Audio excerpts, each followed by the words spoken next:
Hello everyone, myself Ashish, and I'm going to be the trainer for this Blue Team training we are having. So, at the very first, I would like to welcome everyone on the behalf of Network Kings for this Security Plus session we are having. Now, over here, guys, talking about the Security Plus, talking about the Blue Teams, talking about the CYS and the SOC. So, first thing first, let's have a quick introduction of each other. So, over here, guys, talking about my background, it's been more than 15 plus years of experience since I'm working in this domain. And at the very first, I came to know about the cybersecurity during my college days. Like over there, I was quite interested in learning what is this ethical hacking, how we can protect your network, like how the attackers they're performing their attack, and many more. So at the time, I wanted to know about the cybersecurity, and that is how I started learning about the offensive side of cybersecurity. And eventually, I also learned about the defensive side of cybersecurity, and still learning the new things here. Like over here, guys, this is the field we are having where we cannot stop learning. On the daily basis, we are hearing the news about the new threats. We are hearing the news about the new attacks that are happening. Like if you guys will be going in the internet, you will be finding that in each and every minute, hundreds of cyber attacks that are happening worldwide. So that is why we need to keep ourselves up to date. Like, actually, what are the attacks that are happening over there? How the attackers they're performing their attack? How we can prevent them? So if we will be having all that information, we will be able to make sure that yeah, we can protect ourselves as well as our organization. Now, here, guys. Talking about the certification, so as I was saying that I started from the very basics. So I started with the CompTIA A plus. That is the most basic certificate we can say that is present over there. One of the most basic certificate in which we got to know about like the system, the components we are having of the system, right? Like whether we are talking about the network part, a bit about the network part, whether we are talking about your system, RAM, hard disk, SSD, and many more. Then I started your the Network Plus. I did your Network Plus from a CompTIA. Then I did your Linux Plus, that is again from the CompTIA. Then I did your Security Plus over here. We got I got the CH, then your CYSA, the SC200, your SOC, your CHFI, ECIH, and many more down the line. Now, I provided the training for the Windows Server administration, for the Linux Red Hat, and all the certification courses in which I am certified in. And you can say I'm also working as a consultant now. So that's a bit of introduction about me, guys. Now let me tell you the quick introduction we are having for this Security Plus. Just a moment, let me share my screen. Okay, so now over here, guys, when we are talking about the Security Plus, I hope everyone has done some of the homework about it, like what it is, like what are the things we are having inside of the Security Plus, and many more. So over here, guys, as you can see, when we are talking about this CompTIA Security Plus, it is one of the global certification that is available. So with the help of that, like we will be able to build our skills, we will be able to build your foundations we are having. But to be very frank, guys, it is the beginner level, or we can say the entry level of the certificate we are having that is falling into the defensive side. With the help of that, we will be able to have the understanding about the networking, the applications, like how we can protect them, the devices, how we will be able to protect your data, the data integrity, the confidentiality, as well as the availability. So over here, guys, on this Security Plus, like although it is written that we are going to focus on the hands-on skills so that we will be able to tackle the real world challenges over there. But to be very frank, guys, like over here, instead of having that much of a practical, they're having a lot of theory inside of it. But here, we will be trying to make it as much practical as we can. Like I will be trying to showcase you like as much hands-on as we can so that you will be able to get a good understanding like how those things are working in the real world scenario. So with the help of that, we will be able to get a good understanding of the theoretical area as well as the practical aspects of it. Now, on the basis of it, guys, like over here, what they're doing is they're providing us some modules, or we can say some domains that are available. Like we are having as the general security concepts, then we will be discussing about some threats, vulnerabilities, mitigation. We're going to talk about the security architecture that is available, the security operations we are having, the security program management and the oversight, and many more. So these are the big domains we are having that has been broken into your 16 modules, or we can say like the 16 chapters over here. Now,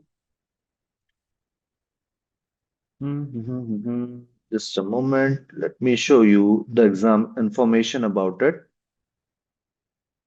And over here, guys, when we are talking about the Security Plus certification, it will be only valid till year 3 years. Like after that, what we have to do is we need to renew the certificate, right? Like it will be getting expired over there. Either we can go ahead, we can utilize our CP points we are having, right? The continuous education points we are having, and with the help of that, we will be able to go ahead and we will be able to renew our certificate, or either we have to pay the fee over there. And let me also show you the practice set we are having of it. So with the help of that, you will be able to get a good idea like what type of questions we are getting when we are talking about the Security Plus. Here, now you guys can see we are having this some of the questions that are available when we are talking about the version 7. The exam code we are also having for it that stands for your 007, right? And the previous year we were having like previously your 006 that was available. Now talking about the examination, guys, inside of this CompTIA, we are not having like the fixed number. Instead of that, we are having like the maximum number that is available like your 90.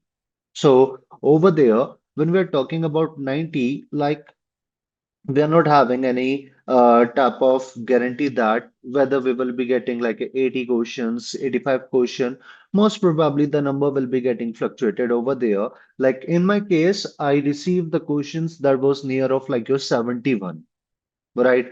And and the passing score we are having for the CompTIA, I can say like it is bit high. That is like we have to mark on the scale of your 0 to 100, or we can say 100 to 900 over there. We have to mark more than 750 plus. But the best thing is we are not having any type of minus marking, as well as we do not have to worry about like let's say right now if I'm not having the answer of this particular question, so I can move into the next question over there and we can come back to the previous question later on.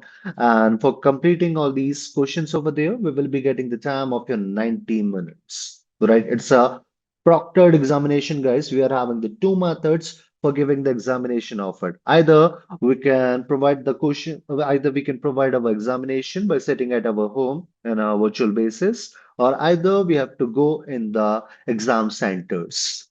Right. So with the help of that, we will be able to clear your CompTIA Security Plus examination. But don't worry, guys. What we will be doing is, by the end of this particular course, we will be having a small questionnaire session also. So with the help of that, everyone will be able to get a quite comfortable, like what type of or what kind of questions we are getting in the Security Plus, so that you will be able to prepare over there. I will be sharing a lots of practice questions with you guys, so you can look into that. And if you will be having any questions, you will be having any type of queries over there, you guys can ping me and I will be helping you out. So that's a bit, guys, we are having about this CompTIA Security Plus. Now, what do you say, guys? Is anyone having any questions, any queries? So, you guys can also give your answer into the chat box, guys. No problem with it. And No, sir. okay. And this is like the demo session we are having. The sessions will be getting continued on the regular basis from the next Saturday. So I hope I will be seeing each other from the next Saturday over there at the same timing. All right. Then let's go ahead, guys. So over here, guys, whenever I'm starting my training, whether we are talking about this conscious security plus, whether I'm talking about the CTIA, that is the cyber threat intelligence analyst we are having, whether we are talking about the SOC, the CH. I always ask a question to all of my candidates. Like the reason is like over here, we all are wanted to learn about the cyber security, or either we all are already working in the field of your cyber security. But a lot of time, I have seen the participants, they're having a bit of a confusion between what is the cyber security and the information security we are having. Any guess? What do you say, guys? What is the main difference over there that is present in the cyber security and the information security? Maybe cybersecurity is related to like securing the network, and information security is where we can gather information. Is it? Okay, yeah, let me brush it up. Let me Okay. brush it up. No problem. When we're talking about like the cyber security is like a process we are having, or it's like a practice we are having, where we will be trying to protect our assets that are present in your digital realm, the data that is present in your digital realm, right? From whom? From the person known as like your hackers.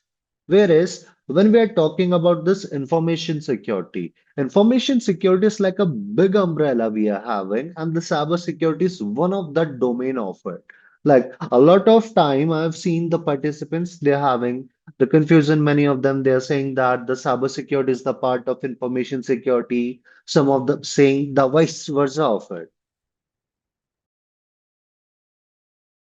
Sorry.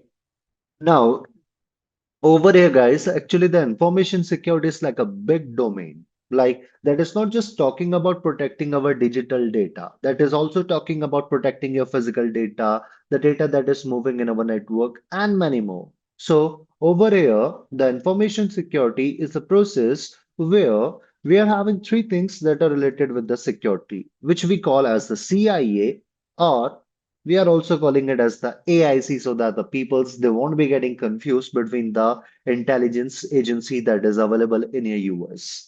So over here, whenever we are trying to protect the CIA or about the information, or I can say the confidentiality, the integrity, and the availability about an information, that is we call as the information security. Now, over here, guys, in both the areas, you will be finding that we are trying to protect your data. We are trying to protect your assets. From whom? From a person known as like a hacker. Now, whenever we will be getting this term as a hacker in our mind, what we are doing is most probably we are going ahead and we are imagining like a malicious person, a person who is having the bad intention, who will be trying to perform the hack in our system, in our resources, and we want to protect our system from him. But over here, guys, depending upon the hacker, we are having the types. So when we are talking about like a hacker is a person who is having like the sound knowledge of a system and the network, right? He will be having the answers of all the WHY questions that are related with it. Now, depending upon the hackers, we are having the types. Like we are having the black hat hacker, we are having like the white hat hacker, we are having like the gray hat hacker, and many more. Now, over here, talking about the very first one, the black hat hacker. A black hat hacker is a person who is having the sound knowledge of the system and the network. And what he will be doing is he will be going ahead and he will be utilizing his knowledge for the destructive purpose. That is, we are having as the black hat hacker, right? Or simply we can say a person who is having like the malicious intentions. Whereas when we are talking about like this white hat hacker, white hat hackers are like the ethical hackers who will be always going through a book, who is never ever going to break the rules. Like over here, You guys might have heard, like in our organization, if you are having any friends, you are having any colleagues who are working as like the ethical hacker, they will be always saying that we are trying to locate, we are trying to find some bugs, the weakness that are present in our system, in our network, in our assets, so that before the real attackers, they will be performing the attack on the top of them. We will be able to secure your organization, right? So that is like we are having as your white hat hackers, right? Who will be utilizing their knowledge for the constructive purpose. Whereas when we are talking about the third one, which we got as the gray hat hacker, a gray hat hacker is like a combination we are having of the black hat hacker, the white hat hacker. Now, in this particular scenario, the gray hat hacker, they can be good and they can be bad.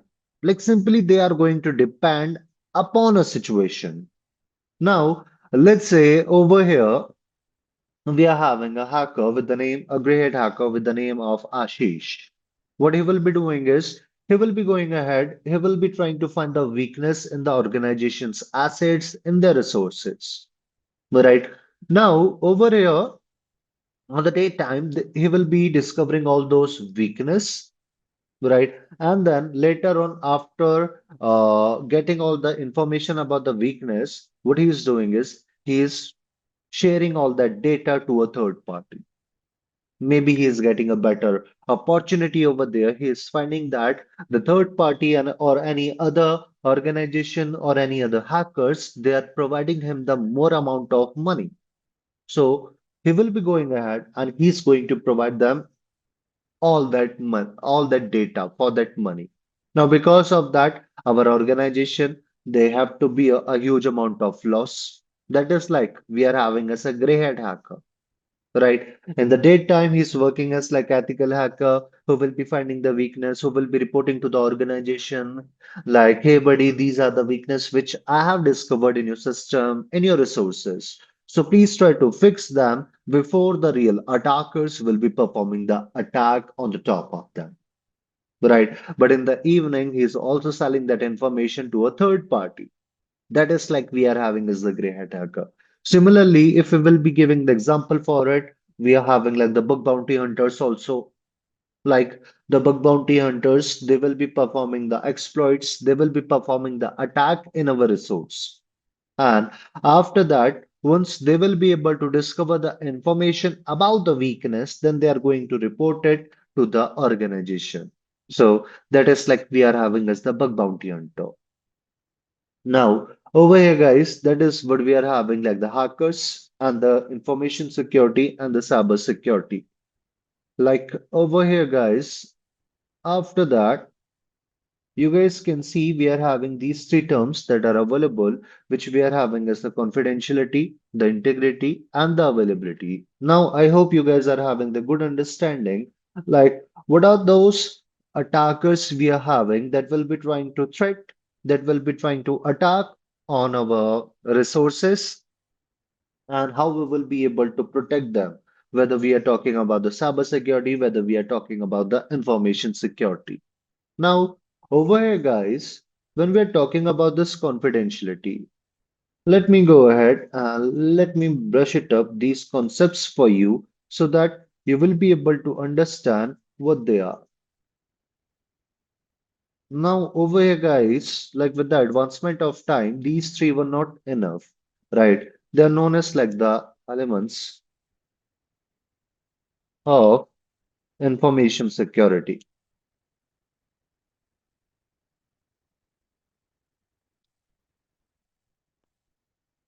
Now, over here, guys, with the advancement of time, these three were not enough. That is why what we did is we went ahead and we introduced two more things that are available, which we are having as the authentication or the authenticity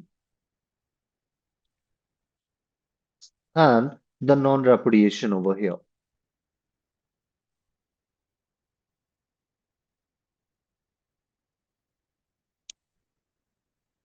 Now, over here, guys, the very first thing which we are having that is your confidentiality. Confidentiality. Now, when we are talking about this confidentiality, it is like a process we are having, and that we will be making sure that our system, it should be or our data. right? It should be only received, it should be only accessed by the genuine recipient we are having. Now, let's say here, what I want to do is I want to send some data to Krishna. So over there, I need to make sure only Krishna is the one who is able to see what type of data that we are exchanging over there. So with the help of that, we will be able to make sure all the data which I have exchanged, right, it is remaining safe and sound. Only the genuine person was able to see what are the things that are present over there. Now, over here, guys, for maintaining this confidentiality, what we are doing is we are utilizing we are taking the help of your encryption,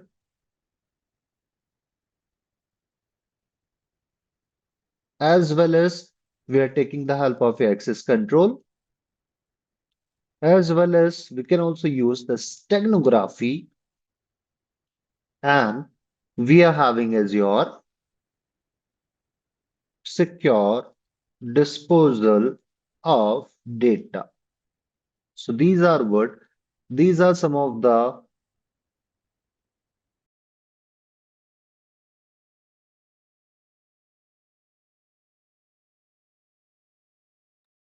sorry for that. Like, if you guys are finding my mic mute, it must be like I'm coughing over here. Extremely sorry for it, due to all the weather. Now, over here, guys, these are some of the controls that can help us to ensure the confidentiality of your data. On the basis of that, here we are having the very first thing which we are having is the encryption. And over here, we are going to talk about the encryption in depth in our upcoming session over there, where we are having the whole module that is available for your encryption, the PKI, the concept of a digital signature, and many more.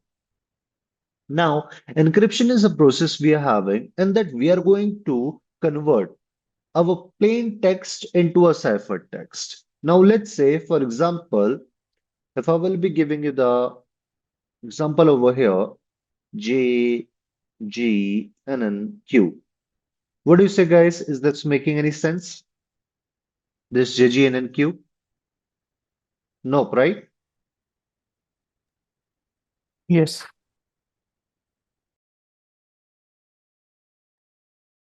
Then let me give you a hint.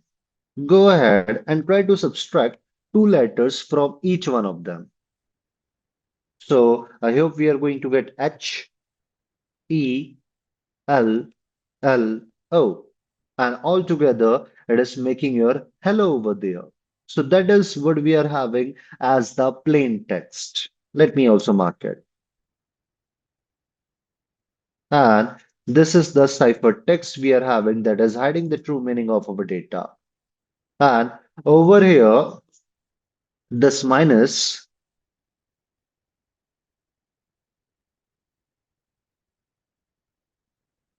this minus sign we are having, that is we got as the algorithm that can remain public, no problem with it. Whereas when we are talking about this two, that is we are having as the key, and which we have to ensure that we are able to securely store it, we are securely able to protect it. Now, in this particular scenario, when we are talking about this two, or when we are talking about this minus, this is like simply the encryption algorithm we are having, right? Like you guys can also get to know like whatever the encryption algorithm which I have used for securing my data. But I need to make sure this too, the secret key we are having, it should be getting stored in a secret manner, right? Only I and the recipient, they should be having the information. What is the secret key we are using for securing our data? If everyone is having the information about it, then they will be able to find the plain text. Now, in this particular scenario, guys, over here, let me show you practically like how this encryption will be working. Now, for that, guys, here you guys can see I'm utilizing my Kali Linux. Right. Now, later on, I will be sharing you all the links we are having. I will be sharing all the machines and the write-ups for the installation and many more. So over here, what we have gotten is we have gotten like this virtualized environment, and on the top of this virtualized environment, we will be performing all our practicals. So it is going to be our home lab. So using that, you will be able to get a good understanding of all those areas. And even after the training, you guys will be able to utilize them. Now over here, guys, I'm just looking for the online encryption and decryption.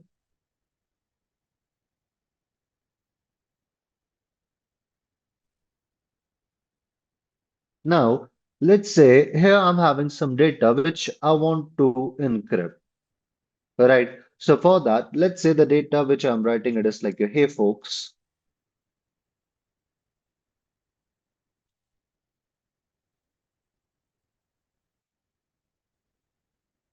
hope you are doing great. Now, I will be trying to encrypt this data with a custom secret key. Now, let's say the secret key which I'm creating, it is like your hunters. I will be clicking on your encrypt, and you will be finding that what it will be doing is it will be providing us this data. Now, after that, if I will be trying to decrypt it without putting this secret key like this, it will be giving us an error. It will be saying that we are facing an error while decrypting this particular data because we are not having any information about the secret key, right? So over here, anyone can get to know about the algorithm which we have used for protecting this data or for encrypting this data. But we have to make sure we are securing this secret key. Now, let me go ahead and let me provide them the secret key over there. Decrypt it, and here you guys can see we are able to see the data in the plain text. Now, similarly, over here, let me show you how the confidentiality it is working when we are accessing the things that are present over here in our browser.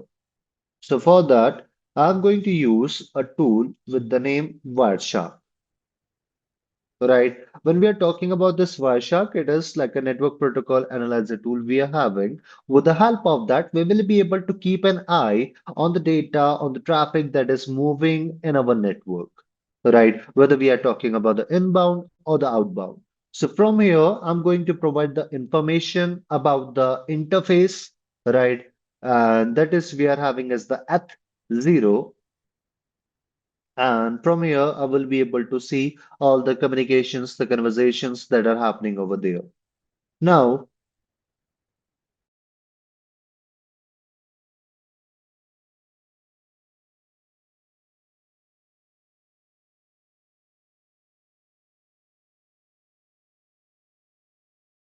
now over here, guys, I'm having this particular website that is not using your HTTPS, right? If I will be looking into the URL, you will be finding that it is saying that the connection is not secure.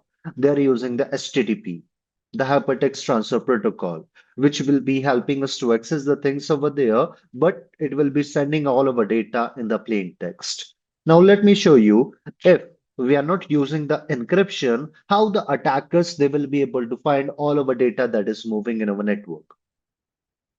So you guys can see the interception is already working. Let me try to find the information about our credential. Let me clicking on sign in, and here I will be providing the credential which we are having as the admin. And here we are able to gain the access of this platform that is saying that hello admin user. We will be going back to your Wireshark, and now you guys can see I'm having the big list of the packets inside of it. Now, if I will be looking through all those packets one by one, they are going to take a lot of my time, right? That is going to become quite difficult for me to go through each and every packet. That is why, guys, here we are having like the display filter, or option that is available for the display filter, where we will be able to provide our filters http dot request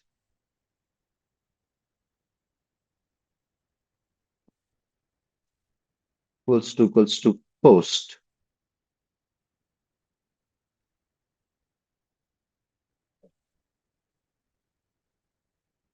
Now over here guys, when we are talking about the HTTP, right, what it will be doing is it will be having a lot of request methods that are available.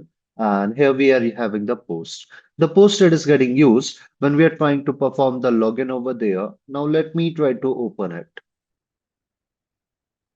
Right. So here you will be able to find the information that our user he was trying to log in this test file location.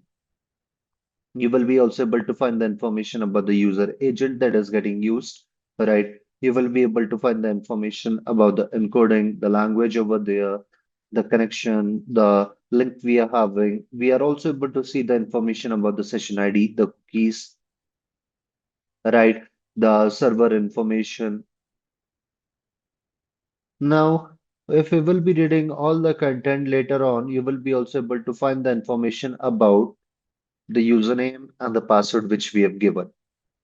So this is how our data is moving in the plain text. But now let's say instead of having this particular site, let me go ahead and let me restart the sniffing, continue without saving.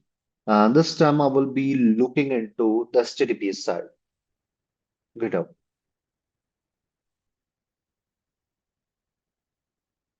Let's see. Yeah, it is properly sniffing over there. Now let me try to log in this particular platform. So let me just write as the test bed at testbed121 at gmail.com. I'm just randomly writing the credentials over there, right? Just for the test purpose.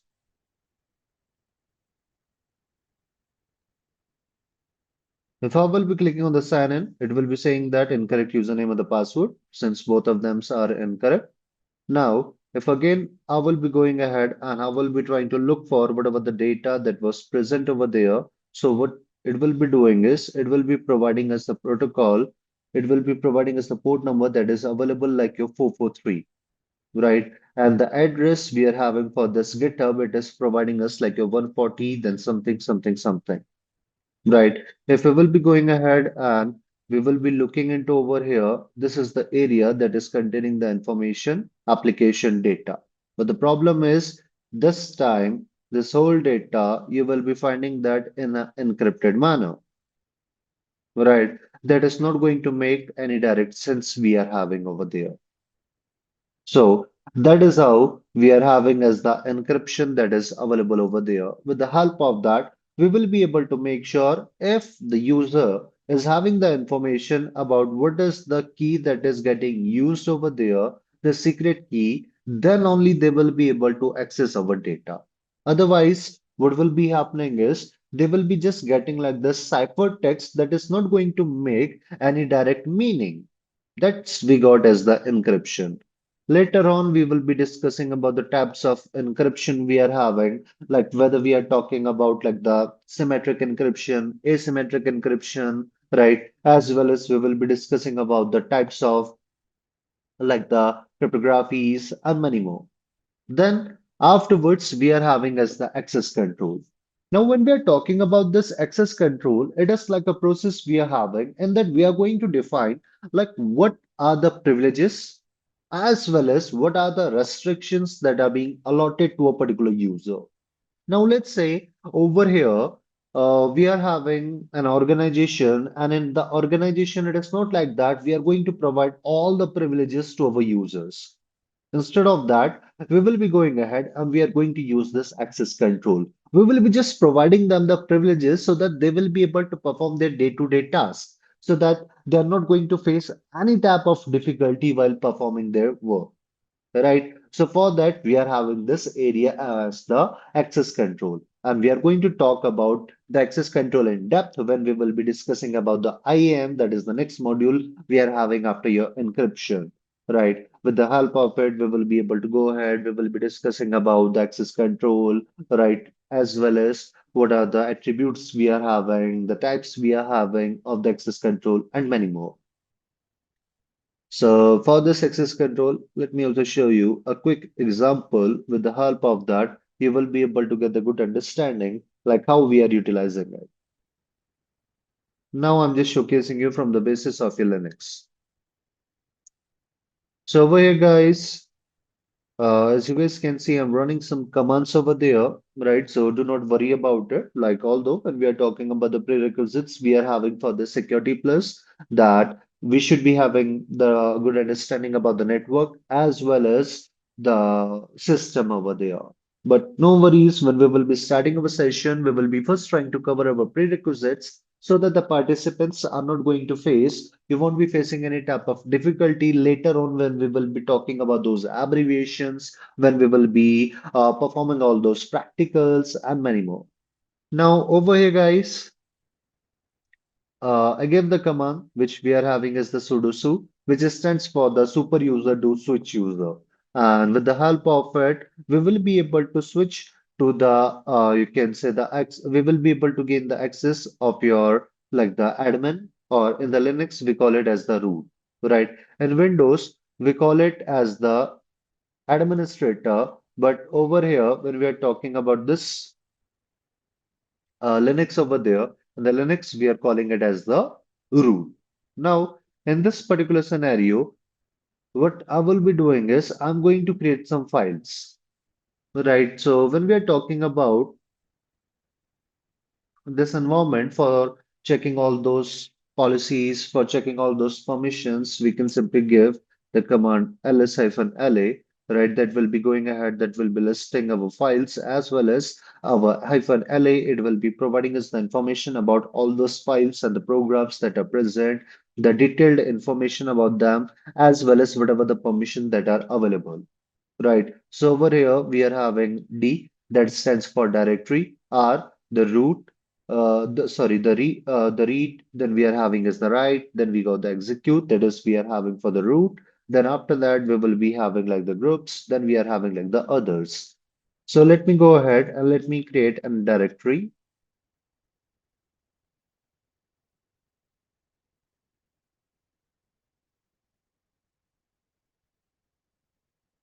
And over here I'm going to create a file with the help of your touch.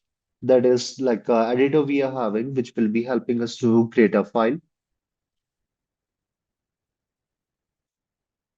Test.txt. If I will be hitting enter and I will be doing lsla for this test.txt, you will be finding that they are just having like a read and write permission for the owner, or we can say for the root, and for the group and the others, they're just having the permission for the read. Now, let me try to remove all the permission.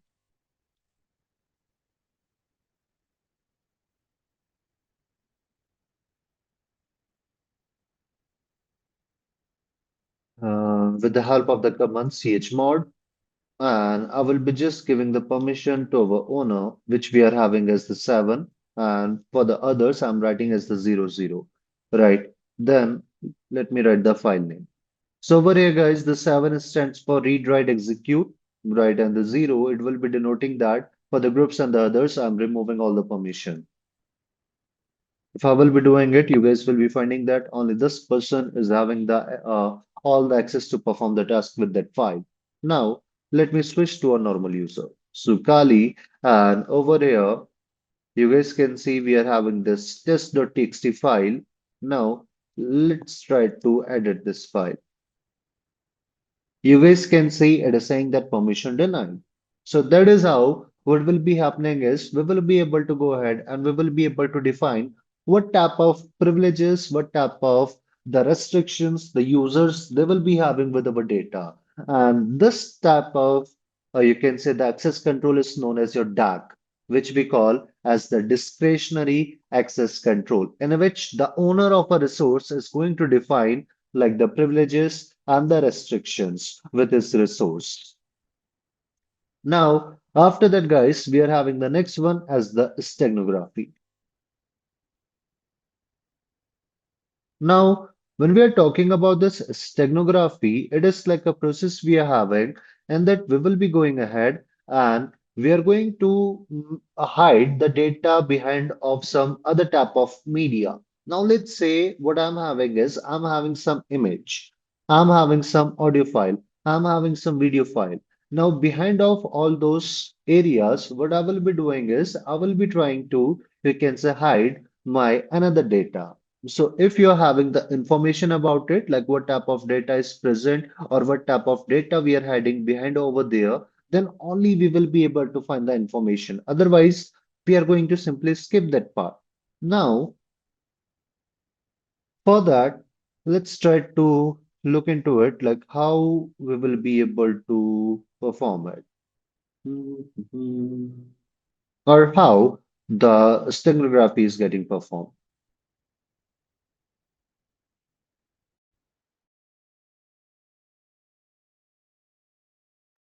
So I hope everyone has seen the movies of your Harry Potter, right? Are we having any Harry Potter fan? What do you say, guys? Anyone?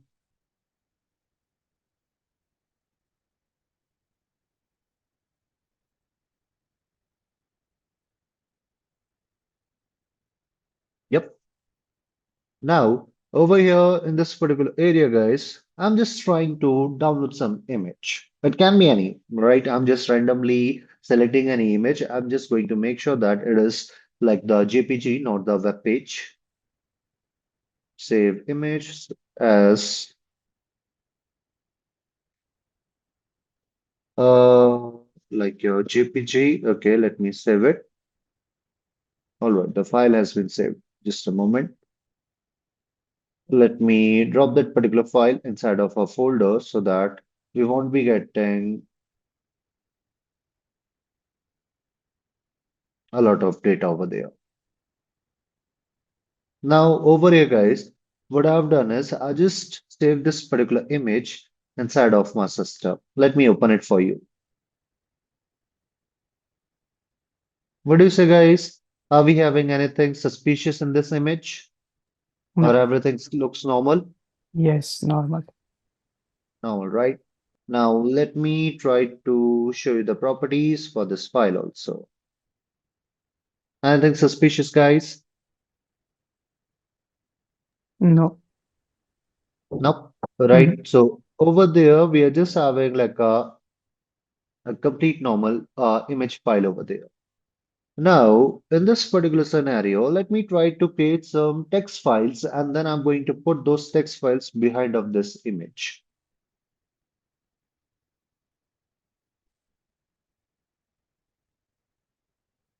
Let me give it a name like one.txt.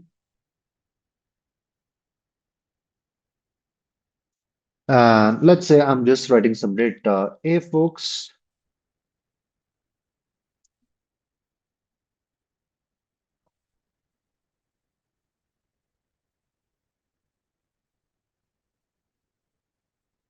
here are the secrets, or let me write super secrets that are going to be used during the time of next conference.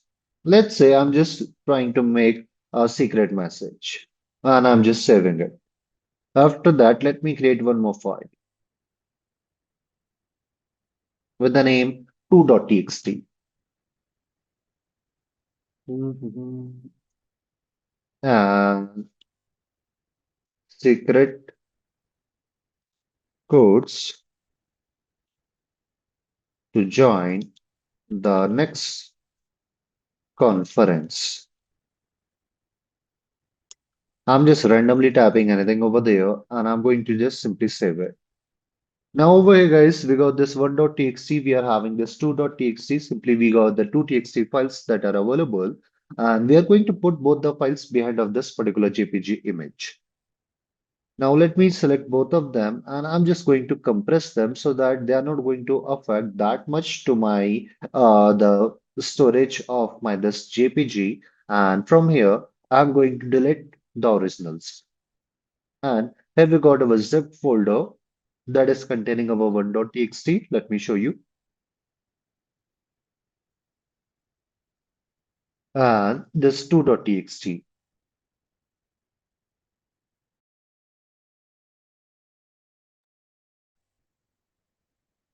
Now let me just rename it as it got a pretty long name over there. Again, I'm a bit lazy in terms of writing like the big name. So let me just write it like your 121.raw. Now, after that, I'm just going to open my command prompt, and over here, we are going to write some commands. With the help of that, we will be able to perform your task. The very first thing, we are going to write dir. In the Linux, you have seen what we were doing was we were simply providing the command that was your ls. With the help of that, we were able to list our all the files and the programs that are available inside of a directory or outside of it, right? But over here in our Windows, we are having this command dir. With the help of that, we are able to see the information about 121.rar and our JPG file. Now, here, let me provide the source information. Right, so I will be writing copy slash B and the source we are having where our image, right? And then we will be providing them the information that what you have to do is you need to go ahead and you have to add my RAR file with it, and then I will be providing them the destination. If I will be hitting enter, it is saying that one file has been copied successfully, right? We have simply, you can say, added this RAR file in this JPG. Now, let me close it. We'll be going back to our folder where we are having our file. And here I'm going to delete this RAR also. Now here we are having this image. Again, opening it, it is like the same. Let me show you the properties we are having for it. And you guys can see it is also same. We are not having any type of difference over there.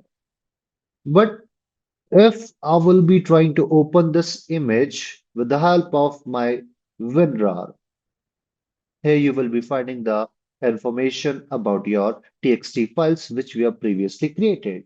So that is we are having as the steganography in which we are going ahead and we are trying to put our data behind of some other media. We will be discussing about the steganography in depth during the time of your cryptography module again, where we will be discussing about like how we will be able to identify the steganograph data, what is the steganalysis we are having, what are the different tools that are available we are having for this stenography and many more. Then after that, guys, we are having the next concept over there that we got as a secure disposal of data. Now over here, what will be happening is like on the daily basis in our centers, right? A huge amount of data is getting generated and it will be getting stored. Now, over here, we have to make sure that we are properly able to secure it, right? As well as like we are having like a value or the concept of your data retention, right? And that we will be keeping our data for a particular amount of time inside of our storage. Now, let's say over here we are having our logs of a system, right? As well as let's say we are talking about the financial records of your organization. So we have to make sure that we are properly able to keep them for 2 years, 3 years, or something like that, right? Now, over here, once the data, it will be reaching the end of the retention, right? Where we have to go ahead and we have to make sure that we are able to find the information about it, right? Or we are able to properly delete that particular type of information from our system so that we will be able to free up the storage. Now, in this particular scenario, like many times, let's say I'm having some sort of data in a notebook and I'm finding that, okay, I don't need that particular notebook. The work of that notebook is done, right? But the notebook was containing a lot of confidential information about me. But what I'm doing is I'm just simply saying that that particular data is not more useful for me, so let me just throw it in my trash can. Now, because of that, if any attackers, they will be finding the information about that particular notebook, they will be able to utilize it, and using that, they will be able to quickly go ahead and they will be able to find all those data about me. Now, that is like a problem over there because the attackers are able to find the sensitive information about us. That's why here we are having the concept of the secure disposal of data, where we have to make sure that once our data it will be reaching its retention period, what we have to do is we need to make sure we're securely disposing that information so that we will be able to make sure that our data is not falling into the wrong hand. Now, let's say if I'm having some data that is present in a file in a notebook, then in the organization we are using like the paper shredders. Using that, we will be able to make sure that particular information is not going to be in a wrong hand. Let's say if I'm having your pen drive, if I'm having like the hard disk, the CD or the DVD, many times we are just simply trying to burn them. So using that, we will be able to make sure that particular data is not going to fall into the wrong hands over there. So these are some of the concepts or the controls which we can utilize for ensuring the confidentiality. Then after this, we are having this integrity. That is a process where we are going to make sure that only the authorized, only the genuine users, they can make the changes in our data. Now, let's say over here, guys, I'm sending you a message on the WhatsApp group like, hey, folks, let's start our next session by instead of your 9 a.m. IST, let me write the timing as your 11 a.m. IST. Now, over here, guys, what is happening is, let's say this is the message which I want to send you in the WhatsApp group. But the moment you will be receiving it, it is not going to be same like this. Instead of it, it is going to be like your 1 p.m. IST. Right, so over here, you will be finding that we are having an unauthorized change in our data. So whenever data it was moving from one location to another, the attackers they came in between and they made the unauthorized change in our data. And because of that, like over here, let's say I'm going to start my session by 11 a.m. and you guys will be trying to join the session by 1 p.m. over there. And you will be finding that the session is already over. So that is like we are having as your breach of your integrity where the attackers they are able to make the unauthorized changes in our data. Now to ensure that in our data only the authorized, only the genuine users are able to make the change, they are able to update, they are able to delete, add the data inside of it. So for that, what we have to do is we are using a concept which we call as a hashing. Right. Now, when we are talking about this hashing, hashing is a process that is going to ensure that, like over here, even if we are having the small amount of change in our data, then it is going to provide us the information. Right. It is a process in which we are going to convert our data from one format to another. Now, let's say, let me go ahead and let me open my Kali. Let me show you practically. Sudo Kali, and I'm going to clear the screen so that we won't be having that much of info. Now let's say guys, here we are having a file test.txt and let me open this file with the help of your Nano, that is a text editor. Like we are having a lot of file editors that are available inside of your the Linux over there. We are having VI or we are also calling it as your Vim. We are having the touchpad, we are having the leaf pad and many more that are available and I'm quite comfortable with the Nano. If you guys want to use any other, no problem with it. Now let's say here I'm trying to provide some data. Hey folks,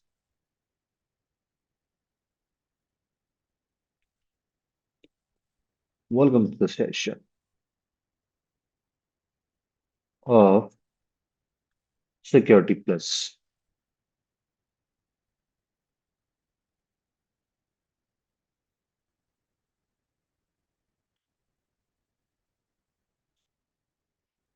Let me save this file. Now over here guys, let me show you the content which we have given over there. Now this is the data which we have given inside of this file. Now over here guys, let me use the hashing over there. So for that I'm going to use the MD5 sum. It is MD5, it is a hashing algorithm, although it is weak, we are not using it. I'm just showcasing, I'm just using it over here so that we will be getting like a small output over there. Now inside of this particular area, I will be writing MD5 sum and then I will be writing the name of your test.txt. If I will be hitting enter, you will be finding that it is creating a output over there that is going to remain fixed. unless and until we are not making any type of change in our data, unless and until we are not changing the hashing algorithm, we will be always getting the same output. Let me again make the hash of it. You guys can see always it is providing us the same output that is starting with your 94 and that is ending with your 438. Now, let me try to make some changes in this test.txt file.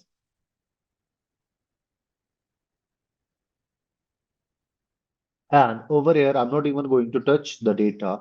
I'm just providing them a single space, nothing more than that. And here you will be finding that they're providing us now a different output because of the small amount of change which we have created. So with the help of that, we will be able to make sure that the data that I'm storing inside of my system, first I need to also calculate the hash of it.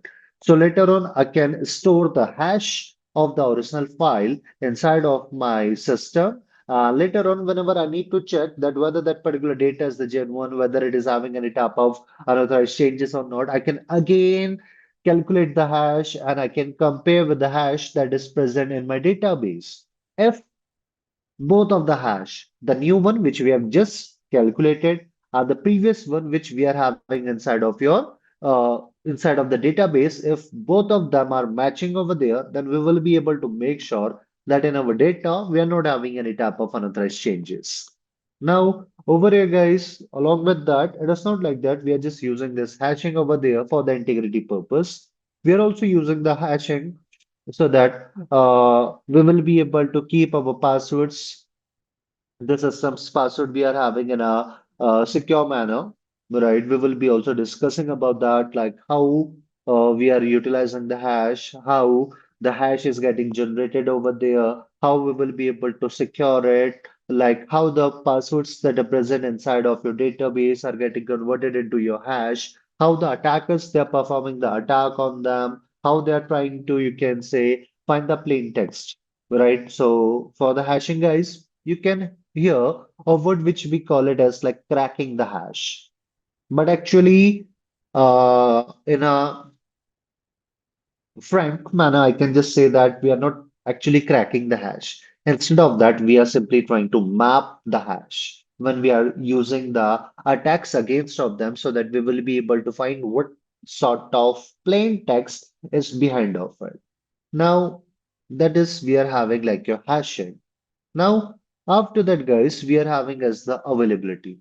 Availability is a process we are having, and that we will be making sure that the systems who are responsible for keeping our data, for storing, for processing our data, they should be remaining available whenever they are being asked by the genuine user. Now, over here, let's say when we are talking about this availability, uh, have you guys heard about a website named Savannah?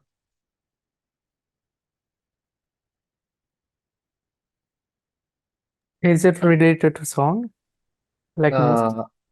Uh, no, it is like e-commerce site, basically a clothing website we are having for females.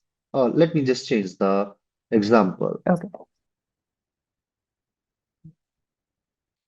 Have you guys ever tried to book your railway ticket during the time of festival? Yes. Most probably, many times you have found that the railway website it is getting down or it is not responding over there. Anyone who has noticed that part?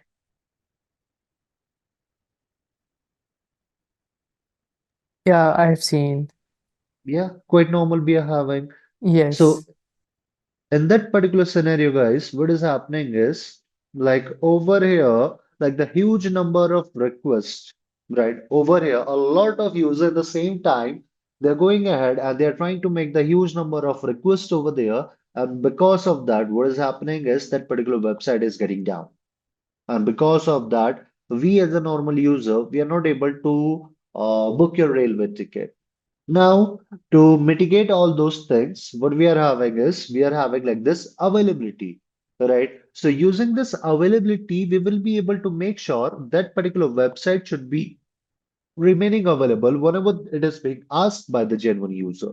Now, in this particular scenario, like over here, what we can do is like we can try to increase the resources we are having for their website. Like we can increase the resources of the server, right? As well as the CPU uses we are having. Like if we are having the small amount of the CPU, then we will be increasing the power of the CPU, the RAM we are having, as well as the storage. As well as here we are also using another solution which we call like the load balancer. We are also going to talk about the load balancer in our upcoming session when we will be talking about the DOS, which stands for the denial of service attack, and that the attackers they will be trying to consume the availability of your resource. Right now, over here, with the help of the load balancer, we will be having the multiple servers that will be getting placed, and the load balancer, as the name suggests, it will be trying to balance all the requests that are coming. So using that, we will be able to make sure like not a single system is getting affected from all that request that is coming over there. Right. Instead of that, we are able to balance them in all those multiple server based upon their requirements, based upon like how much of the free services or the free you can say requests they can make over there. Right. That is we are having like the availability. Right. Similarly, if I will be trying to give you another good example for the availability, like over here, let's say if in your organization, a malware attack is going on, right? So at the time, let's say this like a ransomware attack, in which the attackers they will be going ahead and they will be trying to encrypt the data and the resource that are available in your laptops, right? So at the time, what we have to do is we need to go ahead and we have to make sure that our systems and our organizations they should be remaining protected. We are able to protect our system from that attack. And for that, if we are having any anti-malware solutions, right? If we are having any antivirus solutions, then they will be able to help us to reduce the impact of the attack. And using that, we will be able to make sure that our systems they will be remaining, you can say, working over there. Not all the data will be getting encrypted, right? Because of the ransomware attack. And even if some of the data is getting encrypted, then we are having is the data backup. That is going to make sure that even if our data will be getting encrypted, we will be able to decrypt that using our data backups. So at that time, we will be going ahead, we will be utilizing the data backups, we will be collecting all the data in our system from the backups. But before collecting it, again, we have to make sure that the database itself is not corrupted. It is not like that we will be, you can say, recovering the data from the database that itself is corrupted over there. Right. So first thing first, we have to also check the database, whether it is fine or not. Now, these are the things which we were having as the confidentiality, the integrity, and the availability. Now, after that, we are having as the authenticity. As the name suggests, like authenticity is the process where we will be going ahead and we are going to make sure the genuinity of the user, the genuinity of the system, as well as of our assets and the resource. Now, over here, guys, when we are talking about this authenticity, right? With the help of it, we will be able to ensure that the user who is claiming to be is the one, is really the one, right? So for that, let's say I want to log in. Uh-huh. Okay, let's say over here we are having like the web server. Let me also mark it.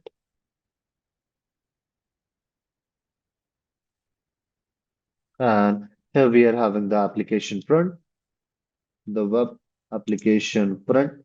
Let's say this is your Facebook.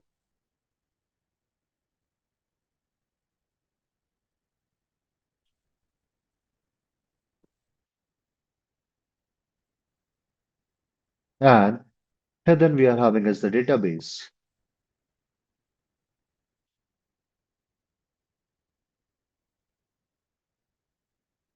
Now let's say we got a user who is trying to access who is trying to access his Facebook account, right?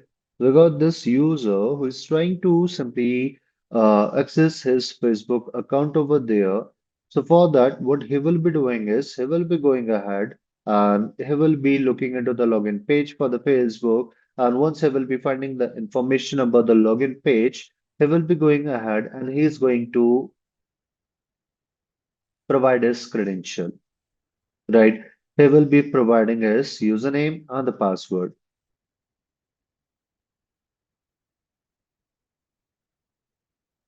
Now, after that, once we have given our credential to your web application, what our web app will be doing is it will be going ahead and it is going to forward that particular request, that particular data to your database. That was here we are having someone who is trying to access his Facebook account, and for that, he's providing me the credential that is like this user and the password. Now, over here, our database is going to check whether those credentials are present in the database or not. It is going to check the genuinity of it. Now, over here, guys, talking about the database, it only understands the two things, or we can say as like two condition over there. That is like a true condition or a false condition. Now, over here, our database, it will be taking those username and the password. It will be checking inside of it. Once it will be finding the information, okay, these are the credentials that are available over there. So what it will be doing is it will be going ahead and it is going to reply back.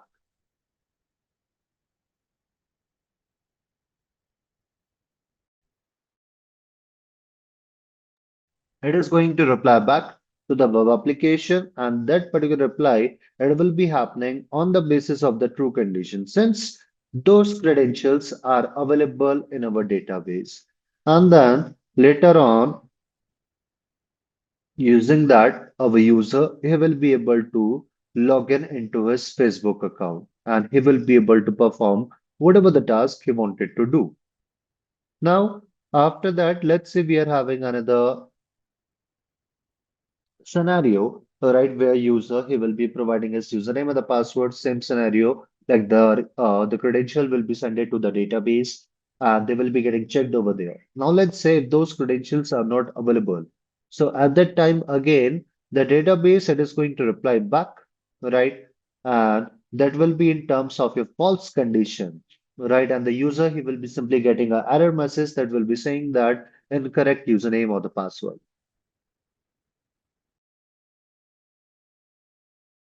So that is what we are having as this authenticity. Now, guys, for ensuring this authenticity, what we are doing is we are going ahead, we are utilizing your passwords, we are using the pins, we are using the biometrics, and many more. All right, similarly, we are also using like the digital certificate.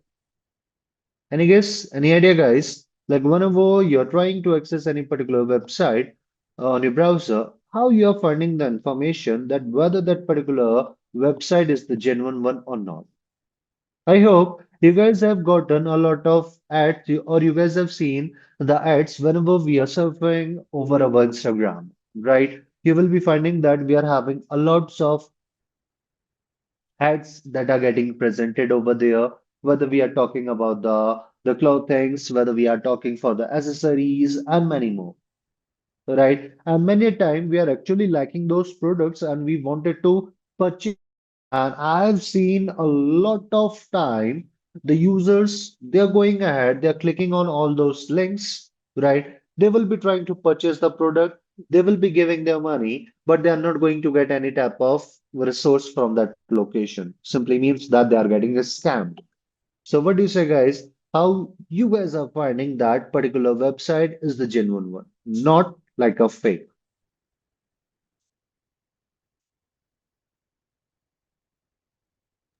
With the help of certificate and the URL. Yep. Like over here, let's say, guys, I'm going ahead. Let's say I'm just talking about. your LinkedIn or any website that is available.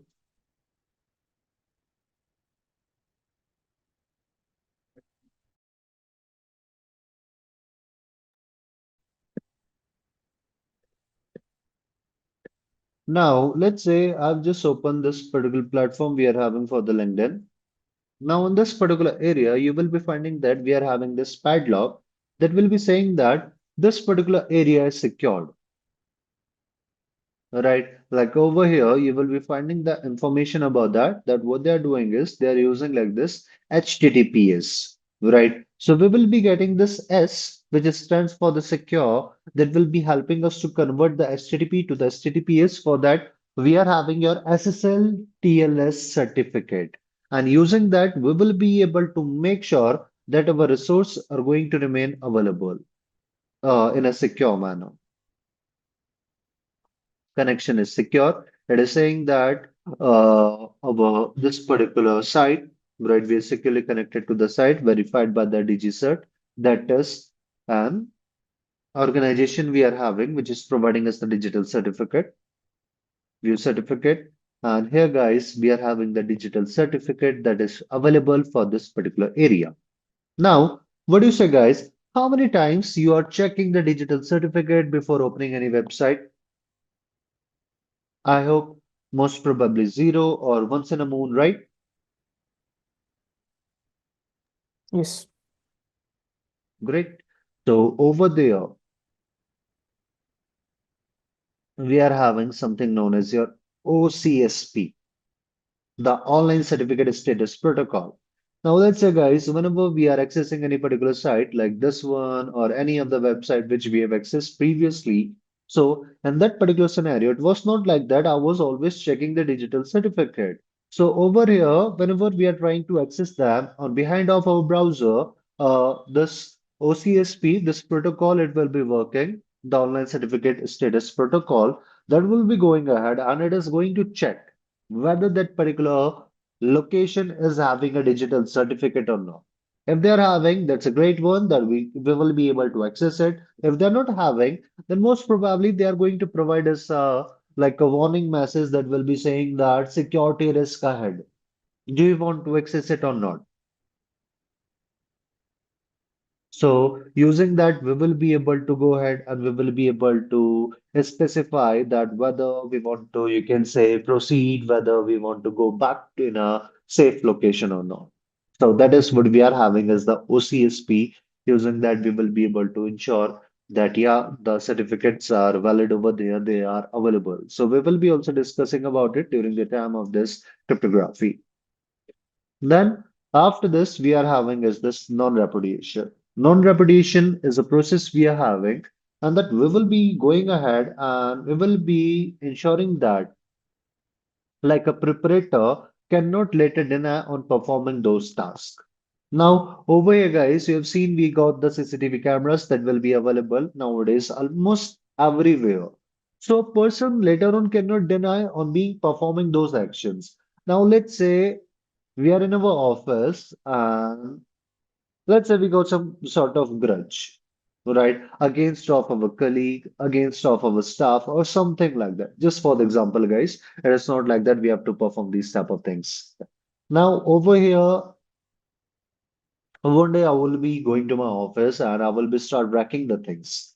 Right. But later on, I cannot say that I have not performed those activities because everything is getting recorded by that CCTV camera that is available over there. So the security team, they can later on go ahead and they will be specifying the information. They will be simply showcasing me the record that you were the one who has performed those activities. That is how we are using the non-repudiation.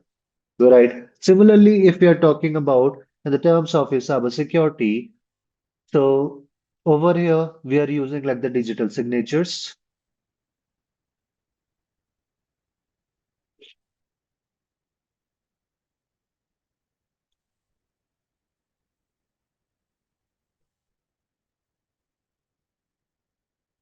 Now over here, guys, we are having as a digital signature that will be working as the digital identity for our data, for our resource, right? So in this particular scenario, like let's take example of a mail.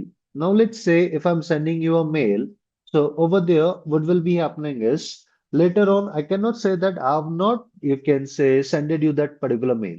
Reason, because now that particular mail on the bottom, it is also containing my digital signature.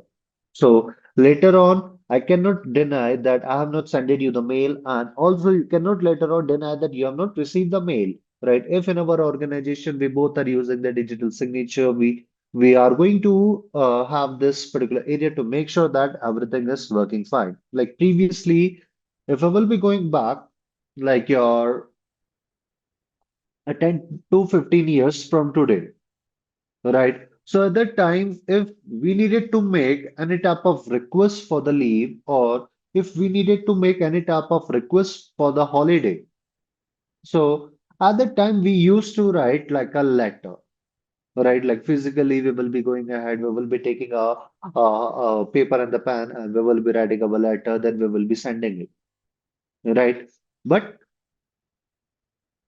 after some time, this digital signature, the encryption over there, they came into the picture, right, for our emails, and that is how, like, it has become like the secure mode of communication. And now, if we have to make any type of leave, if we need to make any type of request for the leave, or we have to perform any other type of task, what we are doing is we are simply using our mails, right? So all those sort of things are happening with the help of this digital signature and the encryption that is getting used over there. Now, over here, guys, we are having like the triangle, which we call as the dad triangle, right? So we should be having also the information about it.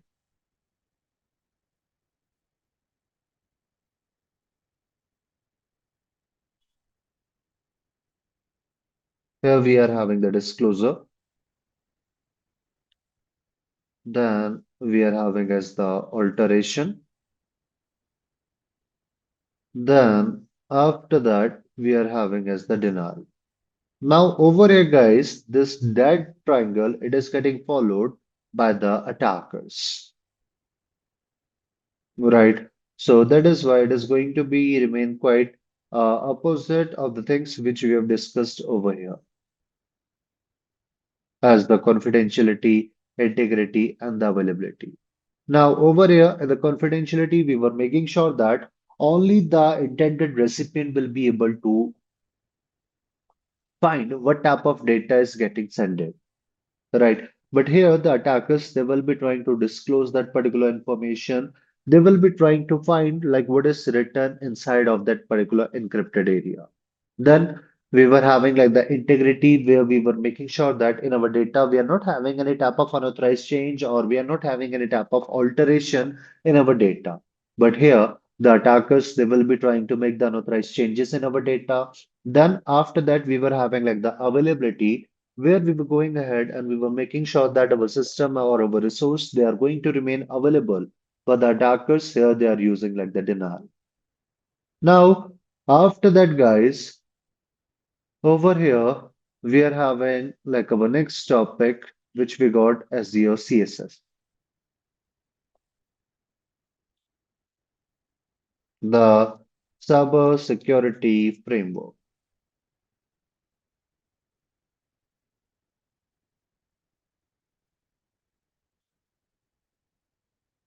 So when we are talking about the cybersecurity framework, it is simply like we are ensuring that all the security controls which we have, or the security controls, the policies, the devices for the security which we have employed in our organization, they are working as we are expecting over there, right? So for that, guys, over here in our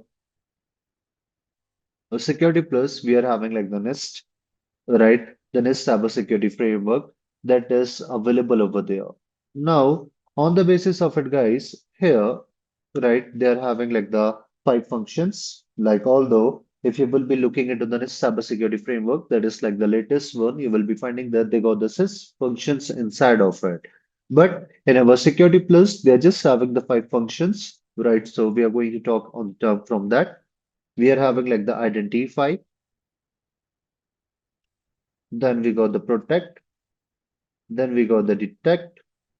Then after that, we are having as the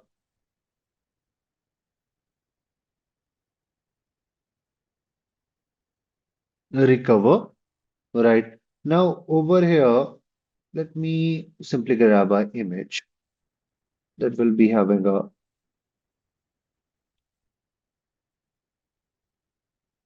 a better view for it. Next, cybersecurity framework.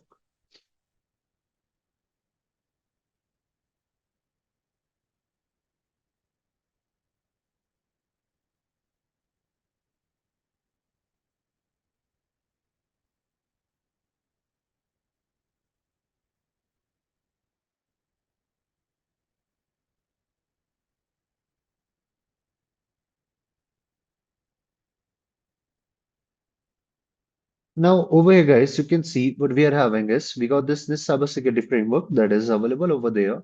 Now in this particular scenario, we are having identify, protect, detect, respond, and the recover. Now over here, the very first thing we got as the identify. See, in our organization, before actually protecting anything, we should be having the information like what we have to protect.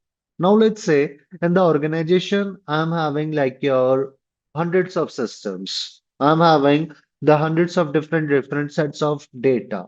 So, in that particular scenario, it will be quite difficult for me to go ahead and to protect like the resources in our organization if I'm not having the clear understanding for what actually we have to protect. So that's why here we got the very first thing as the identify.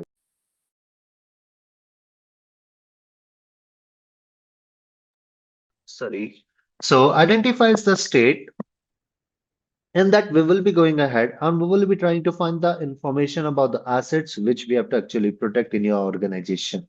Right, so we will be listing out, okay, these are the critical assets of your organization. These are the systems that are having our critical services that are running, that even if they will be getting down for a single minute, then our organization, they have to face a huge amount of loss, right? So that is, we are having like the identify, in which we will be going ahead. We will be listing out all the assets which we have to protect of our organization.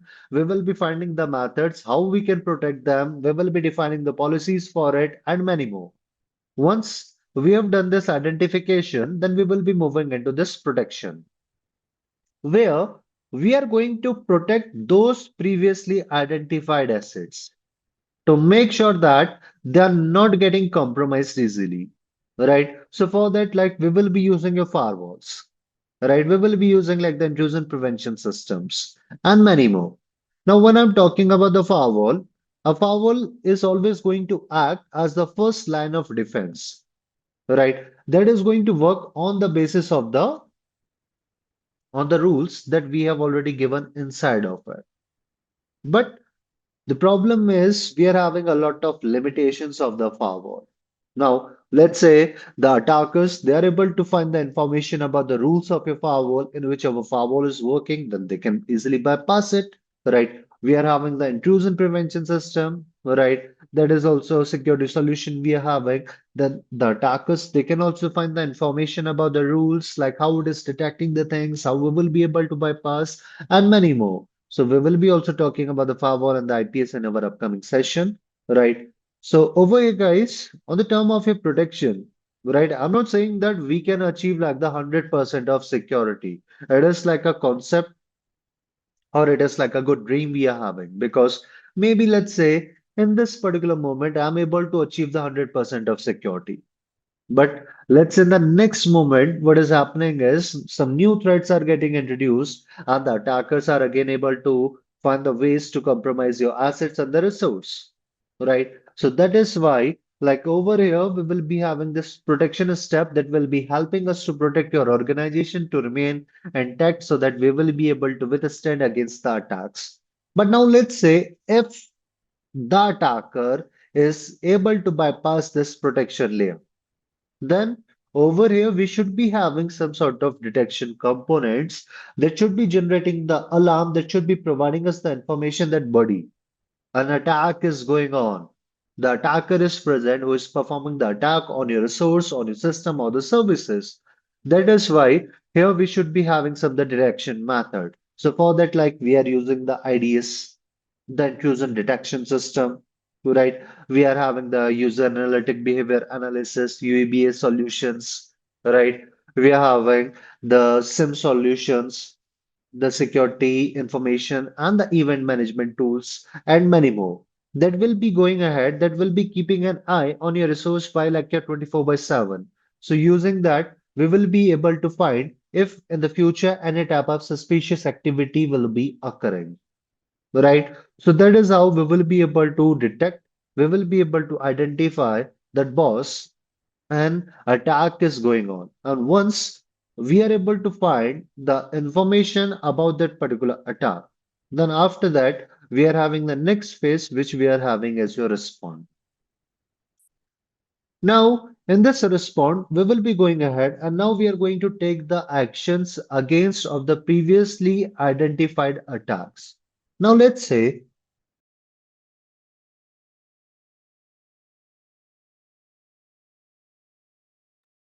sorry. Now, let's say, guys, when we are talking about this response, like we have previously identified during the time of this detection, that the attackers they are going ahead and what they are doing is they're trying to perform like an attack which we call as the brute force. In the brute force attack, the attackers they will be trying to gain the access of a system and the account we are having, and for that they will be performing like a password attack in which they will be utilizing all the possible combinations which they can utilize over there. Right. So one by one they will be using all those combination unless and until they are not finding the correct one. Right. So over here, once we are able to detect that, okay, a brute force attack is going on against of your resource. So what we will be doing is we will be going ahead and we will be utilizing some rules for your the authentication. Like we can utilize like the multi-factor authentication. We can use like the two-factor authentication. Like even if the attacker he is able to find our username and the password, still he won't be able to access your account. We can also create like the account lockout policies like that. If our account is active for 15 minutes, half hour, 1 hour, then it should be getting inactive, right? Means that we need to again sign in over there, right? As well as we can create like the rules that if we are finding that multiple failed login attempts in a particular period of time. Like let's say under your 5 minutes, you are finding multiple failed login attempts, then what you have to do is you need to simply block that particular account, right? You have to block that particular user account so that we will be able to make sure that the attackers not able to gain the access of your account over there. Right. And once it is done, then we are having as the last step, which we are having is the recover. In the recover, we have to make sure that we are able to go ahead and we are able to ensure that our system it is ready to use as well as it is free from the traces of all those attacks and we can use it in a continuous manner without facing any type of issues. So these are the things, guys, that are available inside of the NIST cybersecurity framework. Now, on the basis of that, in our information security, we are also having some goals, right? We are having a lot of different types of controls that are also available over there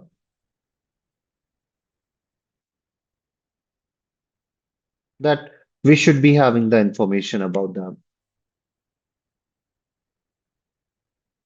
Now, when we are talking about these information security controls, like here we are having like the preventive control, we are having like the detective controls. Then after that, we are having like the deterrent.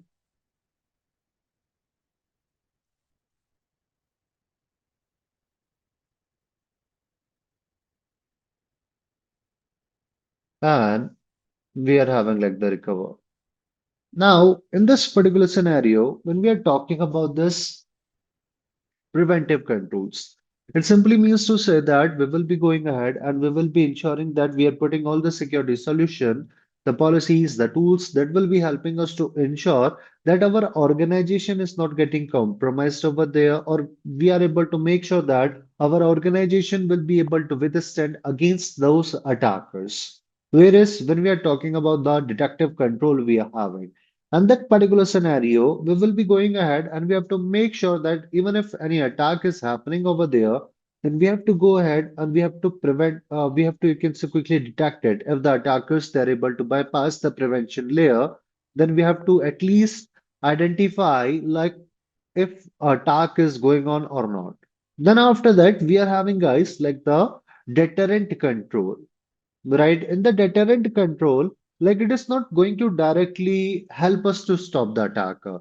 Instead of that, we will be trying to psychologically manipulate him. Now, let's say over here, when we are talking about this deterrent control, that you guys must have seen, like we are having the signboards that are available,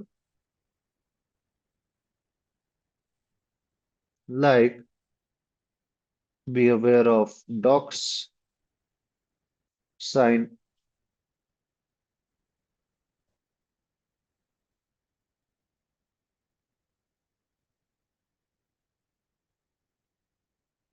Now over here, guys, you can see what we are having is we are having like the signboards that are available over there, like be aware of docs. Now let's say I need to get inside of a particular premises. Uh, so over here, when we are finding the information about these type of signboards that are available, like no trespassing, be aware of dogs, right? Or we need to get inside of a particular home, or let's say we are having a thief, and what he wants to do is he wants to simply steal some sort of resource from a particular house. But if he will be finding like these type of signboards, then he will be getting the idea that okay, they are having quite a of you can say dangerous dog over there, right? Or quite a you can say ferocious dog we are having, right? So because of that, he will be getting psychologically manipulated over there, and he's not going to enter that particular premises. So that is like we are having as the deterrent over there. Then after that, we are having as the recovery, right? And that we have to make sure that we are having all the security solution that will be helping us to make sure once the attack will be done, then we are able to recover our resources. Right. So, guys, these are some of the information security controls we are having in our upcoming sessions. We will be discussing about them in a much more detail and as well as what are the other aspects that are related with them. Now, what do you say, guys? Anyone having any questions, any queries so far which we have discussed over here? You guys can also give your answers into the chat box. You guys can also put your questions, your queries in the chat box. No problem with that. I'm also actively looking into them. So right now you are just giving like brief details about what we'll be learning like after this session, right? Yeah, Bharat. Okay. And what about Linux and Python? So you'll be like guiding us regarding this as well, right? Not the Python. We are not going to use any language over here. But yeah, Mm-hmm. I will be guiding you for the Linux part over there. I will be sharing all the notes so that you guys will be able to create your base. You will be able to get the understanding like how we can utilize like all those commands. Like with the help of that, you will be able to get the basic knowledge about the Linux, like about Mm-hmm. those tools and many more. Okay, okay, got it.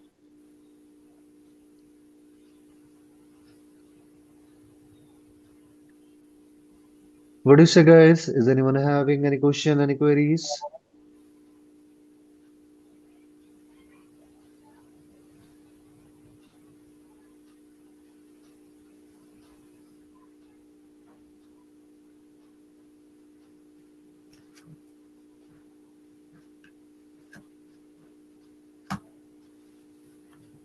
All right. Now, over here, guys, along with this Security Plus, what we are going to do is I'm also going to cover the CYSA as this is the one we are having for the Blue Team training over there. So, on the basis of that, what we will be doing is we will be going ahead and I'm going to take care of the Security Plus as well as the CYSA Plus we are having. and I'm also going to take care of the Splunk SOAR, right? That is, we are having for the security automation over there, the security orchestration and the automation response, right?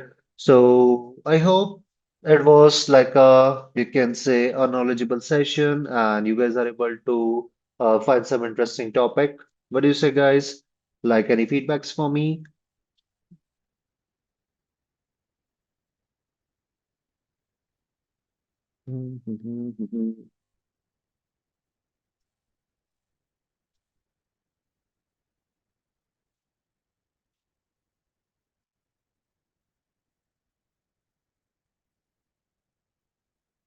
All right.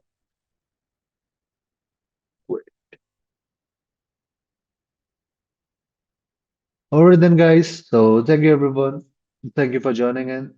This is all we were having for today, and I hope we will be seeing each other in our next session that will be on the next Saturday over there, right? The date will be is your 8th of December. Sorry, 8th of November, Okay, so right? we'll be having this session every Saturday, right? 9 No, to. no, Mhm. the weekend, Saturday and the Sunday. Okay, okay. So from 9 So to like 11. yeah, Okay, IST. okay, okay. Got it. Thank you.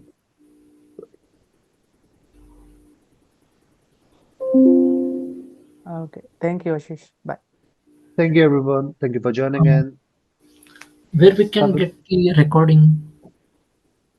Dinesh, you can connect with the operation team we are having, and they will be helping you with the recording parts. Okay, Sure. Yeah. Thank you. great.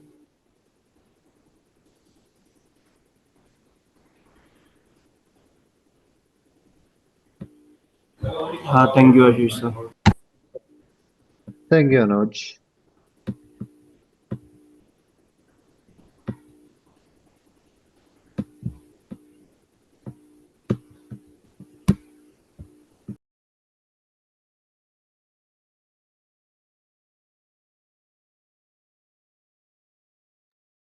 All right, guys, let's start the session. I hope I'm audible. Yes, Ashish, you are audible. Great. So, guys, this is the day one we are having for the Security Plus. Now, over here, what we are doing is we are having like this Blue Team Security training. Now, over here, we will be going through multiple courses. Like this is, we are starting with the Security Plus, that is the entry level of the course we are having when we are moving into the cybersecurity into the defensive side. Then, after the Security Plus, we will be moving into the CYSA, we will be moving into the SOC. So that is like a short curriculum we are having for this particular area. Now, in this particular scenario, over here in the Security Plus, what we will be doing is we will be going ahead and we are going to discuss about the different domains that are present. Now, on the basis of that, let me show you the quick look we are having for the Security Plus. I will be also sharing the same guide with you, the student guide we are having. So with the help of that, you will be able to understand like what are the things that we are going to cover in this curriculum. Now over here, guys, as we have previously discussed, when we are talking about the security plus, they are having the five big domains which are broken into your these modules, these 16 modules over here. Now, in this particular scenario, we will be starting with the very first module that is present as your fundamental of your security concepts. Then we will be talking about the threat, the common threats, the attackers, as well as the social engineering.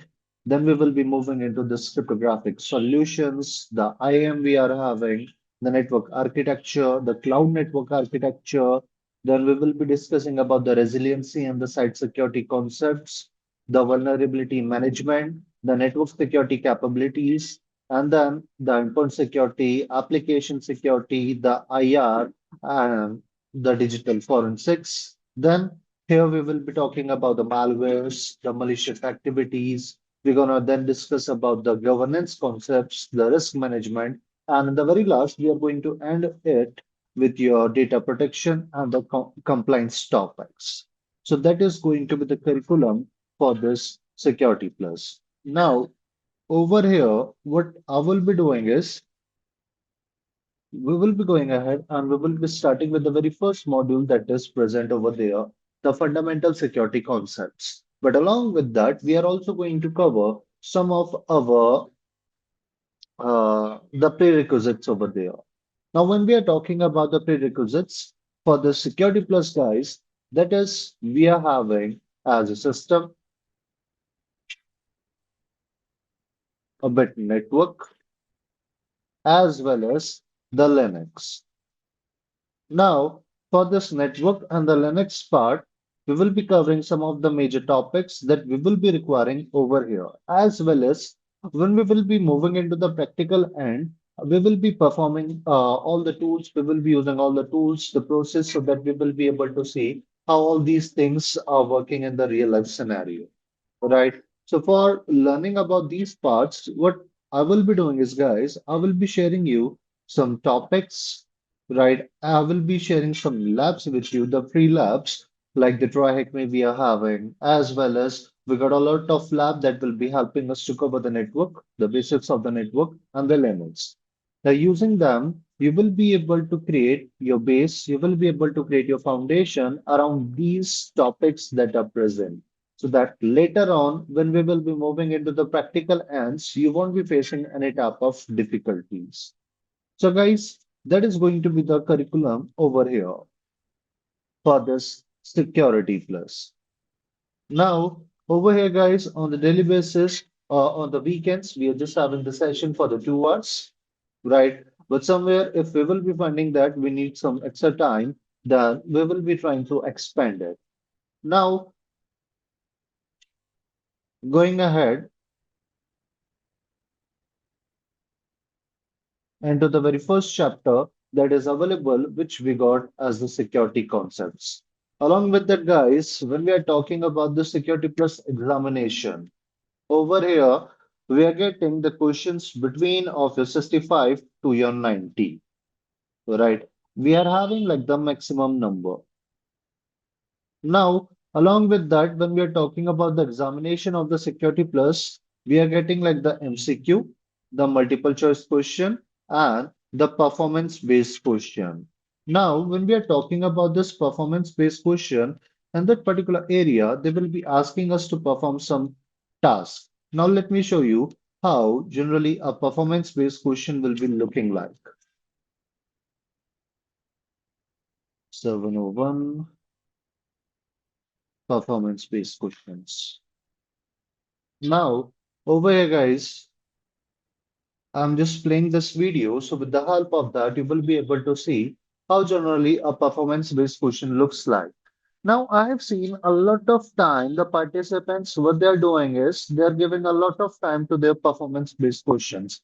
And due to that, they won't be having that much of time because for clearing this examination, we're just getting in 90 minutes over there. So that is why the time is quite crucial, right? And the number of the performance-based question we can get that is near of your five. Approx five questions we will be getting. Right. So even if you're leaving the all the performance-based questions and you're properly completing all the MCQs over there, then we can still clear this examination with the flying colors. Right. So that's why during your examination, if you're finding that you're not having the correct answer for the performance-based question right now, then you can move into the other questions, clear them, and then we can come back to the questions which we have left over there. Right. That is the best thing we can say because we are not having any type of minus marking over here. So please focus on the screen how a performance-based questions looks like. Okay.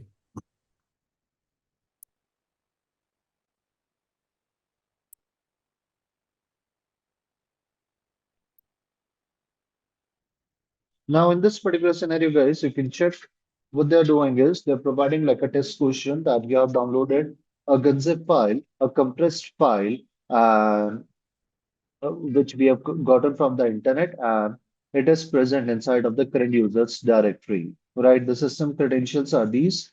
What we have to do is we need to extract the files and We have to make sure that those files are getting placed into this particular location, that is the op app directory. Now, over here, they're also providing like a scenario that the directory should have the current user as the owner and the group recursive, and all the directory permission should be read, write, execute, read, and execute. And the file permission should be read, write, read, and read. So what we have to do is we need to place that particular file from the downloads to the opt-app directory, as well as we need to look for these permissions that are available.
So this is how, guys, we need to perform that particular task when we are talking about this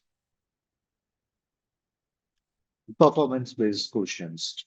Along with that, guys, when we are talking about the security plus or when we are talking about the SCOMSHA, right? A lot of time I have also seen like the participants, they even know the answer, but they're not able to properly give the answer over there because of the way the security or the COMSHA they're writing their question, right? So that is why, guys, what we have to do is we need to adapt ourselves so that we will be able to understand what actually the examiner is going to ask.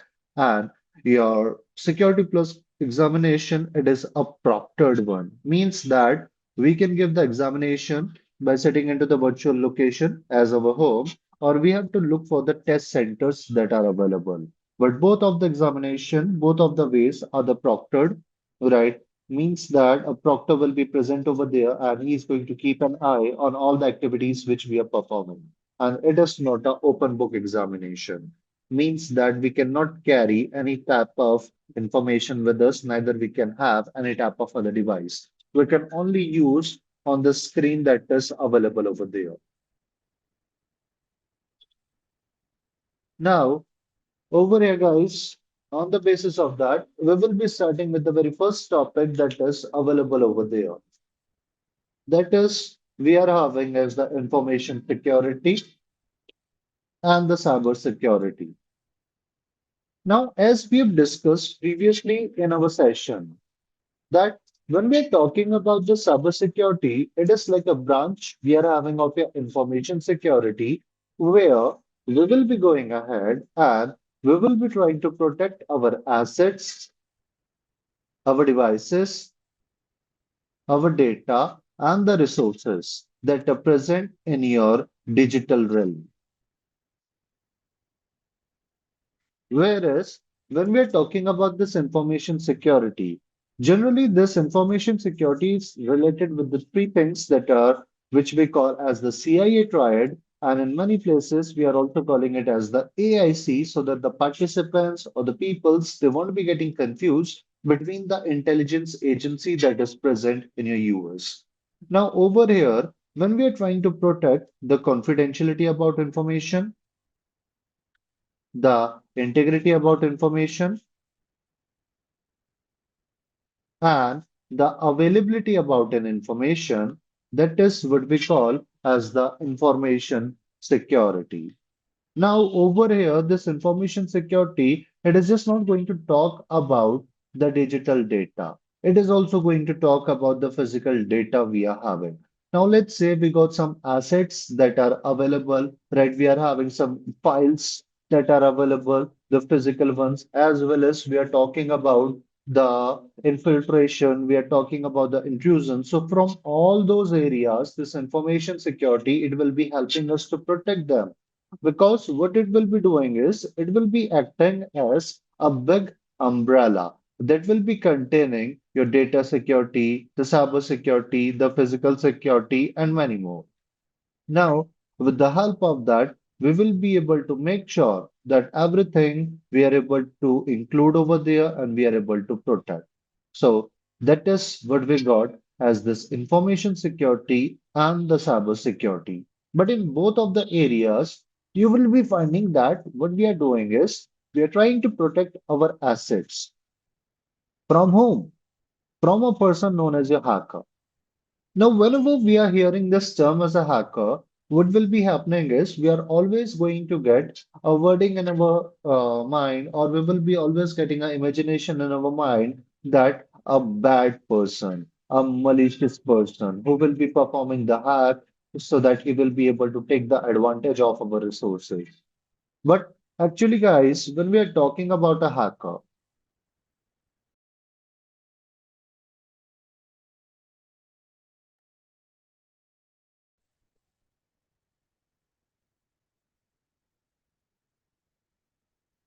a hacker is a person who is having the sound knowledge of a system and the network. Means that he will be having the answers of all the WHY questions that are related with them.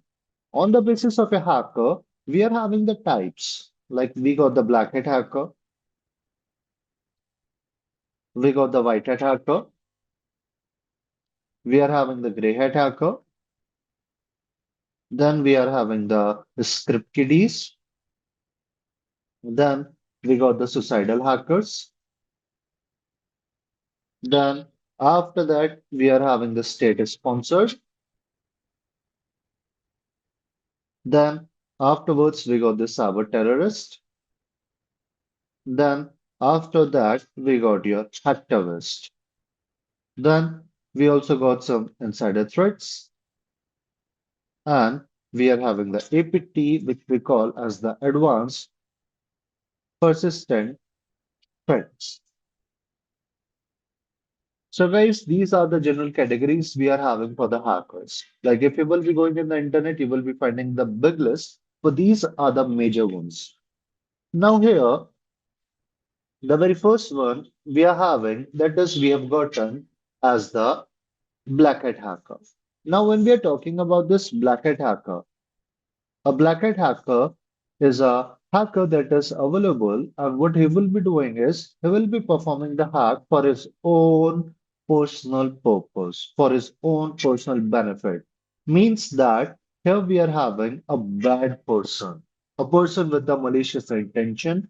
He will be trying to gain the access of our system so that he will be able to take the personal good care out of it. Like he can steal our data, right? After stealing our data, he can blackmail us, he can compromise our system to achieve his different objective. He can compromise our system so that he can utilize it as a bot, and then he will be performing the attack using that system into others, so that the other peoples are going to think that previously compromised system is the one who is trying to perform the attack on it. In short, we can say a hacker who is having the sound knowledge of a system and the network, and he is going to utilize his knowledge for the destructive purpose, right? That is we are having as the black hat hacker. Then after that, we got this white hat hacker. Now, guys, when we are talking about the white hat hacker, that is we are having like your ethical hacker. So when we're talking about this white hat hacker or the ethical hacker, right? He's a person who will be never ever going out of a book. Means that he's always going to follow the rules that are being created by the organization, right?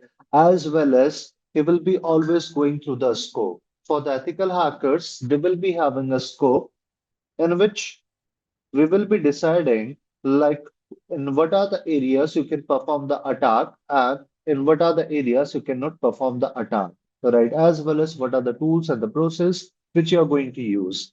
So because of that, what will be happening is we are going to provide them a limit that these are the things which you can do, which you can perform.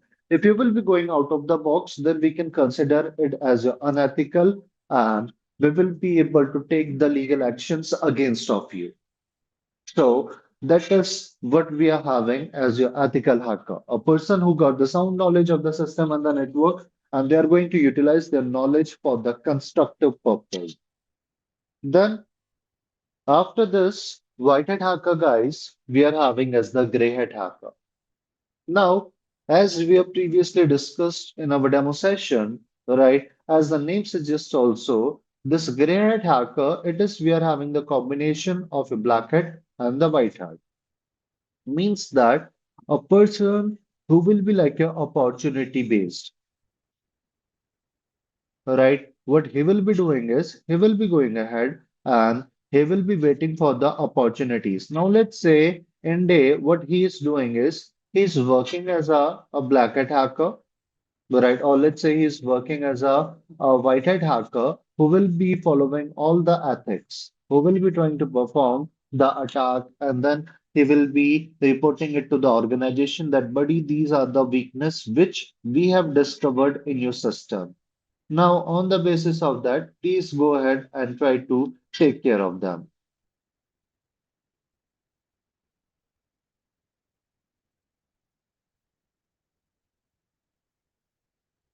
Now, over here, guys, over here, guys, once our these gray hat hackers, they will be able to perform the ethical work in the daytime, and if in the evening they are getting any opportunity that if we will be going ahead and we will be selling that particular data to a third party, then we are going to earn a good amount of money. So at that time, they can do it. Right. Similarly, we are also having the bug bounty hunters, but I'm not talking in an unethical manners. Right. The bug bounty hunters are the peoples who will be actively looking for the bugs, the weakness in an organization. Right. Once they will be discovering the weakness, they are going to report it. In general areas, when we are talking about the bug bounty hunters, like we are having the fields that are available, like your bug crowd, the hacker one, and many more. So what they are doing is they're providing us a platform for the bug bounty. But a lot of time, what will be happening is our bug bounty hunters, they can even discover the vulnerabilities, the weakness, even before the organization, they will be providing us the information about it, right? So that they will be going ahead, they will be looking for the weakness, right? And then they are not going to utilize it. They are not going to take the advantage. Instead of that, they are going to report it to the organization that boss, these are the weakness which we have discovered in your system. And if our attacker will be attacking on it, these are the advantage he can get. So once our bug bounty hunters, they will be reporting it to the organization. The organization's team, they are going to analyze it. And after the analysis, they will be able to understand the impact, the severity of that particular weakness. And later on, they are going to give the reward to your bug bounty hunters for their task. So that is what we are having like a gray hat hacker, right? Who will be taking the access of the organization, right, or their system, and then they're going to report it to them. Then afterwards, hey guys, we are having the script kiddies. Now, when we are talking about the script kiddies are the peoples who are not having that much knowledge about the hacking,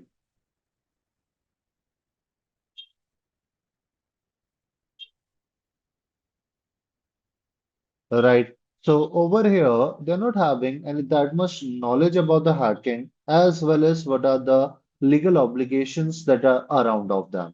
We can simply say that they are like we are having as a crucial minds, the peoples with the crucial minds, right?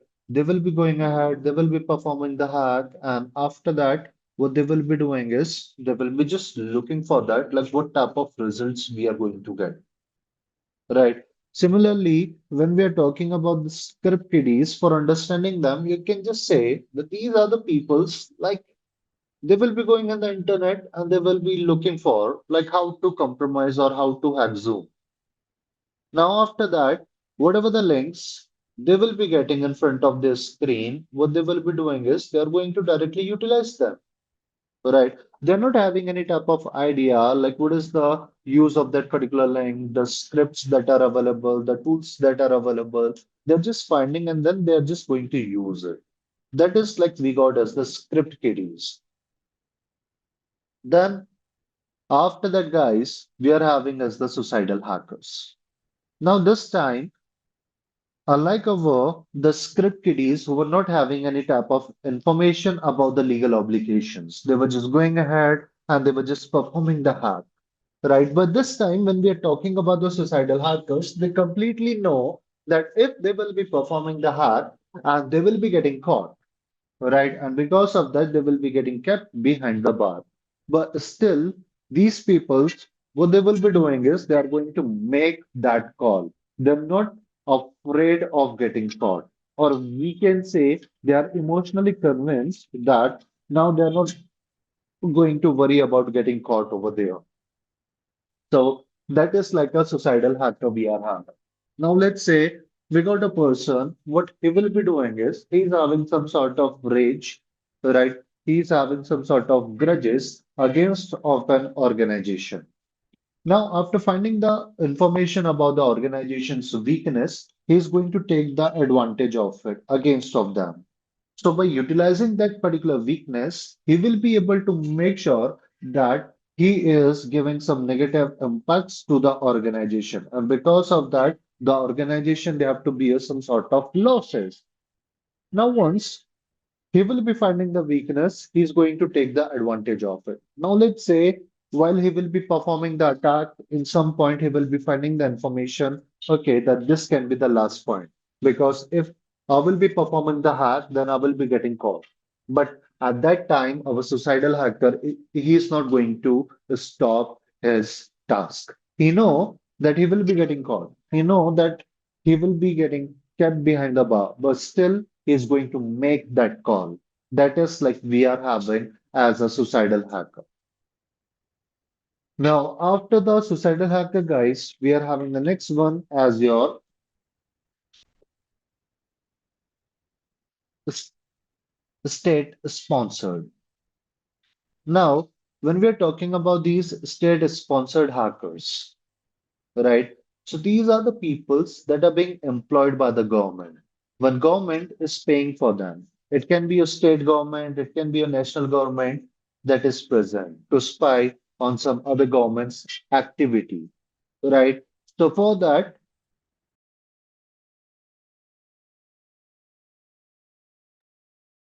just a sec.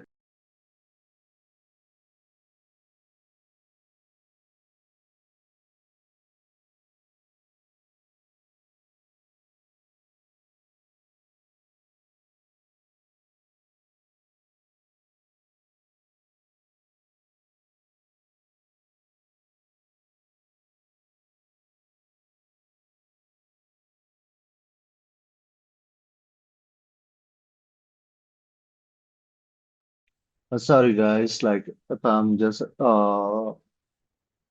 muting my mic, it must be like I'm coughing in the background. So sorry for that. Now over here, when I'm talking about the state sponsored, so we can just take example, like let's say over here, our government, they want to find the information about the nearby countries' activities, right? So for that, what will be happening is they will be going ahead and they will be looking for the spies, they will be looking for the hackers, so that what these hackers will be doing is they will be going ahead, they will be compromising other government's activity. Then after that, they will be trying to monitor what are all the things that are happening. And after finding the information, they are going to forward it to their government, right? So that is like we are having as the state sponsored, the hackers that are being employed by the government.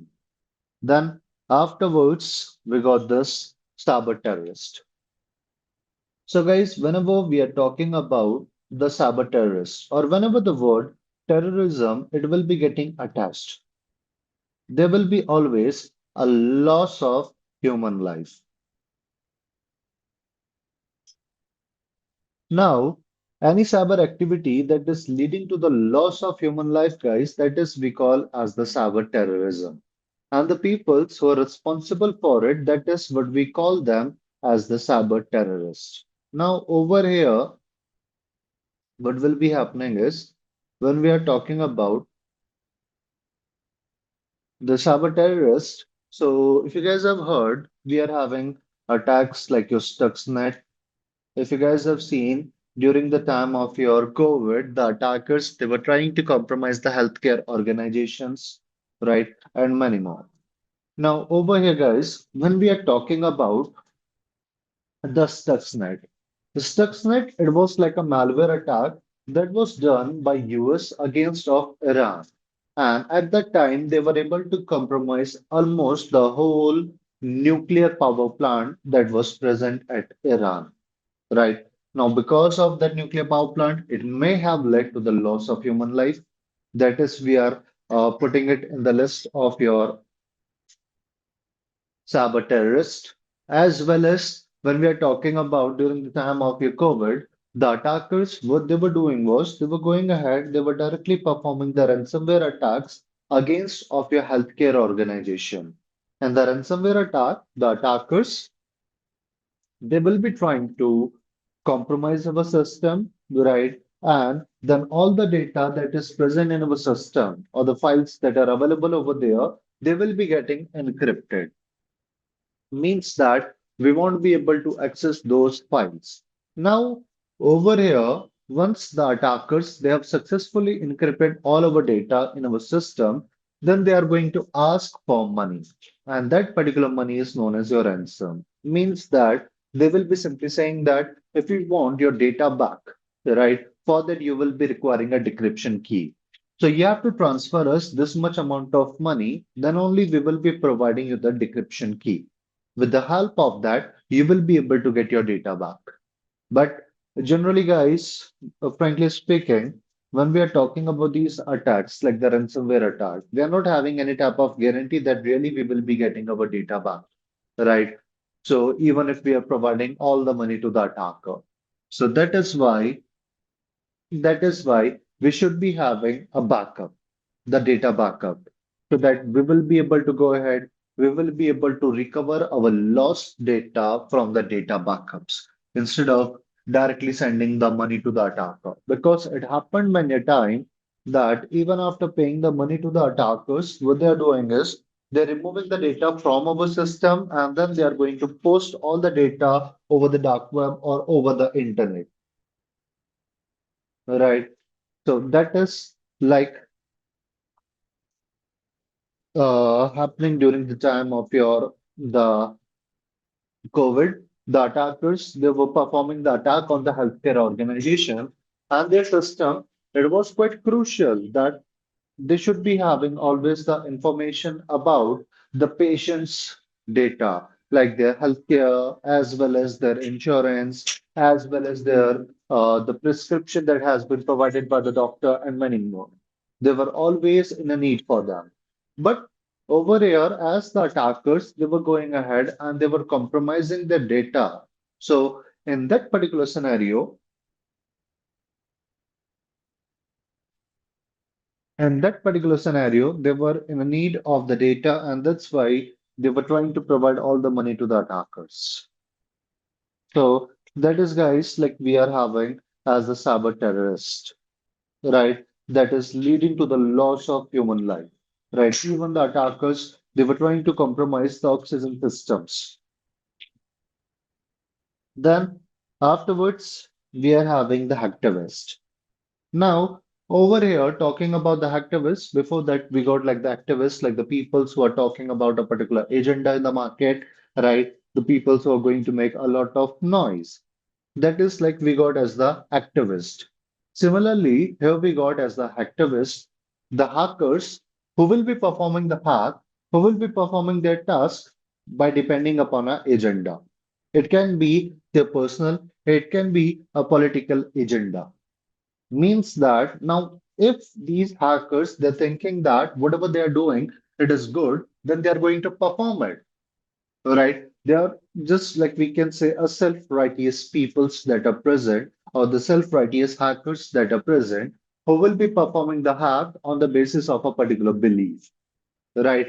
Now, over here, on the basis of this hacktivist, we got a good example for it with the name of your Anonymous. Have you guys heard about the hacker group name Anonymous? They're quite famous. What do you say?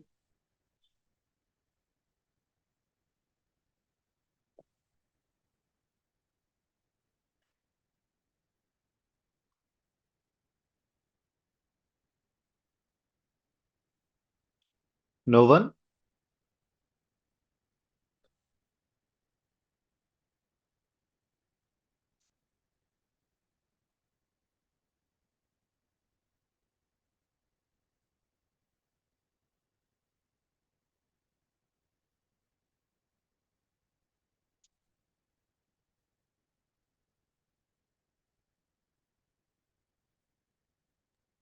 No. Okay. So when we are talking about this anonymous group, it is quite famous that is present, and it is being said that it is like a Russia-based hacker group that is available over there. But the roots of it, it is getting located into the different areas. Now, when we are talking about this anonymous group, so what they are doing is they're performing all the activities by looking into a particular agenda, like whether we are talking about the activity that happened during the time of a Dogecoin, whether we are talking about the activity that got started in your US with the name of Black Lives Matters, whether we are talking about the Paris terrorist attack at Maribor, right? Or whether we are talking about this Russia versus Ukraine war that was going on, right? So over there also, like these anonymous group, what they were doing was they were taking the support of your Ukraine. Now, on the basis of that, let's understand how this anonymous group or how this activists they're doing their thing. Now, over here, guys, when we are talking about the Paris terrorist attack, so at that time, this anonymous group, they came ahead, they went to the media, and they said that what they are going to do is they are going to release all the information, the data about all those terrorists.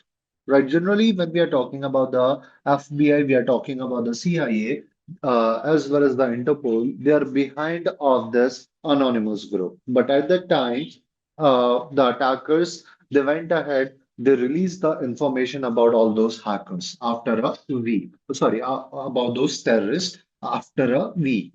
And at that time, the FBI, they were all consuming that information, right? Similarly, guys, when in your US, a person named George Floyd, he got killed during the time of his arrest, right? Then in US, activity got started with the name of your Black Lives Matters. So at that time also, guys, the same anonymous group, they came to the media, they said that this is like the limit of your police department. And now we are going to release a lot of dirty secrets that are related with them. Right. So after a week, you can say release a lot of personal information, the secret information that was related to the police department, as well as they also released a lot of information that was related with the president of that time, that was Donald Trump. Right. So it doesn't matter to them like whether that particular activity it is really good for the society or not. If they're thinking that it is good, then they are going to perform it. So that is like we got as your hacktivist. Now, after the hacktivist guys, we are having a next topic which we are having as your insiders, the insider threat. Now, over here, guys, like generally when we are talking about, sorry, now when we are talking about like our previous mindsets, what generally we used to do is we used to say that. like all the things that are present in our organization, it is like you safe and sound. Means that any attack that will be happening to your organization, it will be always getting started from out of your organization. Means that we used to trust all the things that are present in our organization. But over here, in this particular scenario, what will be happening is when we are talking about those sophisticated attacks that are getting started nowadays. Like over here, guys, what we have to do is we are having like the policies like your zero trust, we are having as the least privileges. Because I'm not talking about the malicious intentions. It can also occur, like, let's say I'm a part of an organization, right? And I'm working in a crucial project, very crucial. Now, over here, due to some mistakes, what I have done is I have deleted the project reports. Now, because of that, what will be happening is our organization, they have to face the impact of that particular deletion of your report, right? So over there, I was not having any type of intention to harming my organization. I was just simply working on my task, and by mistake, I have deleted that file. But somewhere around the organization, they are facing a loss. So that's why over here, guys, what we have to do is it is not like that. We have to just keep an eye on the external factors that will be affecting to your organization. Even we need to consider about the internal factors of your organization that can provide us a huge impact.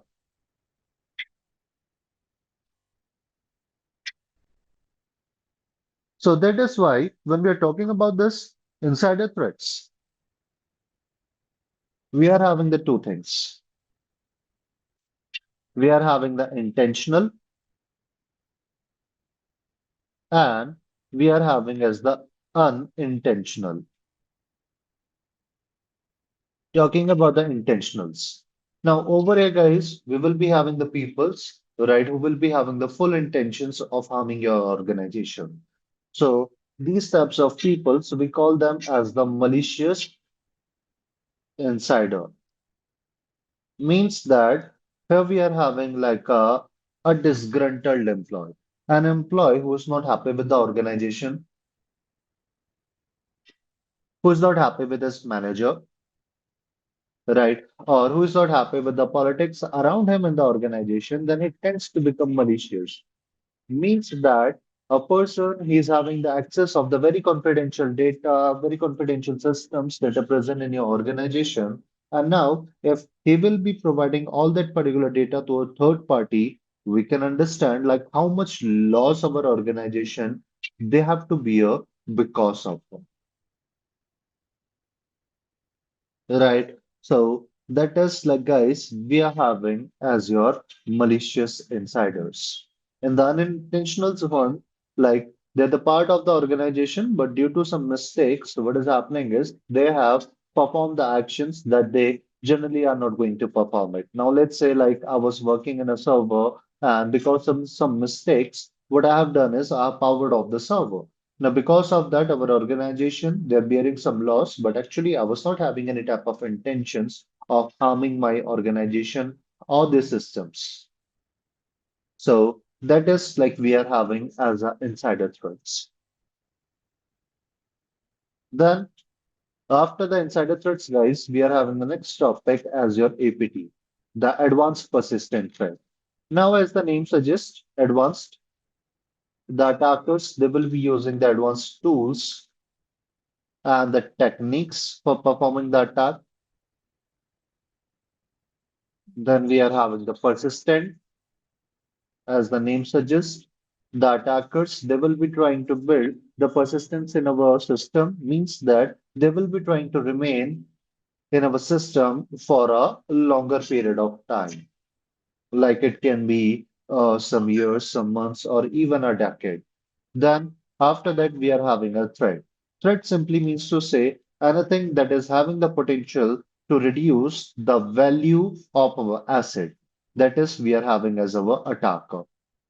Now, over here, these APTs, what they will be doing is they will be performing the hack and then they will be trying to remain in our system for the longer period of time, right? So that they will be able to collect the crucial information from our systems. So the advanced persistent threat, the APTs, they are the quite advanced hackers we are having, right? As well as for launching the APTs, we will be also requiring a huge amount of resource because they are just not like one or two people. Instead of that, like a whole team will be sitting over there and they will be working on their task.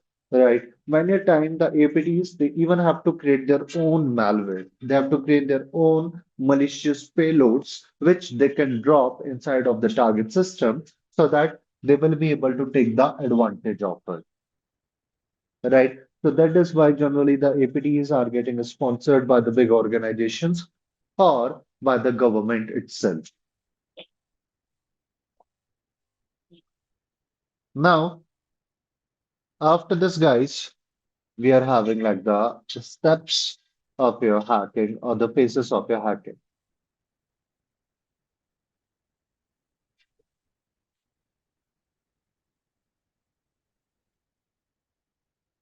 Now, if you guys are thinking that, like over here, I was talking about like this is like a defensive course, then why we are discussing about that? See, guys, over here, as a security person, right, if we want to protect your organization, right, then we should be having the information how to crack the things. If we know how to break the things, then it will be much more easier for us to understand how to combine those items. So on the basis of that, we are discussing about these topics. So that is why you will be later on able to understand in which phase the attackers that are present, what they are trying to do, and many more. So here, guys, we are having the very first step, which we call as the footprinting. Then we are having as the scanning. Then we are having as the gaining access. Then we are having as the maintaining access. And then here we are having as the covering trust. So these are the five phases we are having of your hacking, right? Whenever a hack will be happened, so these are the possible steps that will be getting followed one after another. Now over here, guys, let's say I want to perform an attack, right? So it is not like that. I will be directly opening my laptop and I will be able to do all those activities. No. Instead of that, what will be happening over there is like over here as a hacker, I need to go ahead and first I need to collect the information about the victim, right? So that is why this footprinting step, it is also known as your information gathering, or we are also calling it as a reconnaissance. So during your examination, if you guys are getting footprinting, information gathering, or the reconnaissance, please do not get confused. All those things are the same, right? That is to collect the information about the victim. So footprinting is a phase where, as an attacker, they will be going ahead and they will be trying to collect as much information as they can about the victim, right? They will be trying to collect as much information as they can about the victim over there. Now, over here, what will be happening is they will be having like the two methods for collecting our information. That is, we got as the active and your passive.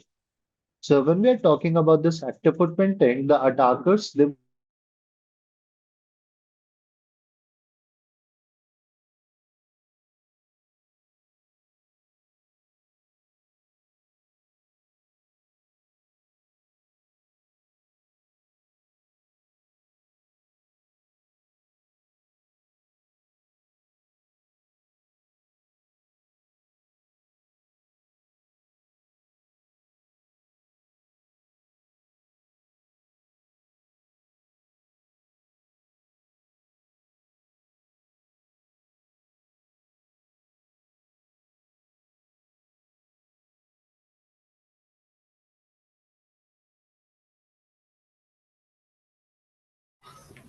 Hello.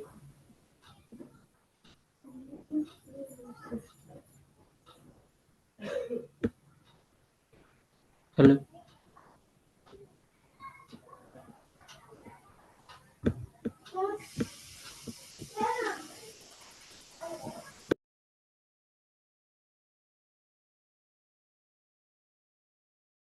Sorry for that, guys. Suddenly, don't know why, like the Zoom, it threw me out from the session.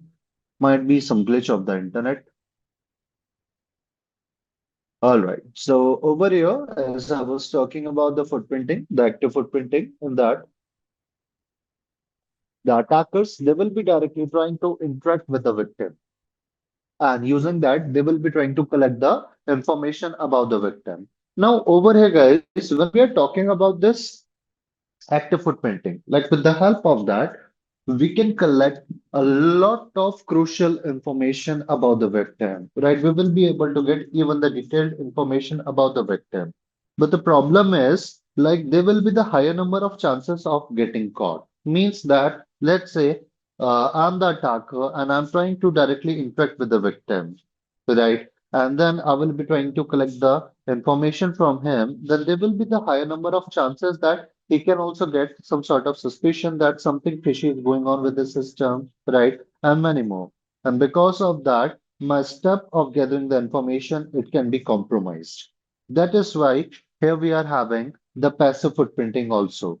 And the passive footprinting, we will be collecting the information from already available data, like from the open source, the OSINT, the open source intelligence. So using that, what will be happening is when we will be collecting the information about the victim, he won't be getting notified, right? And we will be able to get the information which we can utilize against of him.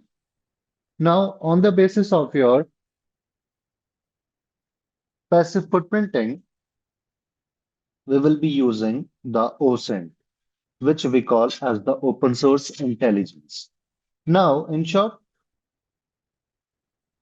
in this footprinting step, we will be trying to narrow down our search area. Now, let's say over here, if I'm having a target with the name of your Ashish. Now, guys, this Ashish name, it is quite common. You can find millions of people with the same name. Right. So over here, if you will be going ahead, you want to perform the attack on this victim. But as we know that we are having a lot of peoples with the same name. So in this particular scenario, what will be happening is it will be becoming quite difficult for us to track down like who is our main victim. So that is why what we will be doing is we will be going ahead, we will be performing the footprinting, and using that, we will be able to identify that, okay, Ashish, he's from India. Now, India is also a very big country. We can have thousands of people with the same name. Then again, we will be performing the footprinting. Then we will be finding the information that Ashish is from Delhi. Then again, we will be performing the footprinting. Now, since Delhi is also a very big location we are having, we can find hundreds of people with the same name.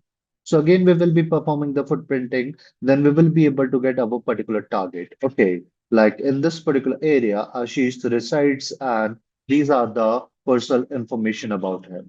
Now, using that, what is happening is over here is we are able to narrow down our search area. Previously, this was the search area we are having, but now we are having our particular target in which we will be able to perform the attack. Now, let's see, guys, how this open source intelligence it is getting utilized.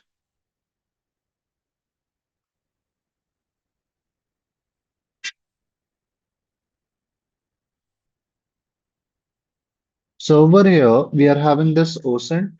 So for that, we got a good location with the name of your OSINT framework. That is a location that is providing us the list of the open source and the free tools that are available, which will be helping us to collect the information about our victim. Now, on the basis of that, we will be opening it, and here you will be finding a lot of crucial locations. Like, for example, let's say you want to find the information about the email address, right? About the victim. So for that, I will be clicking on this email search. Now let's say over here, I'm having my target that is like your Tesla.com, and I want to collect their information. So for that, here I will be going ahead and I will be looking for these multiple tools that are available. Like we got the Hunter, we are having the email to address, we are having Villa Norbert, we are having the G Hunt, Infoga, and many more.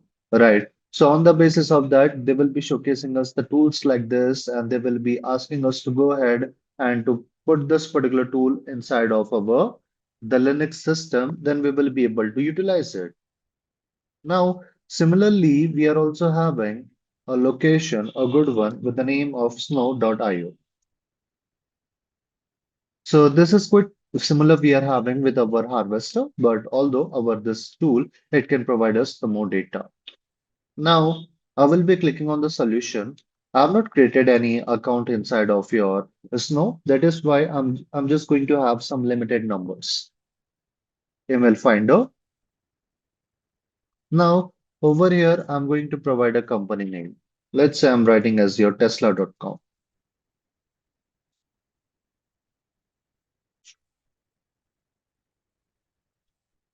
Here we got this Tesla that is containing more than your 32,000 emails. I'm going to select this Tesla from here, and you guys will be able to see the email address that are available. Now, in this particular scenario, guys, what is happening is it is not like that I was just using this tool and it was collecting directly the information. Instead of that, it will be going ahead, it will be looking for the open source areas that are available. Like it can be a LinkedIn, it can be there are different areas where they have posted the information about their mail address. Sorry.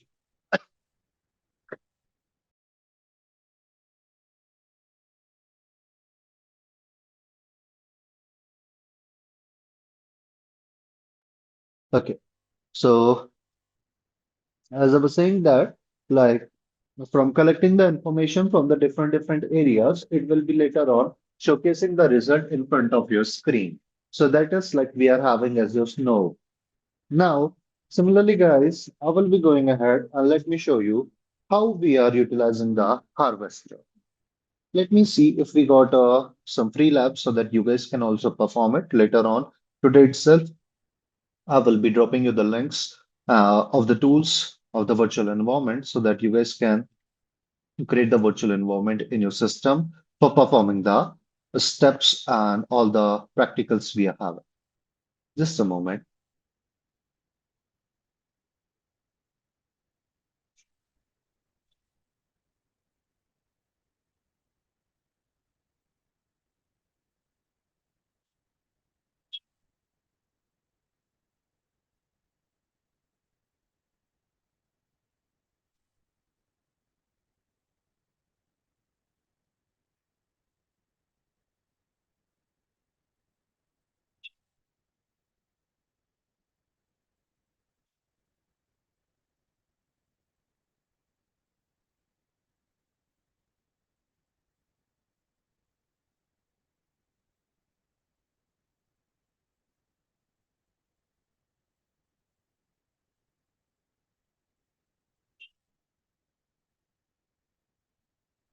All right.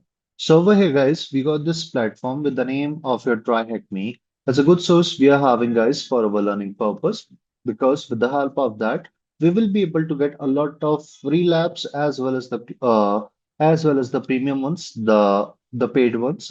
This is like a free box that is available.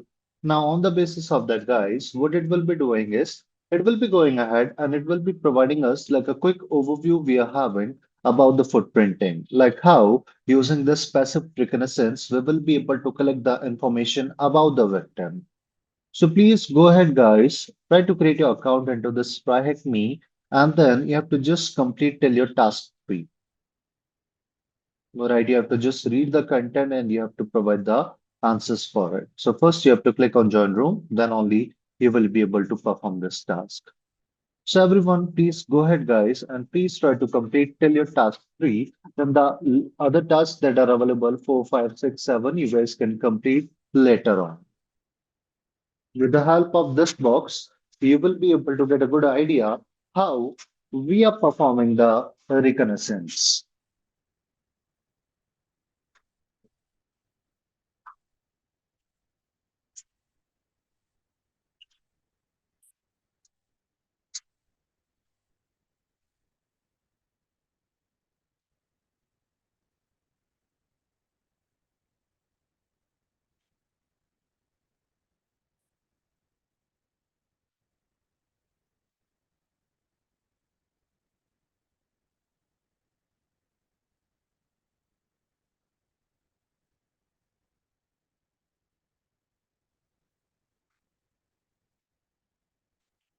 Let me know if you will be facing any difficulties while completing these boxes.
Is it working, guys?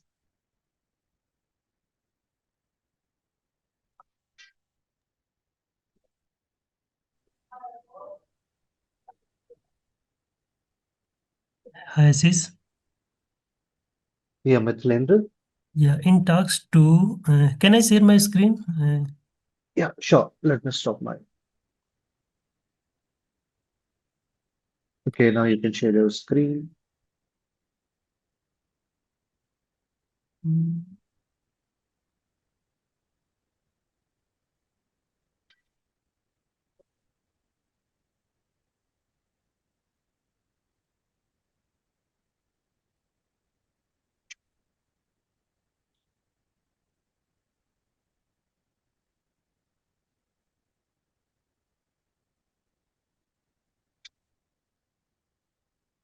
uh, I have a doubt after that, this option I tried uh, for the step three. Hmm. I mentioned the bank transfer here in the portal of the split account. Uh-huh. I see a portal for this, and here words written for that. Sorry, mm, This line is not clear to me. That's why I'm asking you. Okay, Yes, okay, explain okay. this. Yes. Okay, so over here they are just showcasing us the scenario that you are able to get inside of the bank transfer, where as Yes. an attacker you are able to gain the unauthorized access so that you will be able to transfer the money from any bank, right? As an ethical hacker, right? Like we are having the permission so that we will be able to discover the vulnerabilities in the application. So for that, they're just asking us to successfully transfer the amount from the account number 2276 to the account number 8881, and we have to transfer $2,000. So once we will be able to successfully transfer the amount, we will be able to get the page that is going to say the successfully transfer. And Okay.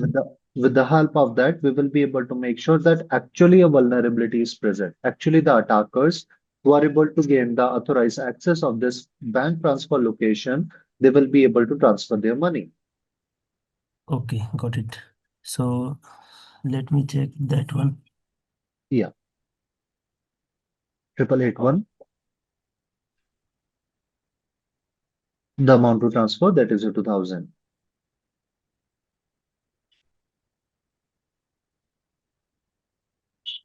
Click on send money.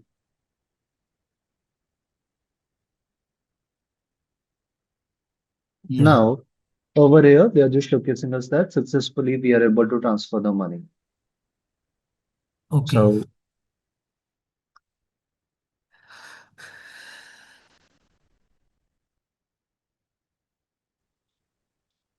Okay. Now it's clear that we get the access of the account. Yeah. yeah.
All right, so I hope it must be done, guys.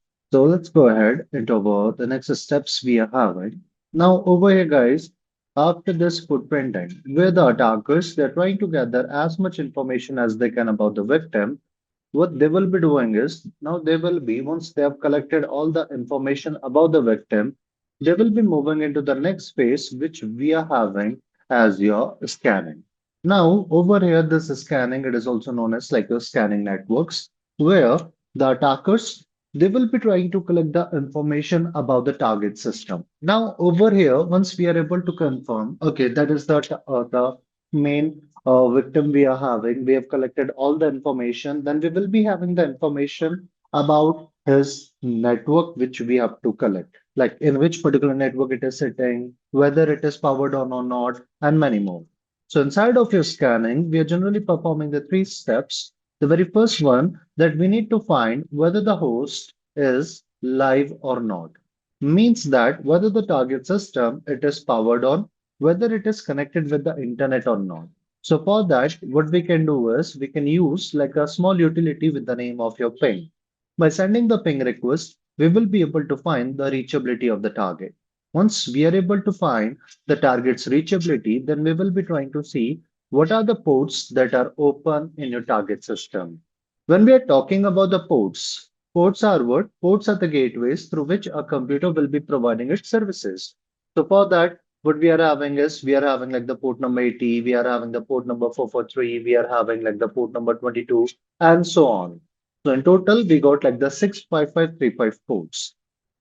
After finding the information about the ports, then we will be looking for what are the vulnerable services that are running, right, on those ports. Like over here, we are having the port number 80 that is going to use your HTTP, that is unsecure protocol, means that all the data that will be going through your port number 80, it will be moving into the plain text. We are having the port number 22, that is we are having for the SSH, right? We are having this port number 443 that we are having for the HTTPS. So what we have to do is we need to discover what are the vulnerabilities that are available on those services that are running on the top of ports. Once we are able to find the vulnerable, the weakness, the weak services over there, then we will be moving into the next phase, which we are having as the gaining access.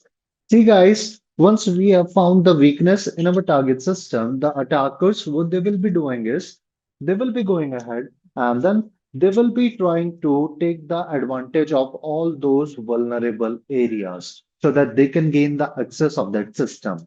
Now, let's say with the help of this scanning, I'm able to find the information that in our target, they're having like a login portal that is available. And in the login portal, they're using like a weak credential. They're using like a default credential. Now, because of all those default credentials, the attackers, he can go ahead and he will be able to take the access of the system. So that is like we are having as your this gaining access. With the attacker, after finding the weakness, he will be utilizing them so that he will be able to gain the access of the system. Now, after this gaining access, once the attacker he have gotten the access of our system, we are having the next phase as you're maintaining access. See guys, over here, what will be happening is, let's say I'm the attacker and I have suddenly gotten the access of the system. But when you were using your system, you're finding some sort of suspicion that something fishy is going on. Your system is not working as expected, right? There is something, a fishy activity that is running over there. So on the basis of that, you will be going ahead, you will be trying to find the information, like actually what is happening over there, what is the main problem, why we are facing that type of error, and many more. So because of that, what will be happening is you will be able to find the information about that weakness, right? That okay, because of that particular weakness, the attacker he got the access of my system, and now he is trying to achieve his malicious objective. So then you will be trying to kick me out from the session, right, from the system. Now see guys, over here as an attacker, I have not achieved my goal, right? But whatever the malicious intention, I have started this whole attack, I have not achieved those goals. So that's why what I have to do is I need to remain inside of your system. unless and until I will be able to properly achieve my all the goals. So that's why what will be happening is we need to maintain the persistence. We need to go ahead and we need to make sure that we are having the longer duration of the access of a system unless and until I'm not able to achieve my all the results. So that's why the attacker this time here, he will be going ahead, he will be trying to build the persistence by dropping some extra malwares in your system, by compromising the other files in your system. So using that, he will be able to make sure that even if you are able to identify, you are able to find the initial file using that, the attacker he got the access, right? Still, I will be having the access of your system.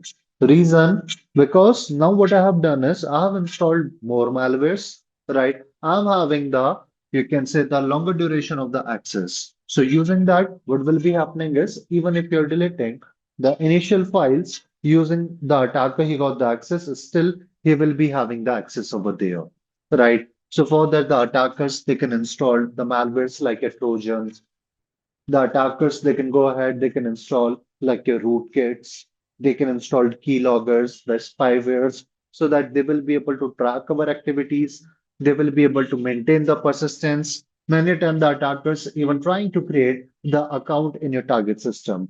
So using that account, they will be able to gain the access whenever they want, right?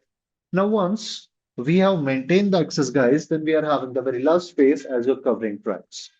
Now, in this covering track space, the attackers they will be going ahead and they will be removing all the evidence of your compromise. So, using that, they will be able to make sure now over here I have achieved all my goals, all the objectives we were having for that particular attack.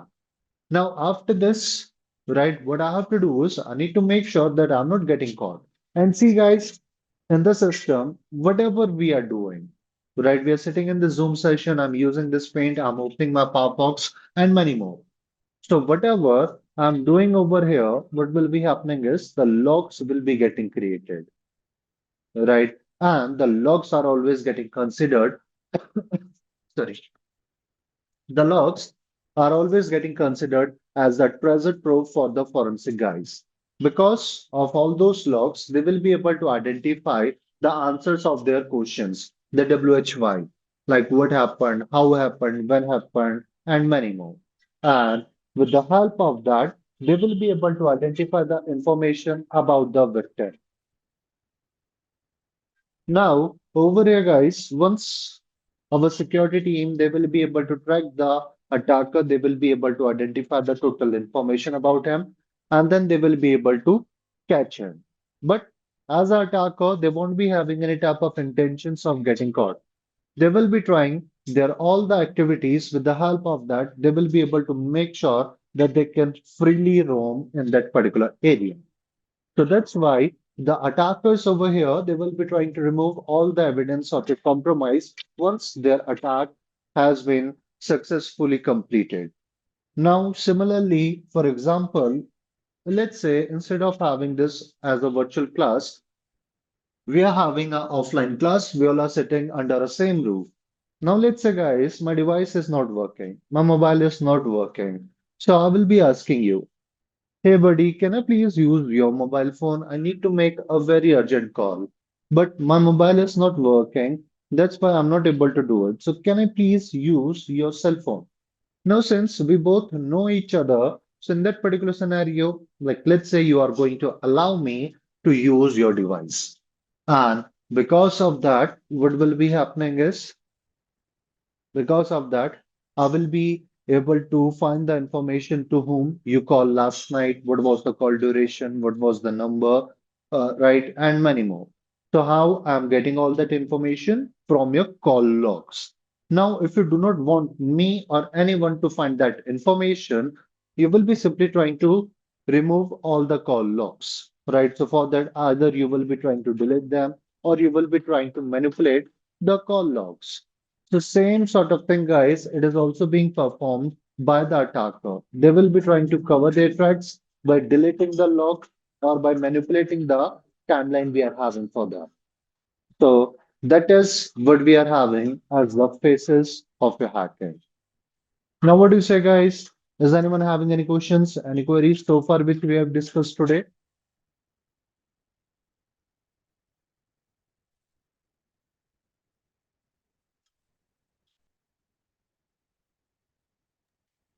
No. Okay. No, Ashish. So over here, guys, what we have done is we have discussed about the information security, right? Then after that, we directly went ahead and we started discussing about the threats that are available in your second module, right? Like the different types of hackers we are having, as well as we have discussed about like the uh, you can say the hacking phases. Now tomorrow, what we will be doing is we will be discussing about some case studies. So with the help of that, you will be able to understand the abbreviations we are having over there. So using that later on, when we will be going through all our topics, you won't be having any type of difficulties. Then we will be moving into the topics like we got as the cybersecurity framework of your NIST, right? We will be discussing about like the gap analysis we are having. We will be talking bit about the security controls that are available. Then we will be talking about the roles and the responsibilities and the business units. So that is going to be the agenda for tomorrow. And over here, I'm also going to drop the same file. Just give me a moment.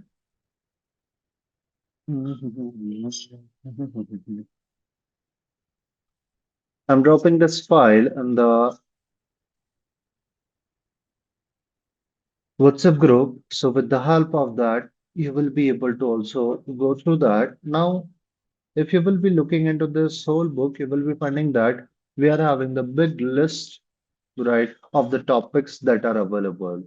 So it is not like that, guys. We will be able to go through each and everything that is available. Instead of that, we will be trying to cover all the things from the exam's perspective, right? The most of the questions that are being asked during your examination, as well as I will be also dropping some practice questions with you, right? As we will be completing any modules or the domains, right? So with the help of that, you will be able to revise yourself, like what are the things which we have previously discussed. So with the help of that, you will be able to perform the revise by yourself, as well as if you will be having any question, any queries, then you guys can ping me. I will be helping you out with them. Okay, Okay. great. So along with that, guys, what you have to do is you also need to create like the virtual environments as I'm having over here.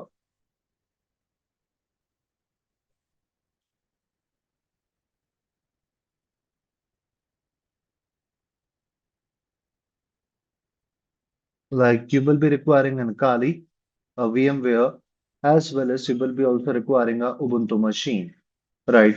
Along with that, I will be also dropping some other machines in the WhatsApp group. So all the things which we have to download, I will be continuously dropping them in the WhatsApp group. So make sure to download them. And while installing them, if you will be facing any difficulties, then you guys can let me know. I will be helping you out with that. Right.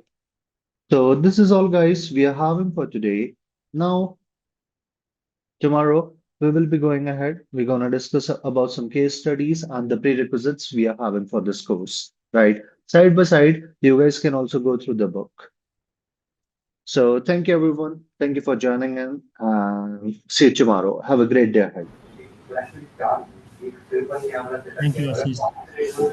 Thank you. Thank you. Thank you, Ashish, guys. tomorrow we'll be using this link or from the portal we are going to join? Like from the portal itself, no problem with that. Okay, because we waited there for 15-20 minutes today and I believe we lost some time, so that's why I'm confirming again. Okay, no worries. I will be connecting with the operations Yeah. and will be dropping the message as soon as possible over there. Oh, perfect. Thank you so much. And what about the recording?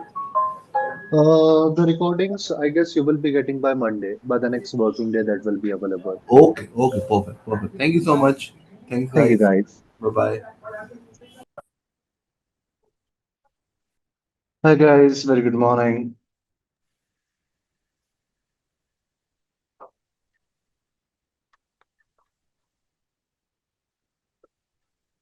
Okay, we are just going to wait for some couple of minutes. Till the time you guys can grab the tea, coffee, water. Then we will be going ahead and we will be looking into the cybersecurity frameworks we are having over here. And then we will be talking about the controls and many more.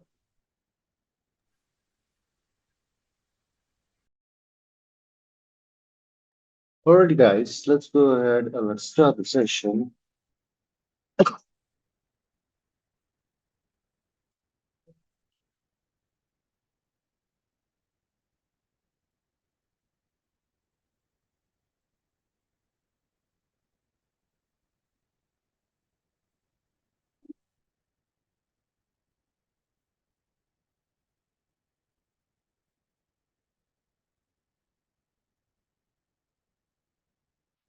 Now, over here, guys, yesterday we have discussed about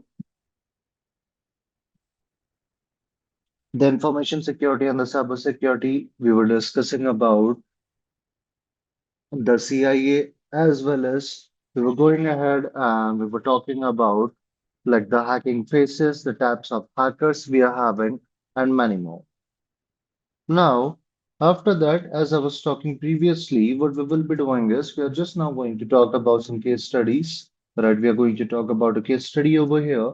So, with the help of that, all the abbreviations we are having, you guys will be able to quickly understand. And for that, what I'm going to do is I'm going to take the help of the Sony. An attack that happened on his Sony, the Sony Pictures, the Sony Pictures hack. So over here, guys, when we are talking about this attack, it happened near the time of year 2015, and at the time, the Sony was considered as one of the most reputed and the secured organization. And the attackers who performed this attack, they were with the name of the GOP, the Guardians of Peace, that is a North Korea-based hacker group that is available. Now, over here, let me make some drawing so that we will be able to understand them.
So over here, we got our internet. Then at the time, the Sony, they were using the multi-home firewall architecture where they were using more than one firewall in the network architecture. Then here we were having your DMZ, the demilitarized zone, where the organization they will be able to create a whole separate network where they will be putting the public facing servers. Right. So with the help of your DMZ, we will be able to host all the public facing servers of the Sony. So using that, we will be able to make sure if all our DMZ is getting compromised, it is not going to make that much of a effect to your internal network of your organization. Now, over here, anything that is connected with the internet that is prone to get compromised because an internet, what is happening is the attackers are present. Now, over here, as we were yesterday discussing about the phases of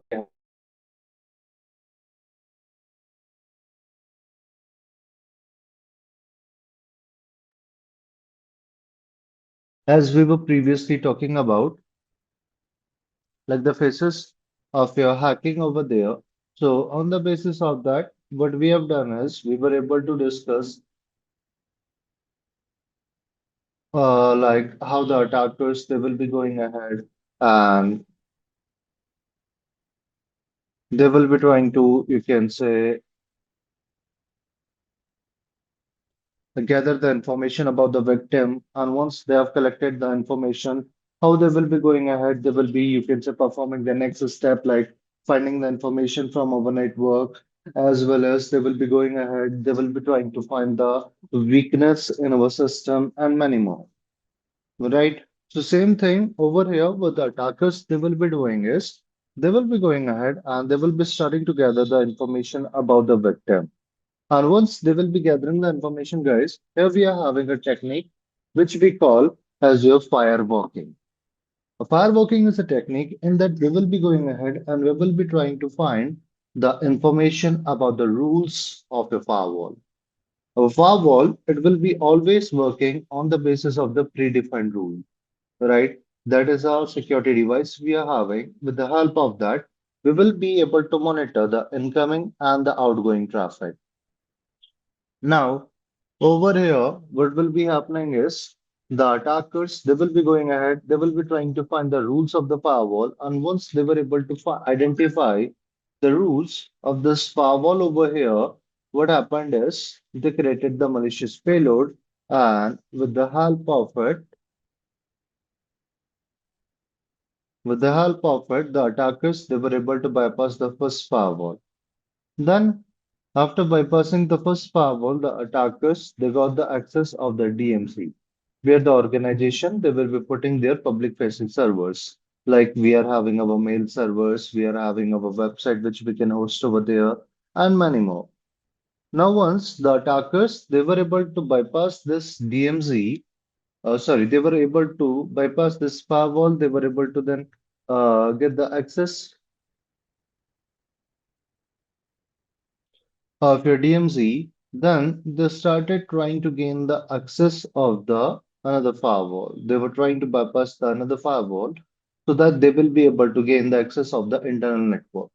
But over here, what happened is since we are having the two firewalls that are placed, right? So it is not like that.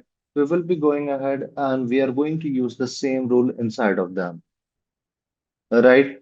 Because if we will be using the same rules, if the attacker is able to bypass the first firewall, then he can also bypass the second one. That is why we are not going to utilize the same rules. And that's why the attackers, they were not able to bypass the second firewall, right? So that is how the attackers, they were trying to perform their activities over here. Now, over here, you will be finding that the only method we were having to connect with the internal network over here, right? That was to bypass these firewalls. But over here, what is happening is our attackers, they were trying to perform the activity. They are able to bypass one of the firewall, but they are not able to bypass the second firewall. So in that particular scenario, the attackers, since they were having the access of your first firewall over there, the attackers, they went ahead and they installed a sniffer in front of the first firewall over there. Now, when we are talking about the sniffer, a sniffer is what? It is a program we are having, right, that is coming into the software as well as in the hardware, right? A sniffer is a device or a software we are having that will be helping us to monitor, that will be helping us to capture the information that is moving from one point to another point in our network. Right. So with the help of that, the attackers they were able to see like what is the incoming traffic we are having over here, what is the outgoing traffic we are having, what are the location where the peoples from the Sony they are you can say accessing on the regular basis. So all that information they were trying to collect. Now after some time, the attackers they were able to find the information that the peoples from the Sony, what they're doing is on a continuous basis, they're visiting a site with the name, oh, that is like a newspaper site, and let's say the name we are giving it, for example, New York Times.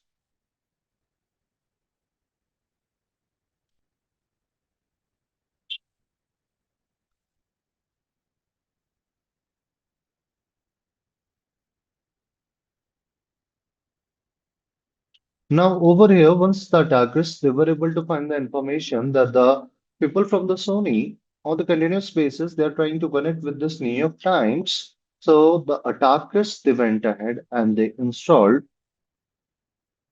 a malicious program inside of this New York Times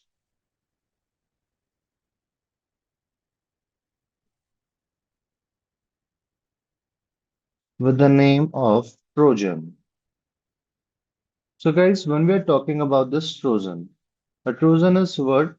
It is a malicious program we are having, right? It is a type of a malware we are having that will be providing us the backdoor access of the target system. Now, over here, when we are talking about this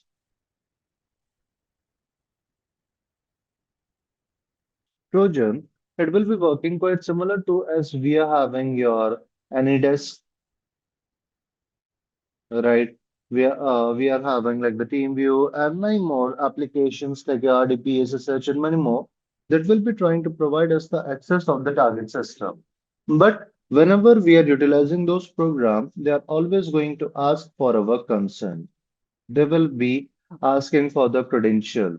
Only the authenticated and the authorized user will be able to perform the task, right? Only they will be able to connect with your system, right? They will be able to, you can say, control our system if they are authenticated and authorized. But when we are talking about when we are talking about this Trojan, it is not going to ask for any type of consent. It is not going to ask for any type of authentication and authorization. With the help of it, the attacker he will be successfully able to gain the access of your target system and he will be able to perform his malicious task. Right? Now, over here, one of the employee from the Sony,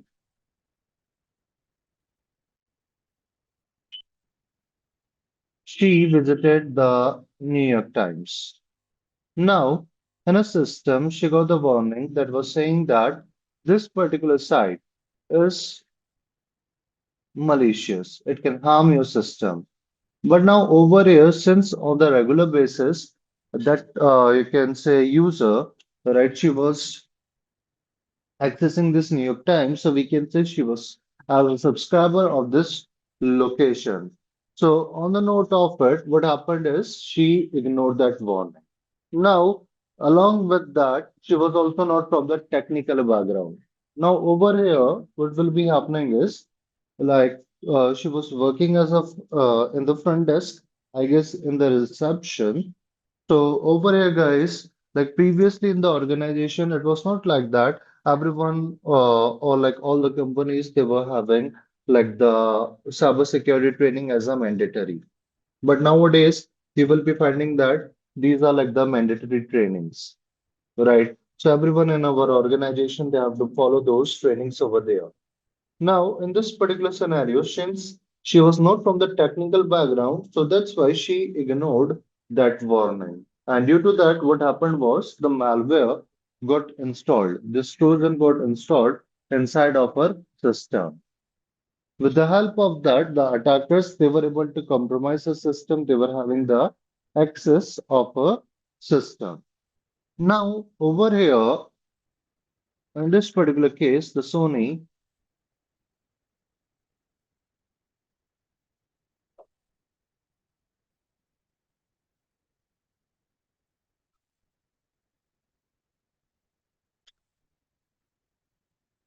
they were using flat network. Now, over here, guys, previously we used to have something known as like the flat network. Flat network means to say, like inside of our network, any device can access any other device. Means like let's say this is like the whole organization we are having. Now, over here, we will be having the multiple different departments. Like let's say these are the department that is belonging to the front desk, then the games, the sales, the movies, and many more. Now, since they're sitting all inside of the network, then a system of another department, it can access another system over there. Now, because of that, since one of the system got infected from a malware, all the systems that were present over there, they also got infected from that malware, from this Trojan. And using that, the attacker, he was able to gain the access of all the systems that are present. Nowadays, we are not using your flat network. Instead of that, we are having the VLAN, the virtual local area networks, where we will be breaking the big network into the smaller pieces. Now, over here, guys, talking about this attack, it is not like that. Like the attackers, they were only having the access of the people right from the Sony organization, right? And the whole worldwide, like any user who was trying to access the Sony on the day, sorry, they were trying to access the New York Times on that day. They were all getting infected from that particular Trojan. Now, talking about the number,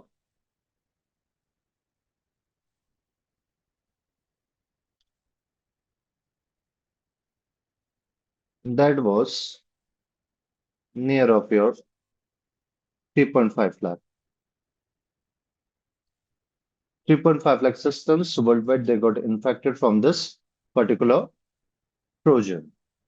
Now, over here, guys, when we are talking about a single compromise system which can be controlled remotely, that is we call as a bot, right? Now, over here, when we are having the collection, right? When we are having collections of those bots, that is what we call as a botnet, the network of the bots. And for controlling those bots, we are using something known as your CMC, which we call as your command and control server.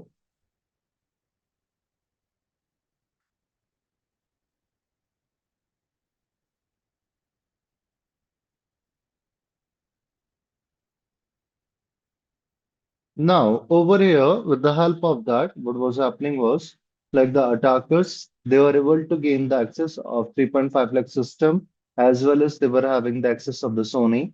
Now, the attackers, they started stealing the data from the Sony and they started distributing that particular data inside of these compromised systems.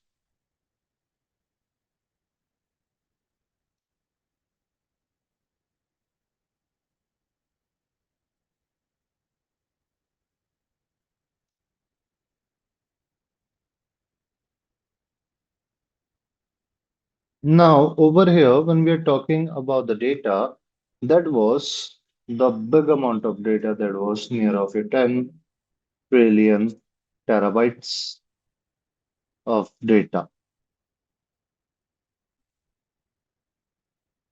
Now, over here, guys, in this particular scenario, as you can see, the attackers, they have performed this whole attack, right? Where they are able to find the information about our firewall rules, as well as the attackers. They went ahead and they were able to drop the malware, like the Trojan, inside of our system. They were able to gain the access of a 3.5 lakh system worldwide.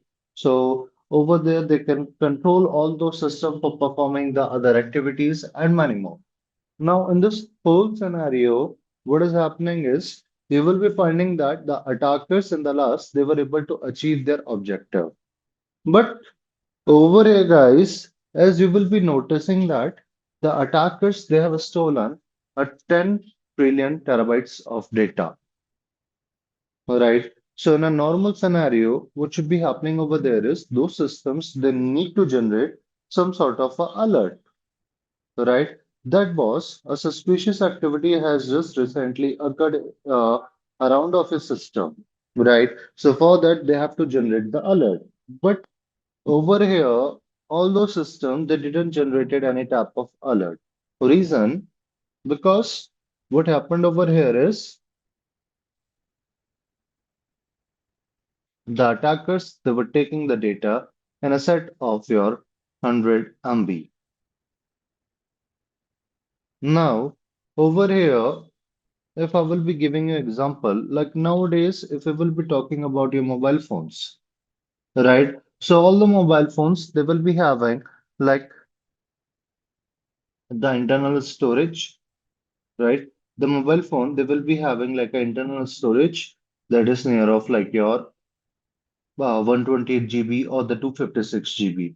Now, if I will be taking any type of data, a quite a small amount of data like of your 10 MB, 5 MB or something like that. So in that particular scenario, we won't be able to notice that part because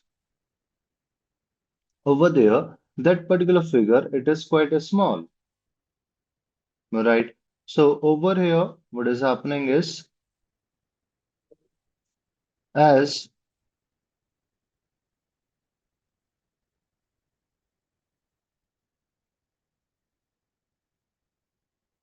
as the attackers, they were taking the data in a set of your 10 MB, sorry, the 100 MB. So over there, it was just showcasing that like these are like the normal system who are taking our data, right?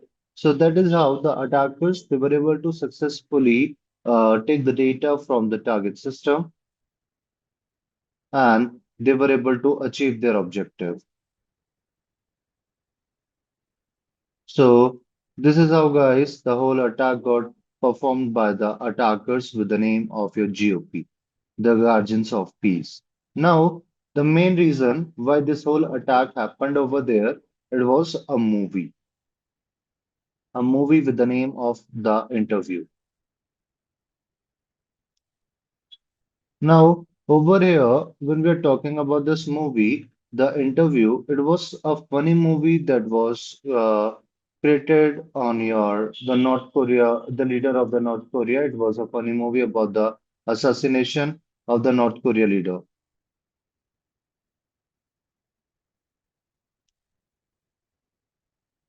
Now, along with that, the attackers, they also went ahead and what they did is they also make the script of the movie like your Expendables viral in the internet, as well as they also leaked the movie with the name of, you can say, Fury in the internet, that was of your Brad Pitt and many more.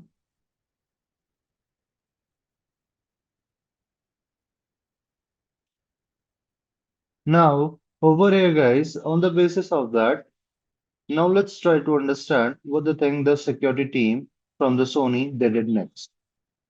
Now, over here, when we are talking about this whole scenario, you will be finding that what is happening is the attackers they were able to perform their task, right?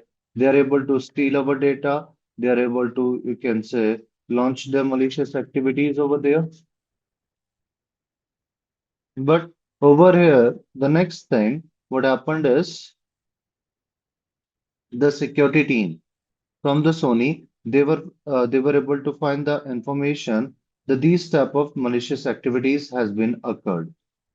Right? Once the Sony team, the incident response team from the Sony, they were able to find the information that a suspicious activity has occurred over there. Right? So what they did is they performed the isolation. They completely isolated the Sony from out of the internet. Right? So with the help of that, they were able to make sure that no attackers will be having the access, as well as they were able to perform, you can say, the root cause analysis where they were trying to track like who was the attacker. So the next thing the attackers did is they went ahead and they removed the Trojan from a New York Times. And once the Trojan got removed from the New York Times, the attackers who were having the access of a Sony, it also got disconnected. Right. So in that particular scenario, what happened over there is Like the people from the Sony, they were able to get to know like the malware it came from this side, but it was like a dead end. Now, when they were moving into this area where they were trying to find the information about it,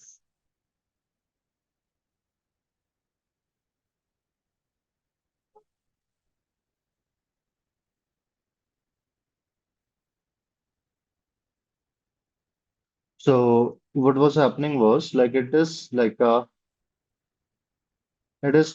you can say a totally uh, a difficult task they are having if they want to you can say sue these many number of the user that is your 3.5 lakh.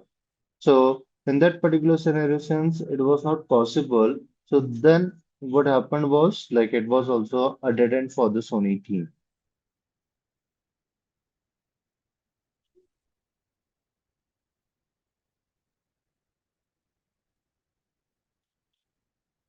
So this is how guys, when we are talking about the attacks that are getting happened, right? The attackers, what they will be doing is they will be trying to perform a lot of type of suspicious activities, right? And with the help of it, what will be happening is like the attackers, they will be able to achieve their malicious objective.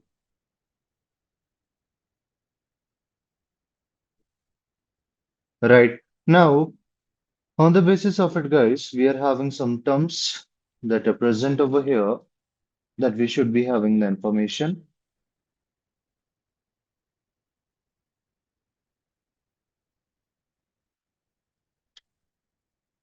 Here we are having as your hack value, asset, asset value.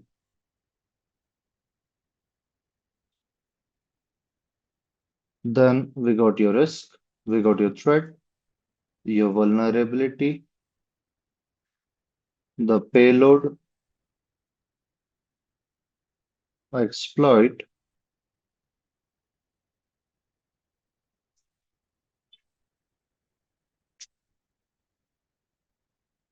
we got the Trojan, we are having the logic bomb, we are having a bot, the botnet, we got the CNC, the command and control.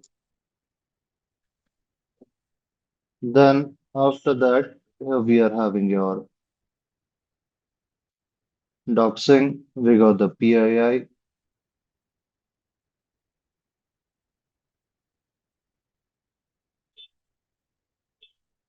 So over here, guys, what we are having is we are having some common terminologies that we should be having the idea about them. Now, on the basis of that, what is happening is we are having like the very first one as a hack value. Now, over here, guys, when we are talking about the attackers, it is not like that. When we are talking about the attackers, that they will be opening their system and then they will be starting to perform the malicious activities, right? So over there, what they will be doing is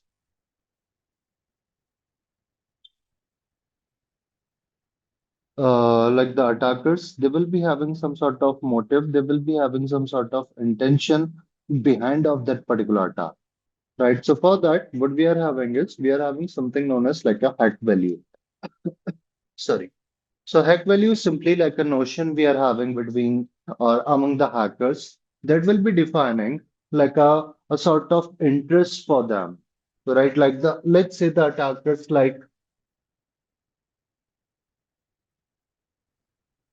the attackers, they're finding some sort of activity as a quite interesting one. They're finding that, okay, the you can say the victim, they are having quite a challenging location or something like that. So in that particular scenario, they will be able to get their interest up and then they will be trying to compromise the target system. So for that, what we are having is we are having like a hack value. Right. Now, let's say if I will be giving you the example that we need to perform the attack on a university, we need to perform a attack on a bank. So most probably what we will be doing is we are going to select the bank. Reason because of money. Now, That is what we are having as a hack value. That will be depending from your hacker to hacker.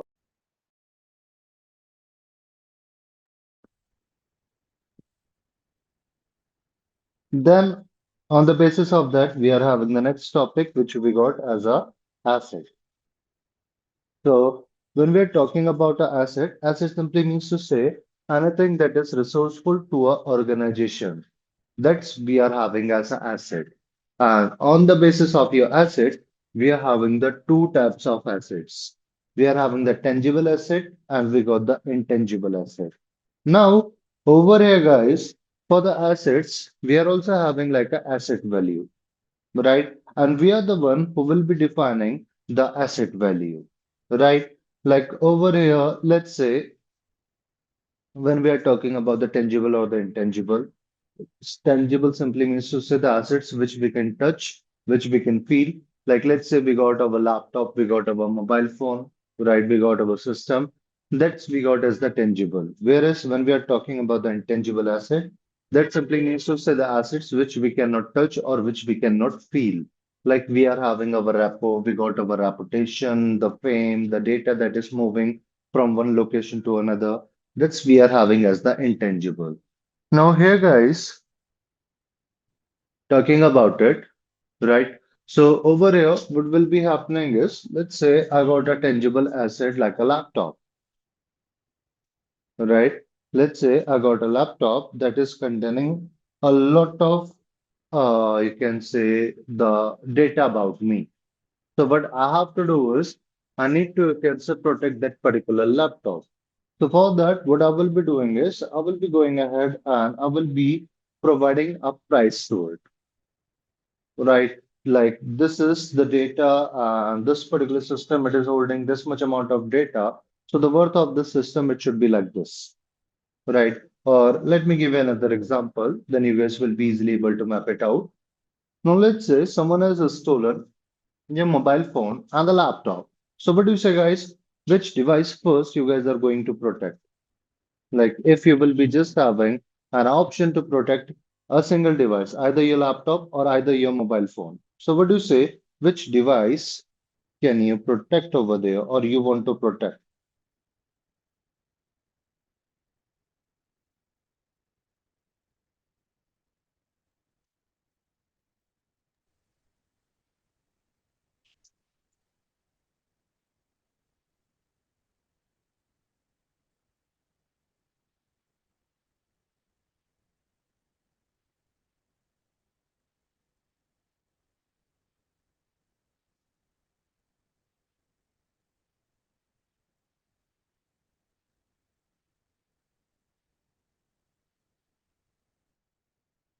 Now, most probably, what we will be doing is we will be going ahead and we will be saying that we are going to protect our mobile phone, right? As it is containing a lot of data, or many of you will be saying that we will be trying to protect our, you can say, the laptop since it is more costly or something like that, right? Now, over here, it will be all depending upon us, right? Like which device we are preferring to save, right? Like let's say over here, if I will be talking in my terms, right? Like if someone has stolen my laptop and a mobile phone, right? So I will be preferring to save my mobile phone. The reason is that I got the laptop from the office. Right, whereas when I'm talking about my mobile, that is my personal, that I'm the one who has paid the money for that.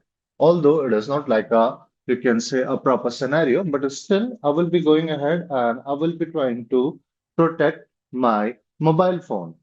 So for me, what is happening is the value of that particular mobile phone, it is more as compared to the office laptop which we have gotten.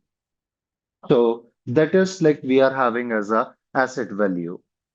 Then after that, we are having the next term as your risk. Now, guys, when we are talking about the risk simply means to say like a probability or a condition or a situation that may occur or it may not occur, right? We are not having any type of guarantee. Instead of that, we are working on the basis of your probability over here. Now, when we're talking about it, when we're talking about the risk, right?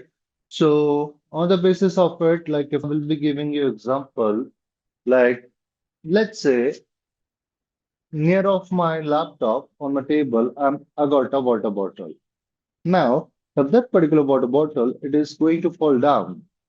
So what will be happening is the water will be getting spilled and it is going to change the asset value of my laptop. But now, let's say if that particular water bottle it is tightly kept, the water won't be getting spilled over my table, right? So that is like a risk we are having. Whereas when we are talking about a threat means to say anything, right? Anything that is having the potential to reduce the asset value, that is what we call as your threat. Now, to my laptop, the water bottle is a threat. Means that if it will be falling down, right? I'm not even talking about the, you can say the water will be getting spilled, right? Even if the, you can say the bottle, it will be falling down, then still it can change the value of my laptop because of the weight, because of the impact. Might be it is going to break my screen of the laptop. So that is what we are having as a risk, right? And then we got the next term as your vulnerability. Vulnerability means to say any flaw or the weakness that is present in our system. And using that flaw or the weakness, what will be happening is the attackers, they will be able to go ahead, they will be able to take the advantage of it, and then they will be able to gain the access of our system. So that's what we got as your vulnerability, a weakness. Then over here, to take the advantage of those weakness, the attackers, they're having a malicious code, which we are calling it as a exploit. So exploitation is a process where the attackers, they will be going ahead and then they will be trying to bypass the system's security, and with the help of that, they will be able to gain the access of our system. That is what we are having as a exploit. Now, once the attackers they have gotten the access, they will be having some objective in their mind that these are the goals which I want to achieve. Right. So for that, what will be happening is we are having a term which we call as a payload. A payload is a malicious code that will be working together with our exploit over there. And with the help of it, what will be happening is we will be able to control our target system once we have gotten the access using your exploit. Now, let's say if we want to go ahead and what we want to do is we want to steal the data from the target system, right? We want to create some sort of rampage inside of a target system. You want to corrupt the data that is present in the target system and many more, right? So for that, what will be happening is we can have the different types of goal in our mind or the different types of objective in our mind. Right. So for achieving all of them, we will be requiring like a payload. Now, after this payload, guys, we got the next one, which we call your Trojan, which we have previously discussed.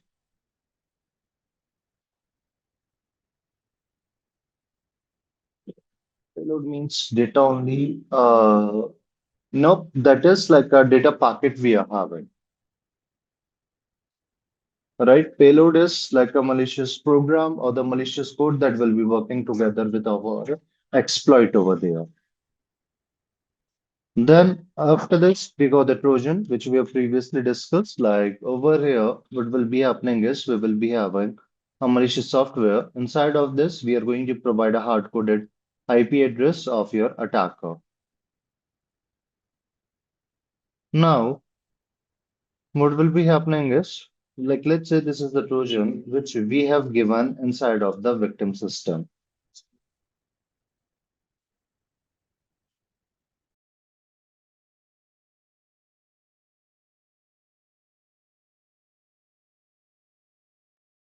Now over here, this is like the victim, and inside of the victim system, we have given a malware that is containing like a hard-coded credential. Now, after that, what will be happening is once this particular malicious program it will be getting dropped inside of the target system, then it will be trying to connect with the attacker. Right. So with the help of it, once this malicious payload, it will be successfully able to connect with the attacker system.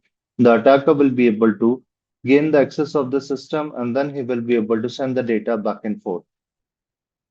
That is we got as a Trojan. Then after that, guys, we are having the next one, which we call as the logic bomb. A logic bomb, it is a malicious program which will be getting executed whenever the embedded condition inside of it will be getting done. Now, the logic bomb, it is like a, you can say, a time bomb we are having, or a condition-based bomb we are having, or a condition-based malware we are having, right? So inside of that, what will be happening is we need to provide the conditions, like in your Windows. If you guys have used the task scheduler, so using that, we will be able to automate the task. So the same thing the logic bomb is also doing. Inside of it, we need to provide the condition. Like once the clock, it will be, you can say, reaching your 10 a.m., our malware will be getting executed and it is going to delete the data from the target system. So that is like we are having as your logic bomb. Then we have discussed what is a bot. Bot is simply a compromised system that can be controlled remotely. Then we are having is the botnet, a collection of the bots. Then after that, we are having is the CNC, the command and control. Now, over here, let's try to understand how this command and control works. Now, over here, let's say this is the attacker we are having. The attacker, what he will be doing is he's going to create a malware and he needs to deliver this malware among the 100 system. Now, once the attacker, he will be trying to create the malware, what will be happening is he's also going to create a CNC server, a command and control server. With the help of that, he will be able to control the target system. Now, after that, we got the victim system, right? These are what? These are like the victim system, right? Where the attacker, he will be trying to deliver the malwares. Once the malware will be getting downloaded, so they will be getting executed and they are having the hard-coded IP address of the attacker. Means that after getting executed, they will be trying to connect with this command and control. Command and control is simply like a watchtower we are having, or like a the main system, the attacker, he will be creating to control the multiple system altogether. Because controlling hundreds of system, it is not an easy task. Right, like most probably we will be getting a lot of errors while controlling all those 100 system manually. So that's why what we are doing is we are going ahead and we are having like this CNC, the command and control server. And what it will be doing is it will be going ahead and it will be helping us to control all those target system. Like you guys have seen in many of the military movies that whenever they are performing their task, what they will be doing is they will be doing on the basis of a general, right? They will be having like a higher up that will be present over there.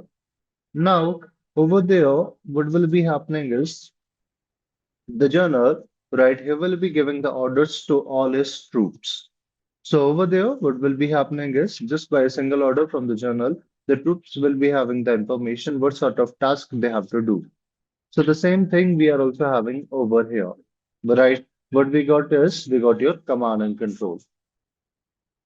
Then after this, we are having as the next topic, which we call as the doxing.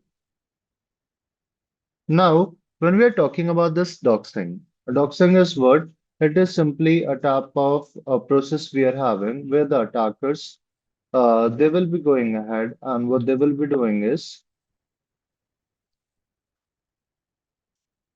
the attackers, they will be going ahead, they will be stealing our data, and after stealing the data, the attackers, they will be trying to put all the data over the internet, right? So for that, what we are having is we are having your doxing, a simple process where the attackers, they will be trying to steal our data, and then they will be trying to make all the data about us public.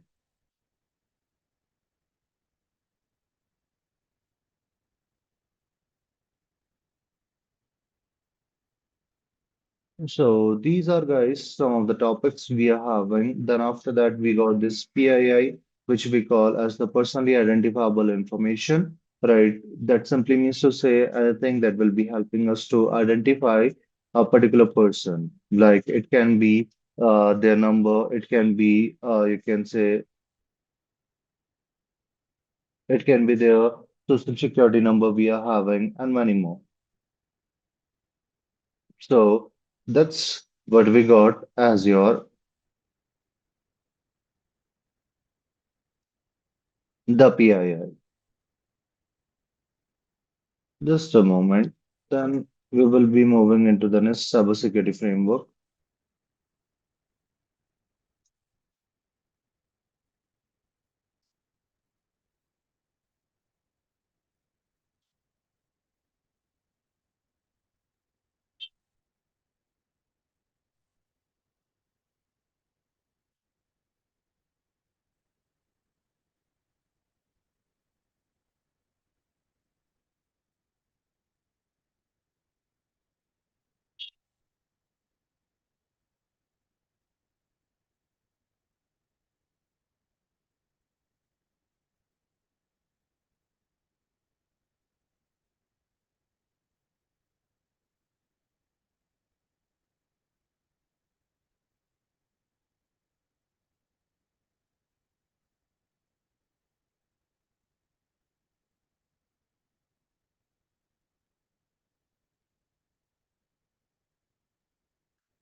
All right, guys, before that, please go ahead and try to complete this box, a very small box we are having with the name of your junior security analyst intro.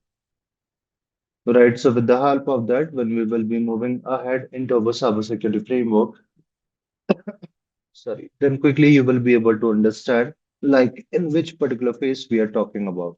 So let me drop the link of it into the chat box. You guys can copy it from there and please log in into your TryHackMe platform, and it is a free box. Just go ahead and go through it.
It's done, Ashish.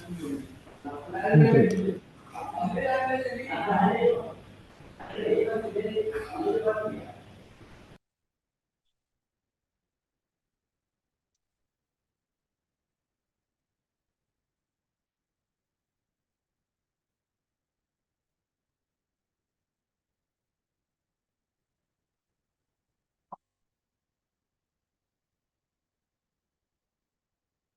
All right, then, guys. After this, we are having about the cybersecurity framework. On the basis of that, your cybersecurity framework, we will be able to make sure that everything in our organization it is working all great.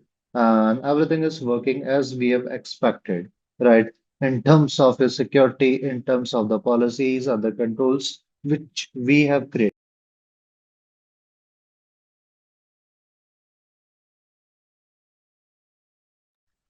Now, when we are talking about the cybersecurity framework, like in our organization, we are going ahead, we are having the information security policies, right? We are going ahead, we have to make sure all the physical or the digital data we are having, we need to protect them, right? So over here, the NIST, they're providing us the cybersecurity framework, and with the help of that, what will be happening is we will be able to make sure like all the things that we have created, they are working as expected for your organization. Now, on the basis of that, guys, here we are having these five functions that are available. So for that, we are having with the very first one, which we got as the identify. Now, over here, what we have to do is, in the very first thing, we need to identify the information about the assets that we want to protect.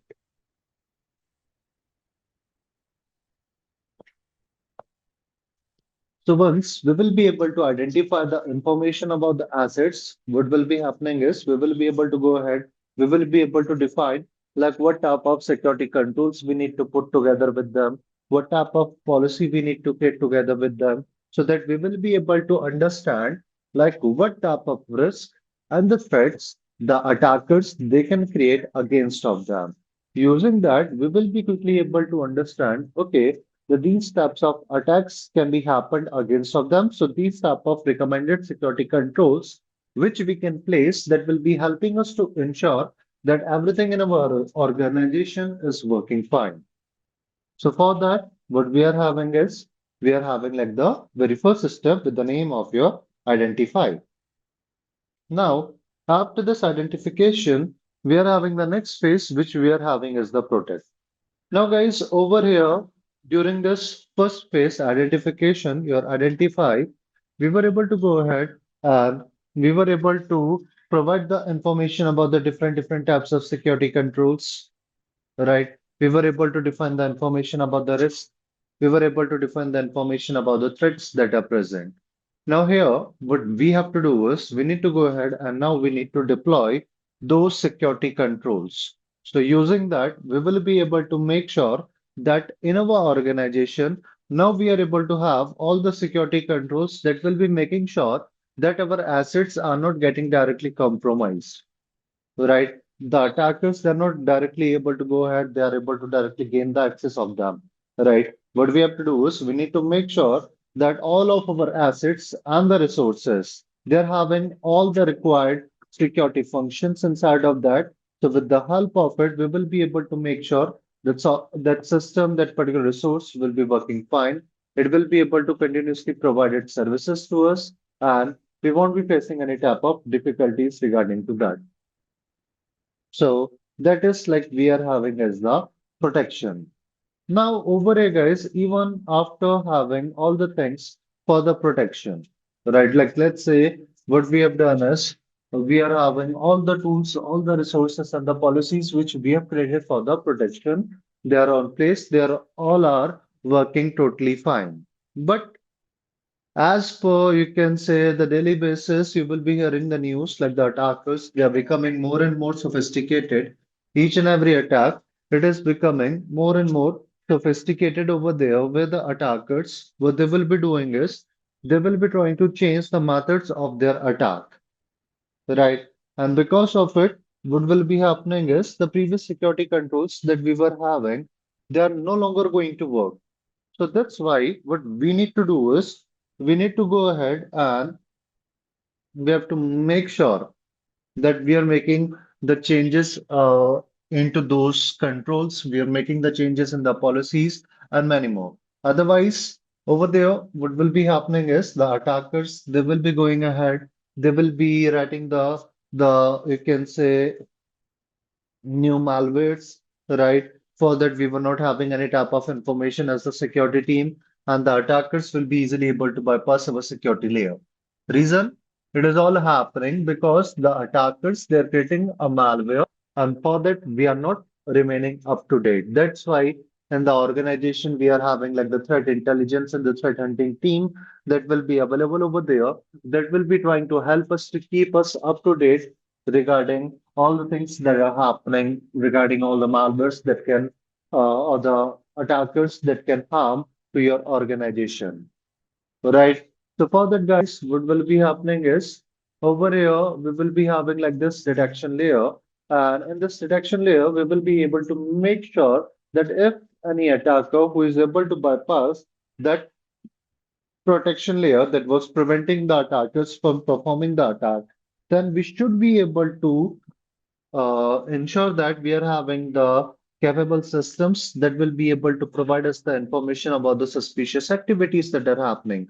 So for that, we have to make sure that we are able to have like a 24 by 7 monitoring over there, right? So that we will be able to make sure all the security tools they are working fine and they are even able to identify the information about the new types of attacks method that are being used by the attackers. Then after that, we are having the next one as the response. Now, in this response step, we need to go ahead and we have to analyze the previously occurred threat that was harming to your system. All right, we have to go ahead and we need to take the actions against of them. Once we are able to identify the malicious activity, we have to go ahead, we have to analyze what type of impact our organization they have to face because of it. And once we are able to understand the impacts, we need to go ahead and we need to isolate. We need to isolate the affected system. So using that, we will be able to make sure, like let's say if we are having three system and out of a three system, one system has got infected from a malware. So what we have to do is we need to isolate this system over there so that the malware is not going to affect these two systems. So that's why during this response phase, what we will be doing is we are going to identify, we are going to analyze like what are going to be the impacts of this particular malware against of our resource, right? As well as we will be going ahead and we will be trying to take the actions against of it, right? Where we will be isolating, we will be containing, and then we have to make sure that we are successfully removing this particular malware from our system. That is known as your eradication or your remediation, right? Where we have to make sure that successfully we are able to remove the malware from the target system.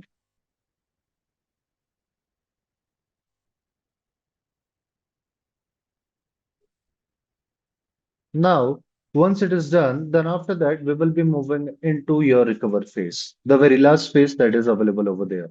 Now, inside of this recover phase, what we have to do is we need to go ahead and we have to make sure that we are able to restore our system, the data we are having, right? If our, all the previously defined controls are not able to stop the attack. Now, over here, guys, for that, what we are having is we are having a term which we call as your resiliency, means that our system will be becoming resilient against of that attack. Now let's say over here what will be happening is we have to make sure that like let's say this is the organization system, right? And if you want to make sure that it will be able to withstand against of the malware attack, then we have to make sure that we are having the anti-malware solution in our system,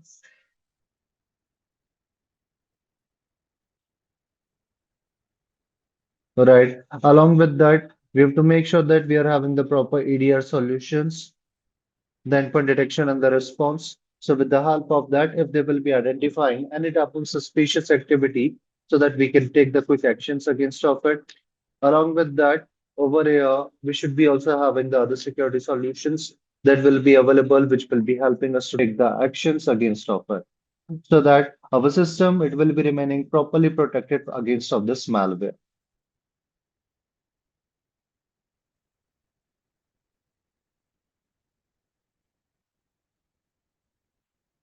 So this is guys, we are having as a cybersecurity framework. Now, after that, we are having a process which we call as the gap analysis.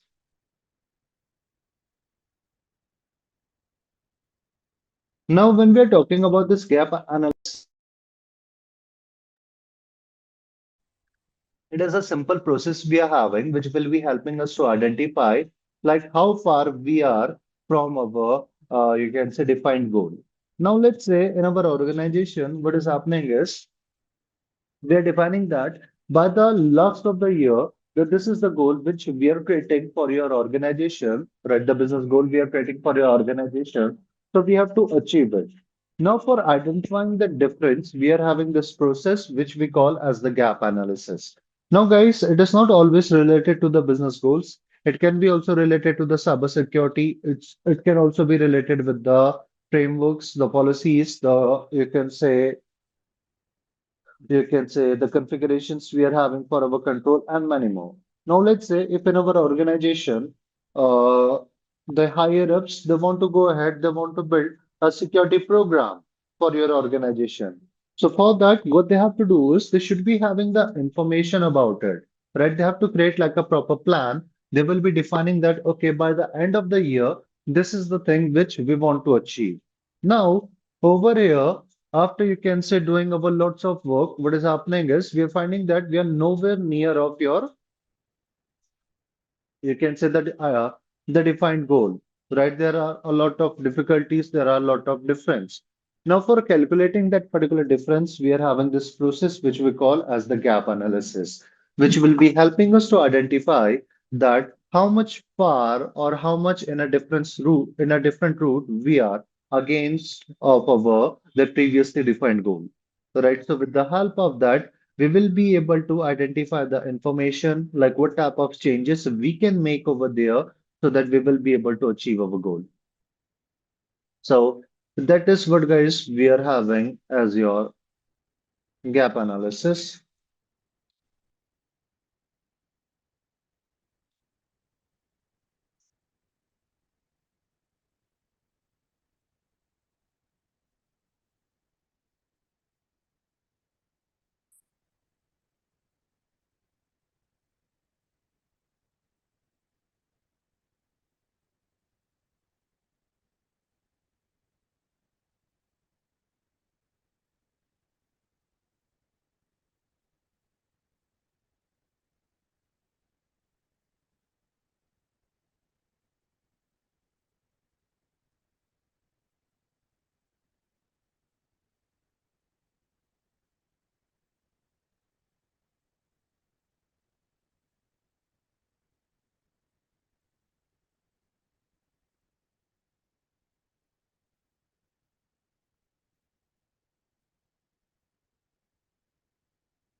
Now guys, after that we are having the next topic is the access control. We have discussed a bit about it.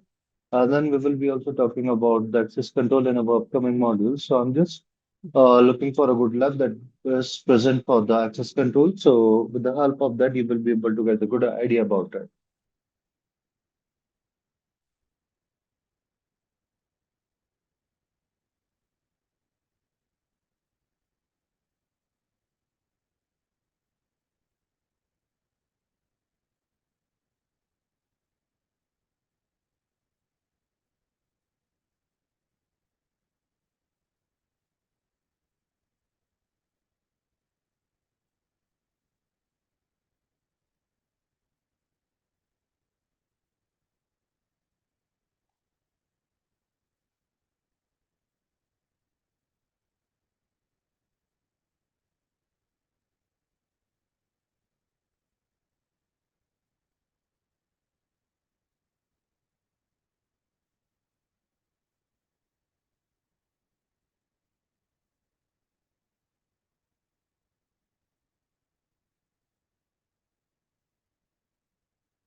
Along with it, guys, in the chat box, I'm also dropping one of the link that is present for the security principles. So with the help of that, you will be able to look for the concepts which we have discussed over here.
Just a moment, guys. Like one of the lab, it was a good platform, but I guess it is marked down over here, like it is giving me not found over there.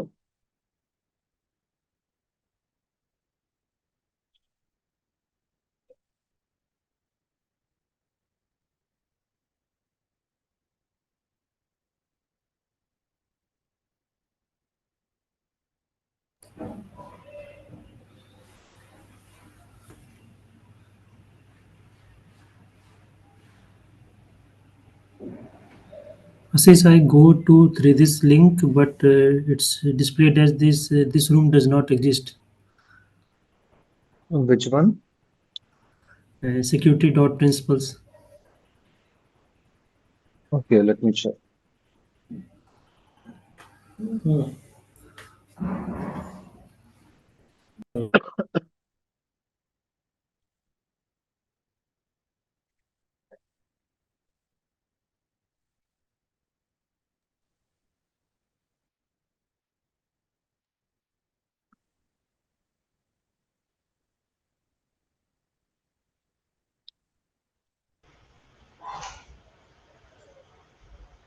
Ashish, that is the link that is for 90-minute long. So we need to do it during the class or later after. No, no, it was for later. I'm just Okay. looking for the access control. It was also a good box which you guys can utilize like during your week. So with the help of that, we will be able to mark that we have completed like the first part of the first module.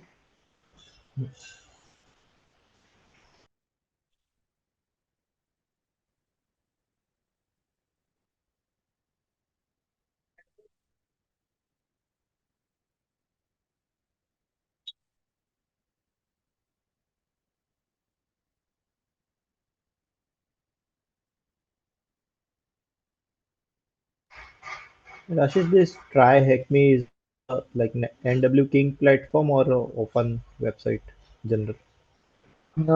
It is like a general we are having some of them. You can say you will be finding that they are the premium ones. Some of them you will be finding you can say the normal ones. So it is a general platform. We are having a good source. If you guys are creating the streaks, you guys can also post on the LinkedIn profiles, like you have completed these many streaks to showcase that you are focused on the continuous learning path. Yep.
Is this security principle room is available? The basics one, I guess it is available. It's not giving me any type of error over there. Otherwise, you can try to access it with the help of any other browser.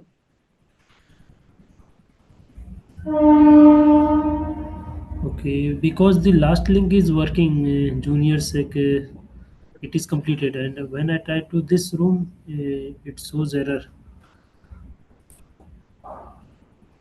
Okay. No worries. Like you can try to access it from another browser. Might be there are some sort of technical glitch that are available that are giving you the error. Okay.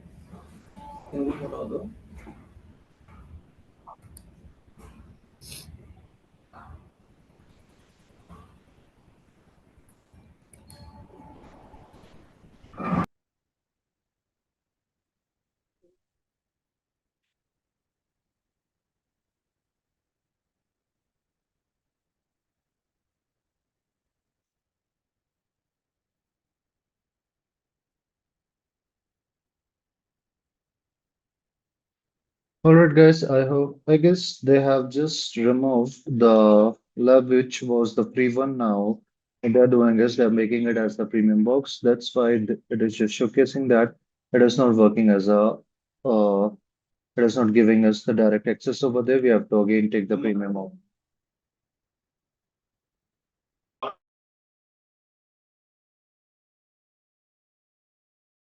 Now, over here, guys, in the chat box, I've just given the link we are having for the GitHub, right? Like, you guys can utilize this particular source for your, you can say, the next topic we are having as the access control, which will be helping us to make sure that our organization, they are able to have everything, which will be able to meet all the, you can say, goal and the functions of your CIA triad, the confidentiality, the integrity, and the availability. Now, over there, when we are talking about this access control, it is simply a process we are having that will be helping us to understand, that will be helping us to make sure that in our organization we got everything. With the help of that, we will be able to define what type of privileges as well as what type of restrictions we need to provide to the users or to the systems. So with the help of that, we will be able to make sure only the genuine users, right, are able to gain the access of our resource, right? It can be your users, device, software, or any system that is talking about the access to a resource, right? So with the help of that, we will be able to provide them the correct permissions, right? So that they will be able to perform their task.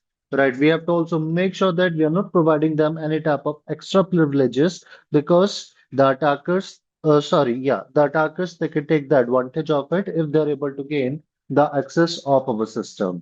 Right. So for that, we are having as your access control. Now, on the basis of your access control, guys, what is happening is it is all standing on the top of your IAM. And for that, we are having as your in your access control. And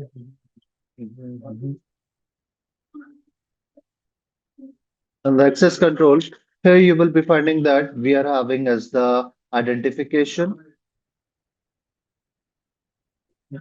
Then we got your authentication. Then we got your authorization.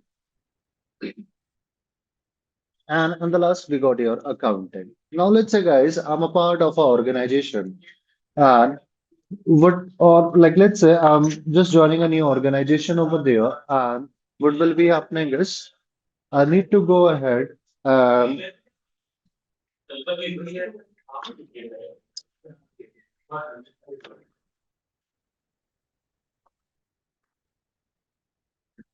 I need to go ahead and I need to make sure that over here, once I will be joining the organization, I will be having all the things that will be helping me to perform my task. Now, over here, what will be happening is once I will be clearing all my interviews, then I will be sitting with my HR, and over there, whatever HR will be doing is they will be going through a step which we call as the identification, where they will be providing me a user identity, and with the help of that user identity, I will be able to perform my day-to-day tasks. Now, when I'm talking about my day-to-day task, right, it can be like accessing my system and many more. So in this identification phase, we will be getting a user ID that will be given to a user. With the help of that,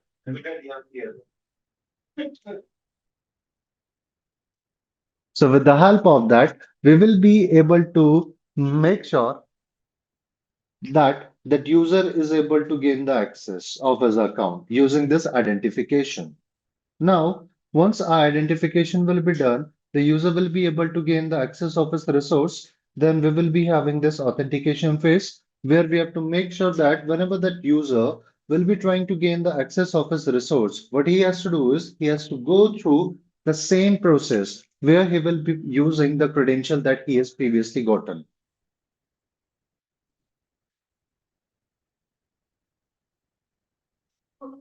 Now, on the basis of that, we are having as your authentication, then we got your authorization.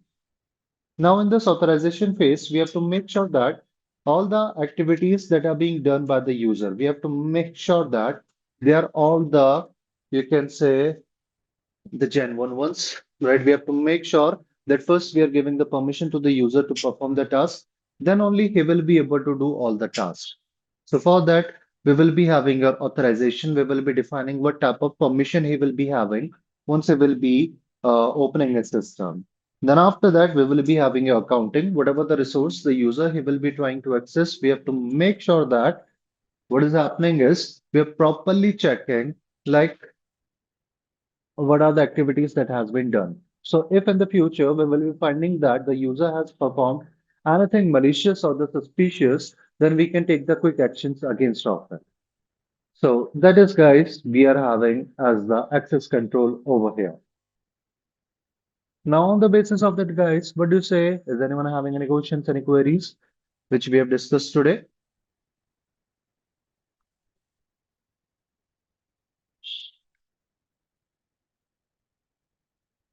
Although we are going to discuss about this access control in our upcoming session and much more deep.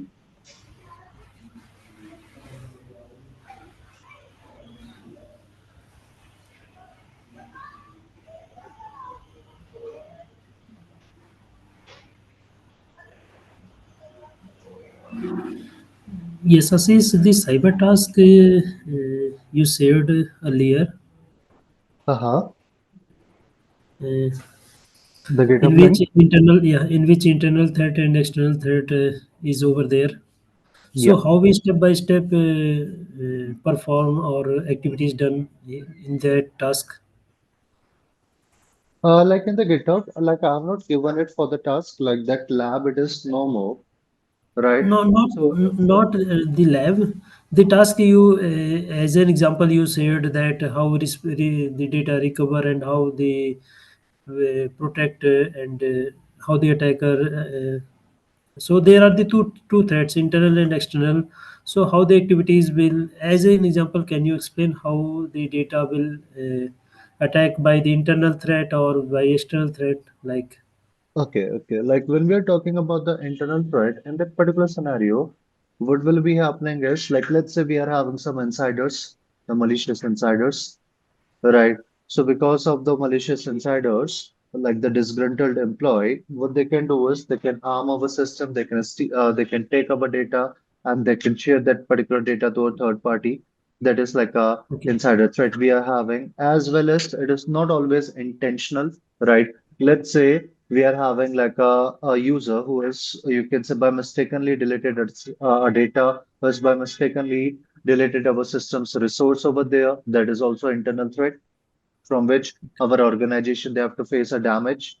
Whereas when we are talking about the external threat that are being done by the attacker, where they will be going ahead, they will be sharing us the malicious programs. Like let's say they're performing like a phishing attack, and because of the phishing attack, what will be happening is the attackers they will be able to drop the malware in our system, right? So these are Okay. the internal and the external threat we are having. Now to defend against of them, like we should be having like the proper behavior analysis.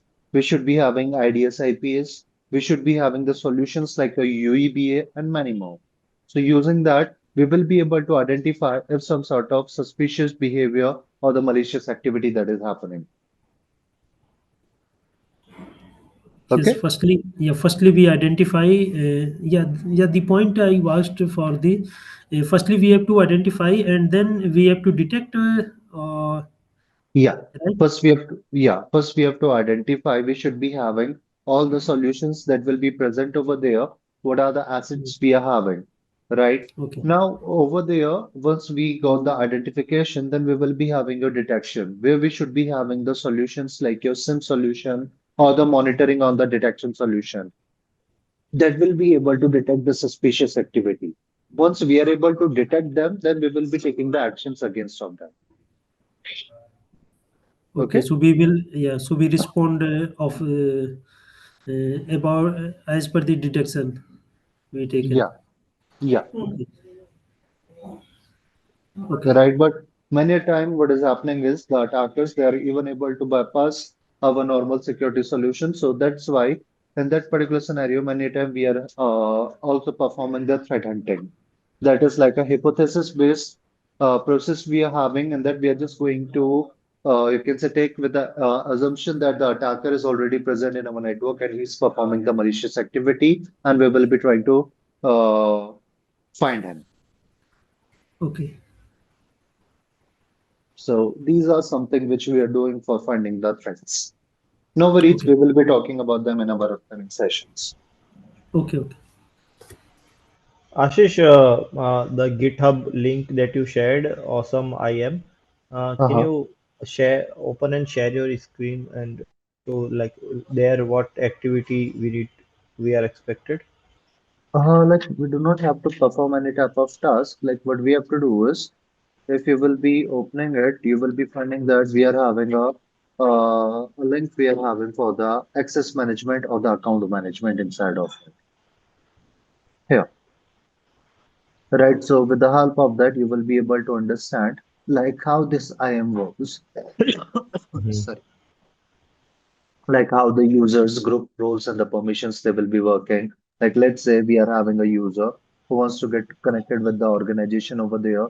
So for that, what will be happening is we have to go ahead, we have to identify, okay, like this is the user we are having, how he will be connecting with our organization, as well as like how the authentication will be working over there, right? What are the methods for the authentication we can have?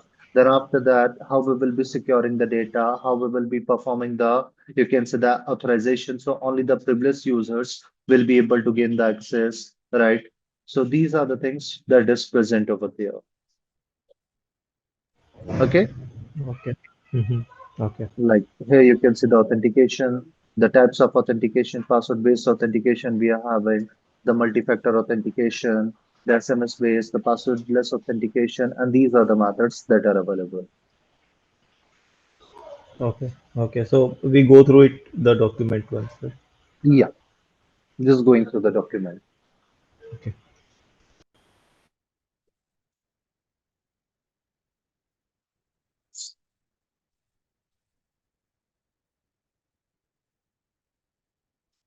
All right, then, guys, this is all we are having for today. Right. Now, in our next session, we will be discussing about, you can say, the business units over there, as well as we will be talking about the security controls. And then we will be trying to complete our second module we are having. So make sure you guys are also going through the book. And if you will be having any questions, any queries, you guys can ping me. I will be trying to revert you as soon as possible. Okay, Ashish, thank you. How to ping Thank you? you, Like guys. where you are available to Uh, reach? in the WhatsApp group, you guys can drop the Okay. message. Got it. Okay, Ashish. Thank you. Thank you, guys. Thank you for joining and have a great week ahead.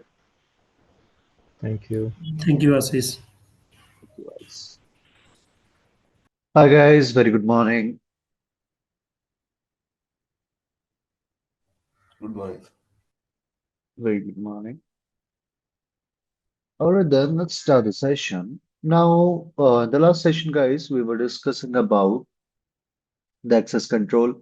We have discussed about the gap analysis. We were discussing about the cybersecurity framework and many more. Now, as we were talking about previously, that in this session we will be going ahead and we will be talking about the security controls. We are going to talk about their functions. We are having the different functions over there of the security controls and the business units. So over here, we got the very first topic, which we got as the security controls. Let me grab an image for them here. Now, over here, guys, what we are having is we are having your security controls. Like in every organization, we will be only having like a critical responsibility to protect our organization's resource their informations, right? Like over here, we need to ensure that the security, the companies, they are using the security controls. They're having all the policies, they're having all the tools, they're using all the best practices and the guidelines that will be helping us to secure, that will be helping us to safeguard our data our systems, right? So on the basis of it, guys, here we are having like the four main categories of the security controls that are present over there, right?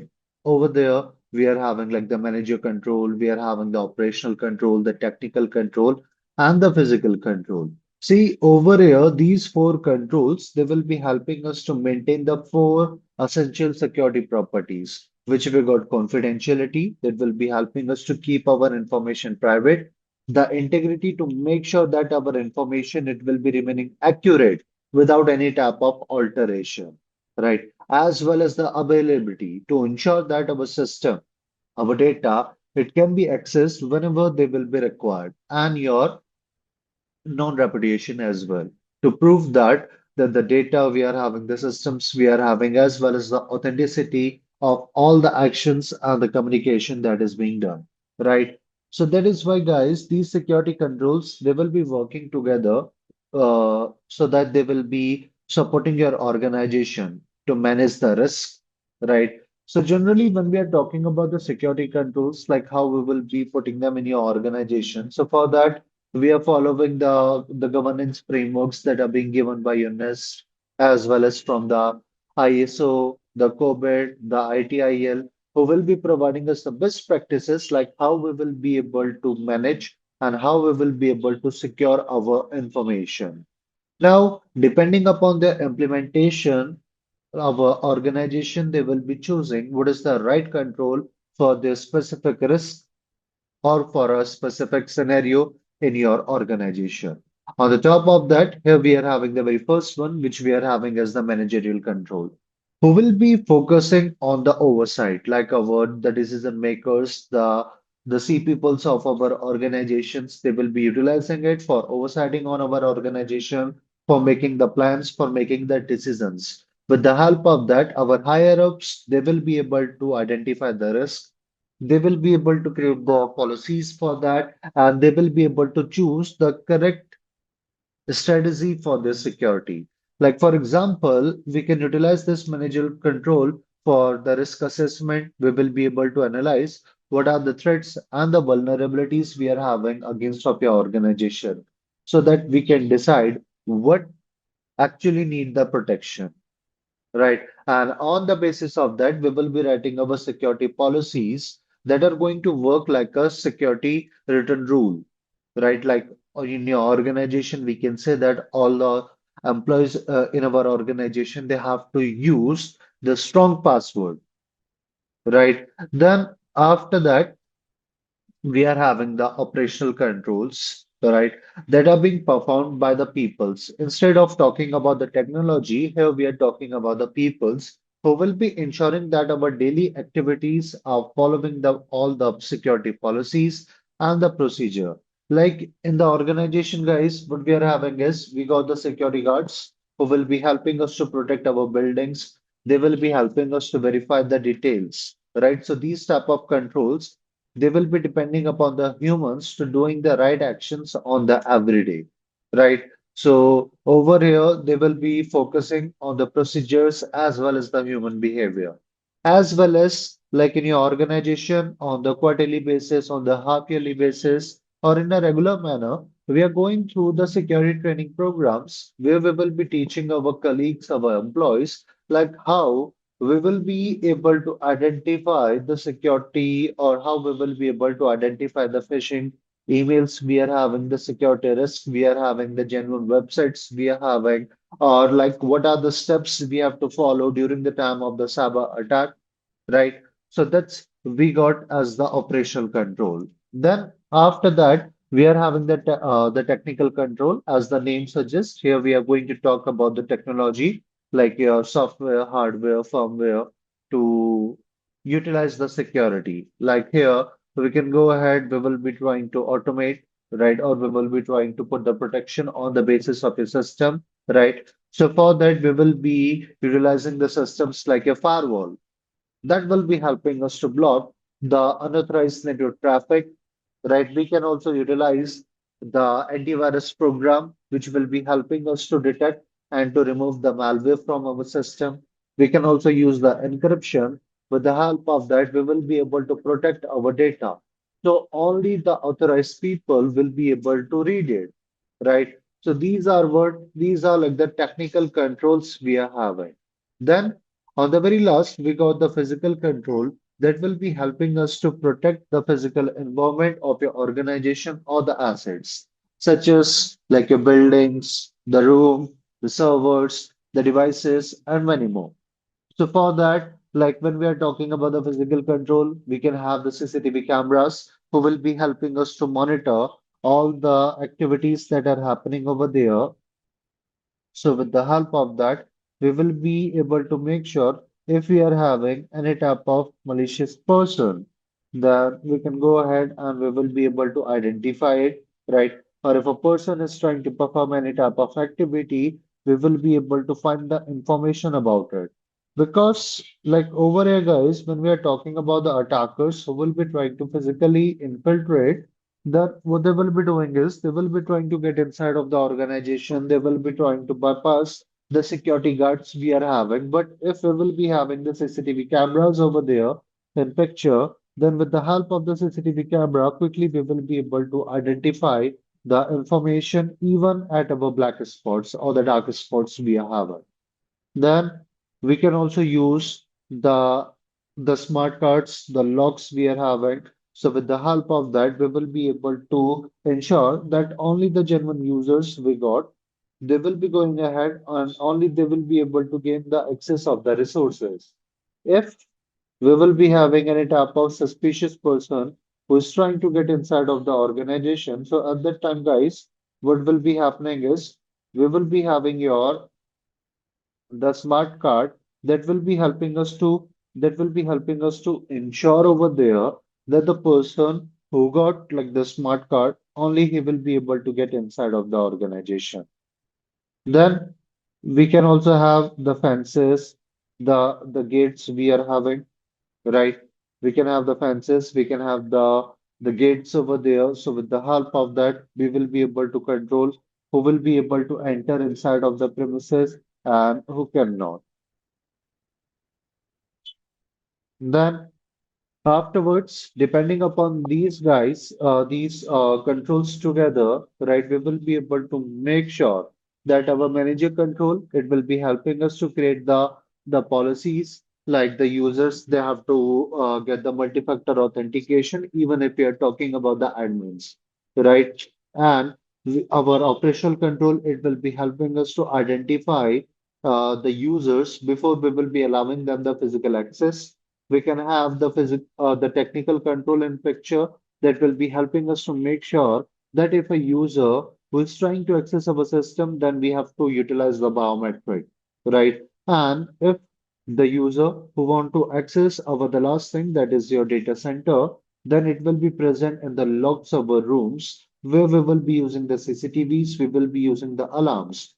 So with the help of that, each and every rule or each and every control which we are having in a picture, right? They will be working together, right? And they will be helping us to create like a form of layered security in which we will be able to get like a defense in depth. If one of the layer it will be getting down, then we will be having the another layer that will be coming into the picture, and with the help of that, we will be able to protect your data. We will be able to stop the infiltration. Now, on the basis of these security controls, guys, we are also having like the functions in which we are using them, right? Like instead of looking like who will be implementing them or how they will be getting deployed, what we are having is we are having like the functions, like why that particular control exists, like what purpose they are having during the security purpose. So on the basis of that, here we are having like the categories we got for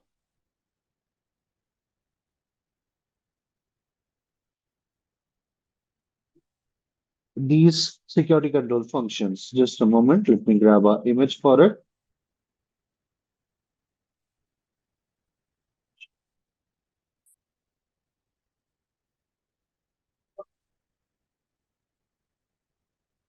So these are the functions types we are having, guys, that are present with our security controls. Now, with the help of that, we will be able to make sure we will be able to understand like how we will be able to deploy them.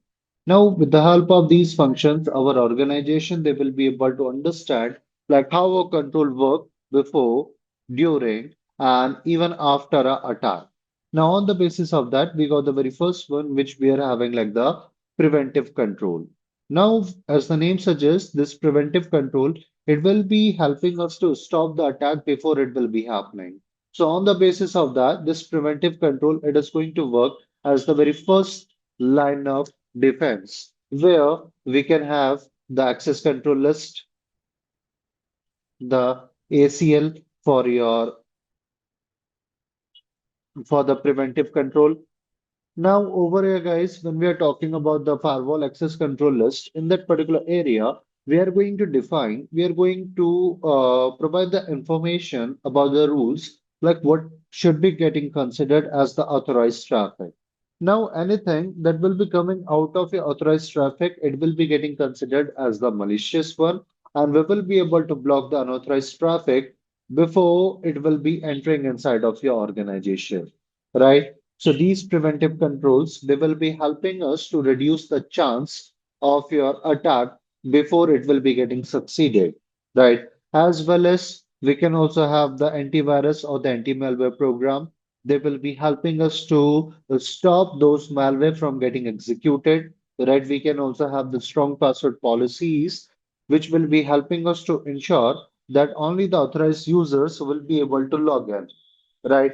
So that is what we are having as the preventive control, who will be helping us to stop the attack, right? They will be helping us to stop the intruders from getting inside of your organization. Then after that, we are having like the detective control. See, guys, although we were having like this preventive control in the picture, but now let's say if the attacker is able to bypass that, right? And the very last of the day, these are the security systems we are having. Like, let's say I got a firewall, and in the firewall, what I did is I created like a rule for the port number 80 and the port number 443 that these two ports should be getting enabled inside of our firewall, since these are the ports which we are using for the internet. Like the port number 80, it is being used for the HTTP, and the 443, it is being used for the HTTPS. Now, in this particular scenario, what will be happening is we will be saying that we are going to enable these ports because of a server, it will be requiring them. But now let's say if the attacker is utilizing these ports for his own use, so at that time our firewall, it is not going to stop them. Reason, because they are already open inside of your firewall. If we are not having the next generation firewall, right? Because normally of a firewall, they are not going to perform the deep packet inspection. They will be just performing on the basis of your session. They will be just looking into the ports and the IP. And because of that, the attacker will be able to bypass it. Now, let me show you guys like how the attackers, they will be able to bypass our preventive layer. So for that, I'm going to open my Kali, and from the Kali, we will be trying to bypass a rule in your firewall.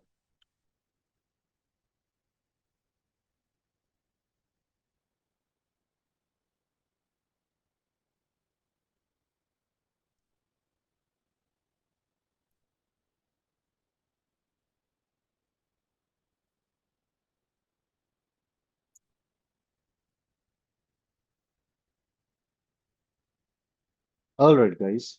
So in my Kali, I will be trying to access a site with the name of your elm.sa to check whether that particular site is available or not.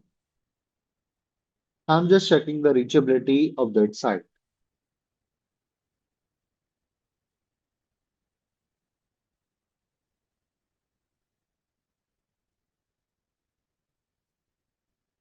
It is taking a bit amount of time, just checking whether the internet in my Kali is working or not. But it's working fine, and the site is also getting opened over here. All right, guys. So over here, we are able to see that this particular site it is working fine, right? It is available. Now, if I will be going ahead and I will be trying to ping like a google.com, with the help of that, we will be getting the reply, and using that, we will be able to get the information that we send it two packets and we receive the two packets. Means that we are having the 0% of the packet loss. It means that our this google.com it is reachable from a Kali.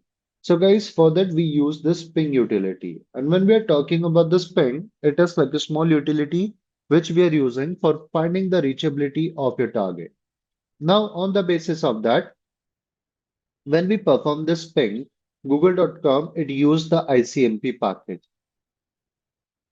So whenever we are sending the ping request, we will be sending the ICMP echo request.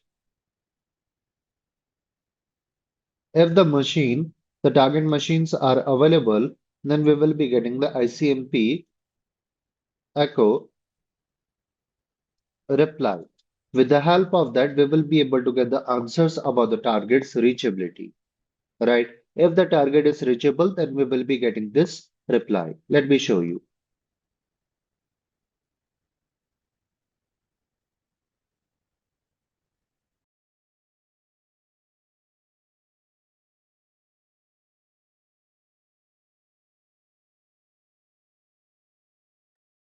So for that, guys, here we are having our tool with the name of your Warshak.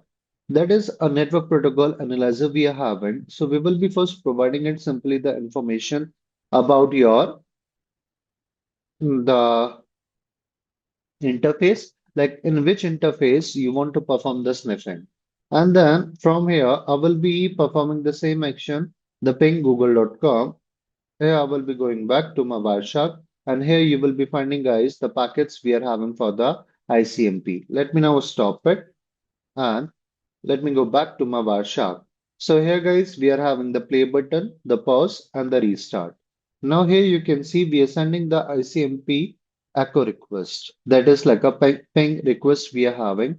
And against of that, we will be getting like a reply. With the help of that, we will be able to find the information whether our target is reachable or not.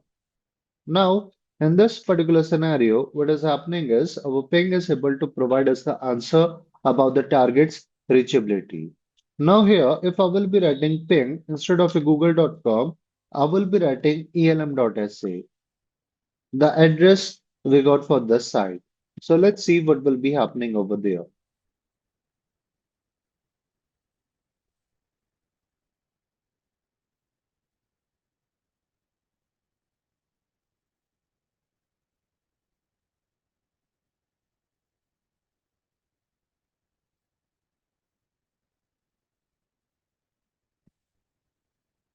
Let me also show you from the Warshak. I will be restarting, continue without saving. And here you guys will be finding that we are continuously sending the ICMP echo ping request. But it is not showcasing us any type of ICMP echo reply. Only the requests are there. So let me stop my ping requests. And here it is saying that we have sent it 47 packets, but we have not received any. It means that we are having 100% of the packet loss. Now, according to this particular ping, what is happening is it is providing us the information that we were sending the ICMP echo request to our target, which we were having as your elm.sa. Right? We send it the ICMP echo request according to this elm.sa we are having. But from this elm.sa, we were not getting any reply. The reason, because at their firewall level, what they have done is they have blocked this ICMP echo request. So whenever our request, it is reaching to this elm.sa, the firewall it is coming into the picture and it is checking what type of packet is coming. And according to that, it is blocking it. That is why here you will be finding that it was saying that we are having 100% of the packet loss as we are not receiving any type of reply from this location since all these packets are getting dropped at the firewall level.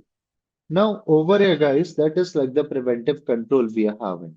Reason, because previously we were having like an attack with the name of your ping of death. Now, in this ping of death attack, the attackers, they will be trying to ping the target system, but instead of using the packet size, we are having like your 84 bytes. They are going to use the maximum allowed packet size we are having. That is a 65535 bytes of packet. Now, any system who will be receiving or who will be trying to consume this size of packet, then they have to put some extra effort, and because of that, the bandwidth of our victim it can be consumed. When we are talking about the bandwidth, bandwidth simply means to say the maximum amount of information we will be able to transfer from one location to another in a given period of time. So that's why the organization that started blocking the ICMP echo request. So this is the reason, guys, we are not able to get any type of reply from this location. Now let's try to bypass it. Let's try to see how the attackers will be going ahead and they will be able to bypass this type of preventive control. So for that, here I'm going to use another tool with the name of your HPing tree, elm.sa. Now, when we are talking about the HPing3, guys, it is a similar tool we are having like your ping, but unlike our ping that was just providing us the information about our targets, reachability, our HPing3 tool, it will be helping us to go ahead and to perform the different types of attack. Even with the help of this HPing3, we will be able to change the size of our packets. We will be able to utilize it for spoofing our IP or the MAC address we are having, or it can help us to perform the different types of actions like your DDoS, right? We can also perform the packet encapsulation using this. Now over here, I'm writing hping3 hyphen A. Hyphen A stands for the acknowledgement.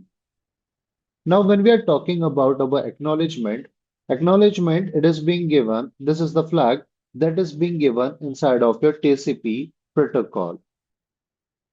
So over here, what I'm doing is I'm asking my hping tree to go ahead and to perform this ping on the basis of this TCP. So altogether,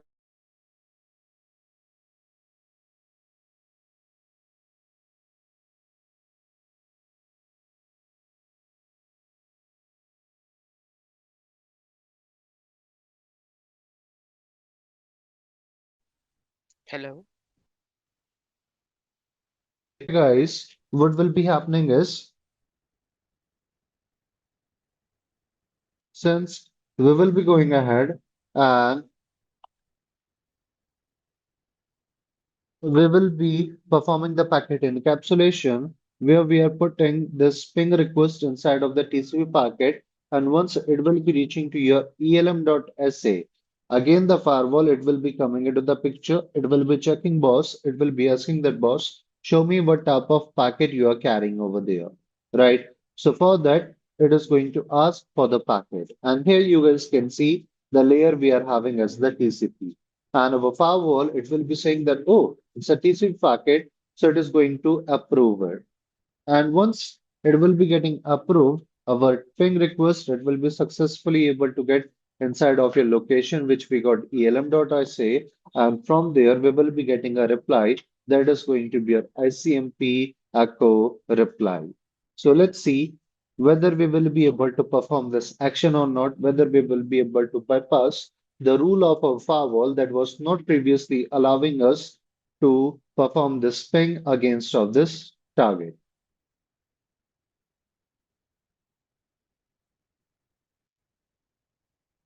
So here I will be hitting enter. And this time, guys, you can see we are getting the response. Right? We have sent it the six packets. We received the six reply. We got the 0% of the packet loss. So from here, we are able to identify the information that this elm.sa, it is present over there. It is reachable. Now, over here, with the help of that, we are able to identify like how the attackers they are able to bypass this preventive layer. Now, once the attackers they're able to bypass our preventive layer of the security, then we should be having another layer that should be helping us to identify the attacks, right? Like let's say over here, even after putting all the security controls, the security measures in picture, what we have to do is we need to go ahead. We also need to identify. We have to also detect the attack because if the attackers are able to bypass them, right? So that's why over here this detective layer, right, what it will be doing is, or this detective control, it won't be directly helping us to stop any attack, right? They're not going to directly help us to stop any type of attack. Instead of that, they will be helping us to monitor. They will be helping us to discover. They will be helping us to record the suspicious activities that are happening over there, right? Like let's say we can utilize the CCTV cameras if you want to detect the unauthorized entry with your location, right? If you want to go ahead and you want to find the information about the users who are trying to perform the different types of activities in your system, right? So for that, what we can do is we can check the system logs we are having, right? So with the help of that, we will be able to later on review if we are having any type of suspicious activities that got placed over there, right? We can also have the FIM systems, which we call as the file integrity monitoring solutions who will be helping us to detect if we are having any type of changes against of your files, right? So in short, we can say the detective control, they are going to work like the security camera, or we can say like a alarm, who will be helping us to identify, who will be helping us to spot whenever any suspicious action will be taking place. So that's what we got as the detective control. Then after that, we are having like the corrective control who will be helping us to fix the damage that got caused by a particular attack or by an incident. So they will be helping us to restore like our systems, to resolve the vulnerabilities, to reduce the future impact of a particular attack. Now let's say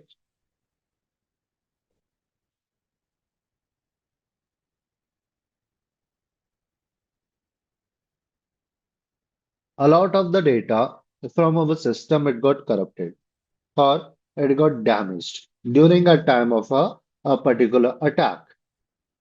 So at the time, what we have to do is like since the attack took place and because of that particular attack, what happened over there is the attackers they were able to corrupt our data. Now we have to withstand against of it. We have to make sure that we are able to take care of that particular area. So for that, what we will be doing is we will be going ahead and we are going to make sure that we are able to recover that particular lost data.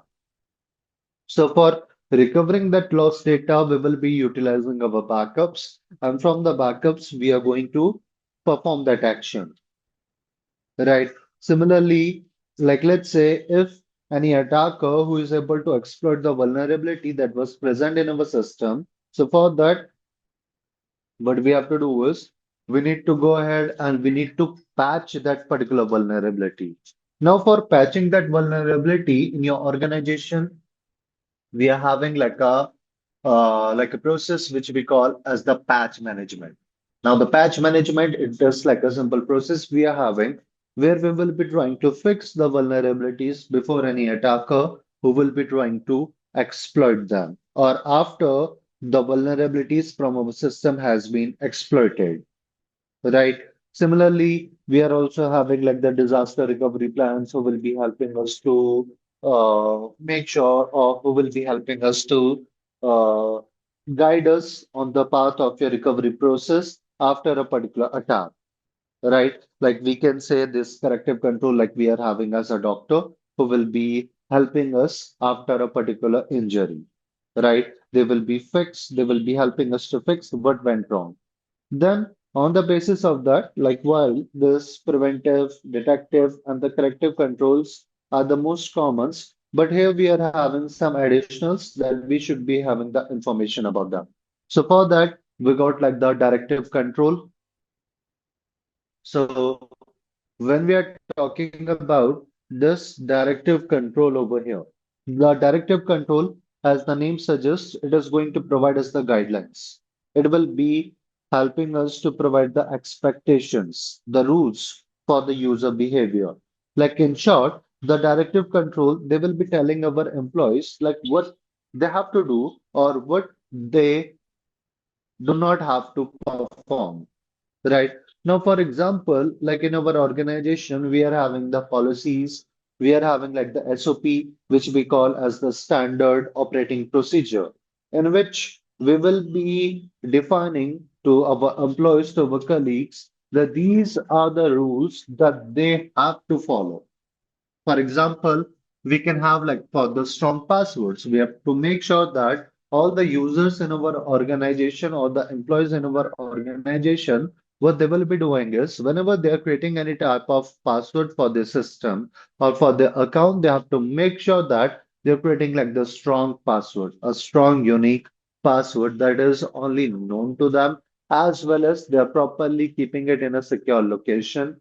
Along with that, they also have to make sure that they are also changing the password by every 15th day, right? And whenever they will be creating the password, they have to make sure that it is having the minimum password number requirement that will be like your 12 to 15 characters that should be present in your password, right? Which should be having the combination of your uppercase, the lowercase, the special characters, the alphanumeric, and many more, right? So that's like we are having as the directive control, right? Like over here, we can say this is the control who will be working as the manual or who will be working as like the instruction guide we are having, who will be helping our employees or the users to perform the things in a correct manner.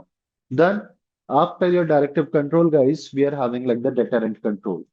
Now, as the name suggests, deterrent, it is not going to directly stop any type of attacker for performing the attack. Instead of that, it will be helping us to discourage those attackers for performing the actions over there. Now, in this particular scenario, we can have like the security guards, we can have the CCTV cameras, we can have the warning banners, right? Like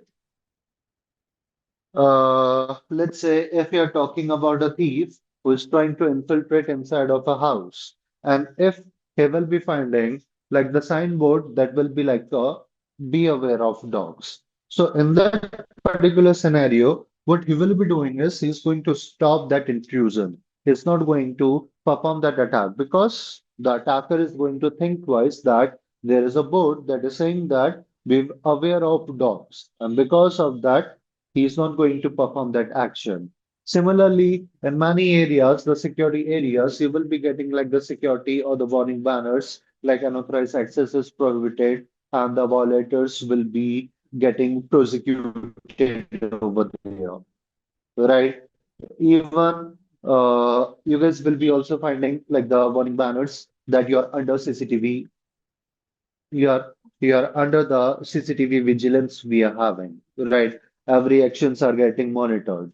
So because of that, it will be also trying to discourage the intruders from performing the actions.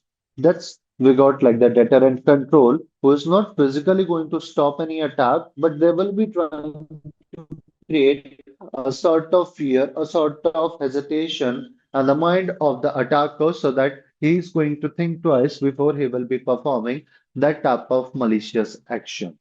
Then the next thing we are having that we got as the compensating control.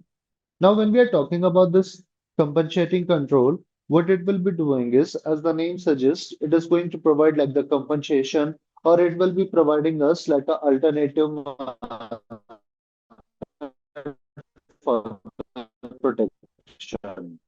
whenever they are recommended, right? Or whenever the primary control is not possible. Over here,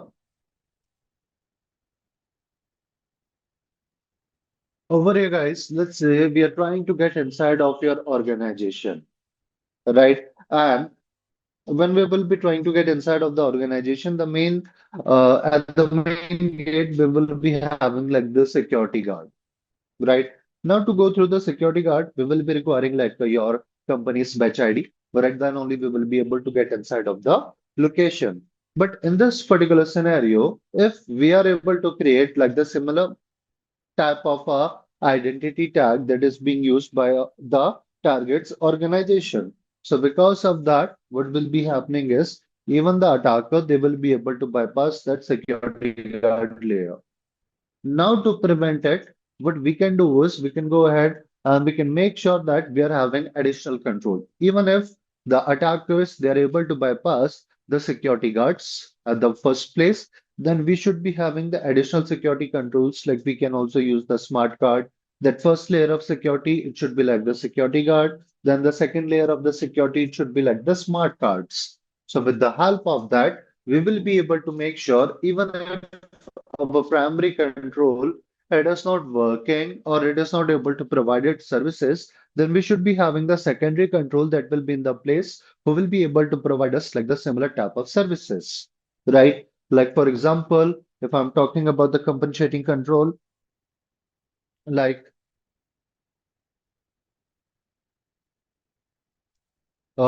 let's say whenever you will be trying to authenticate yourself against of the Gmail, you guys will be finding that if you have enabled the two-factor authentication over there, so whenever we will be trying to log in over there, we will be going ahead, we will be providing your passwords, right? And we will be utilizing like the biometric.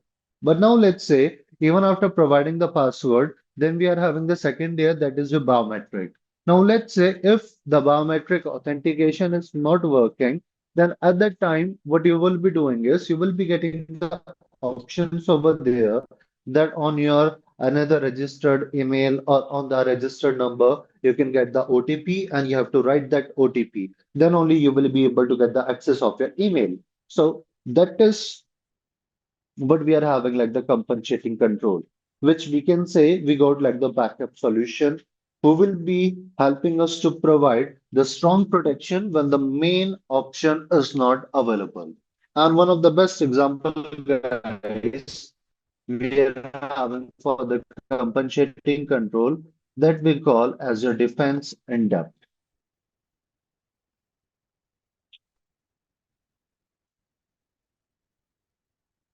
Now, over here, when we are talking about the defense in depth, it is like a multi-layered security architecture we are having, where we will be making sure that we are placing the multiple layers of the security. Whenever one of the security layer, it won't be able to provide the security, then we will be having another layer who will be helping us to achieve that task. Now, let's say we are having the data that is present in our system, right? And we have to make sure it is quite a important data. We have to make sure that it is remaining safe and sound,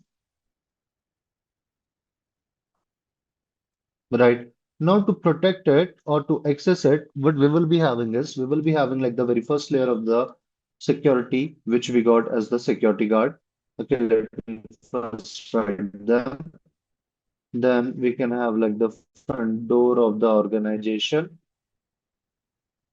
where we can use the smart cards. Then after that, we will be having like the lift, or let me put the biometrics over there. Then we can have the lift where we can utilize our smart cards.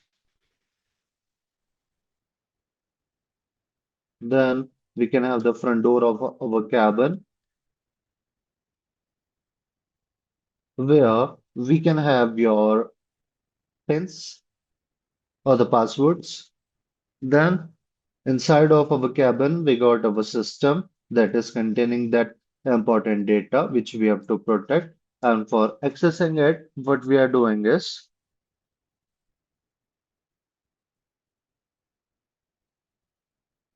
we are again having the password. Then after that, the user or the person will be able to find the information about the data.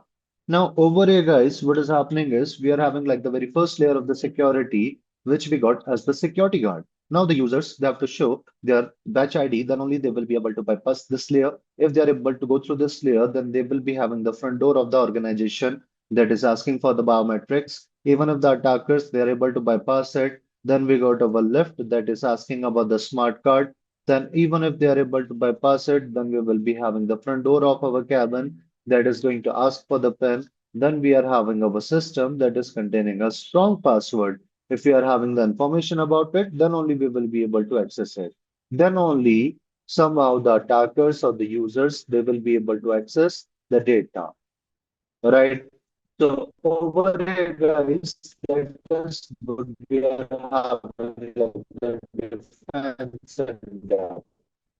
with the help of that, we will be able to make sure that yeah, we are able to protect your organization, even if one of the layer of the security will be directly coming into the picture and it will be helping us to achieve our goal. So these are the types of controls and the functions, guys, we are having. Then after that, in your organization, we are having like the business units.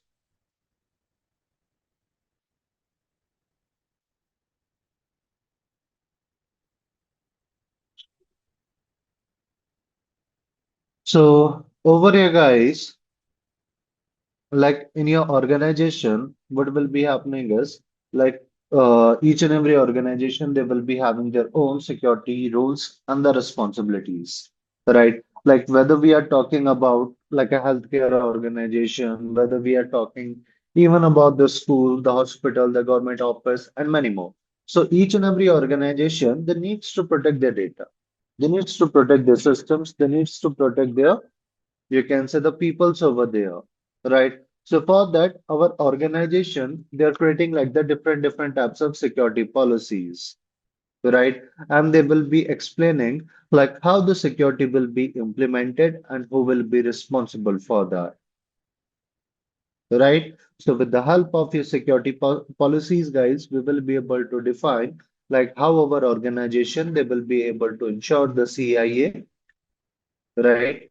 Now, over here, for each and every organization, according to their goal, according to their services, they can have the different types of approaches, but the goal it will be remaining same. That is to protect your organization from the threats, from the attacks we are having, as well as from the damages.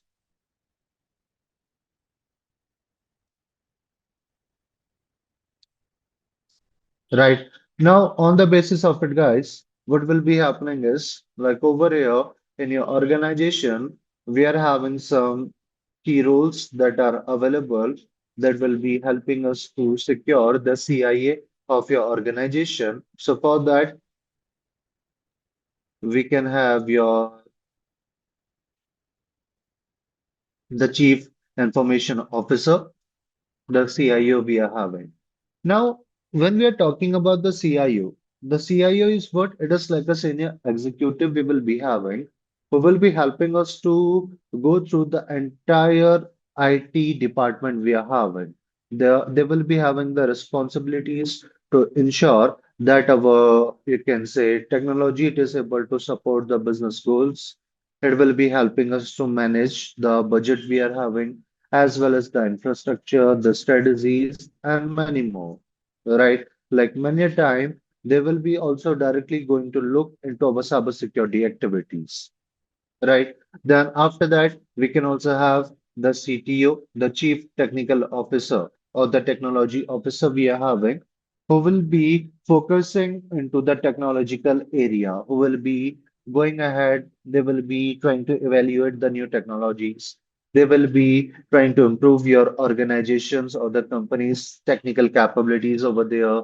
They will be helping us to implement the new tools, the applications, and many more. Then after that, we can also have the CISO,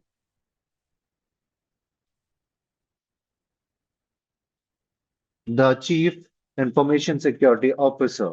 See, over here, guys, when we are talking about the big organization or the smaller ones, right? So the big organization, they will be generally having a dedicated leader for the security who will be focusing only on the cyber security and the physical security we are having, right? They will be having their responsibilities to develop the strategies, the policies, to go through the security incidents over there, right? They will be also helping us to ensure that our organization is able to follow all the compliances with laws, like let's say whether we are talking about the GDPR, the HIPAA, the PCI DSS, and many more. Then we can also have the manager for each and every domains, right? We can have the technical and the special staff that will be available depending upon managing our security controls, for maintaining them, for implementing them. Even we are also having the non-technical staff, like all the employees who will be following the policies, right? So, guys, these are some of the roles we are having in your organization that will be available, who will be having their own set of roles and the responsibilities, right? Now, over here, guys, although we are having these different units who will be working together to protect our information, right? To protect our systems, to detect the threats, right? As well as to responding against those threats we are having, right? But over here, we are having some the important security business units that will be working together, and they will be helping us to make sure that we are able to protect your organization, or we are able to help them and the organization's overall security strategy. So for that, we are having the very first term which we got as you saw, which stands for the Security Operation Center. So when we are talking about the SOC is like a centralized unit we are having, guys, who will be helping us to work as a command center for your organization, right? So it is going to work as a dedicated area there where we will be having our security people who will be continuously keeping an eye, who will be monitoring, who will be detecting and analyzing, as well as they will be responding against the threat. So means that, guys, we will be having a centralized area in our organization where we will be getting the logs from all the systems that are getting used in your organization. Right. Now, once we have collected all the logs, then on the top of them, we will be detecting and analyzing that are we having any type of security incident that is available or not. If once we will be finding, then we will be responding against that particular incident in a quicker manner. So for that, inside of SOC, guys, we are using like the tools like your SIEM, the EDR, the XDR, the IDS, IPS, the threat intelligence, and many more. So that is what we are having as the SOC. Then, as well as we are also having your DevSecOps.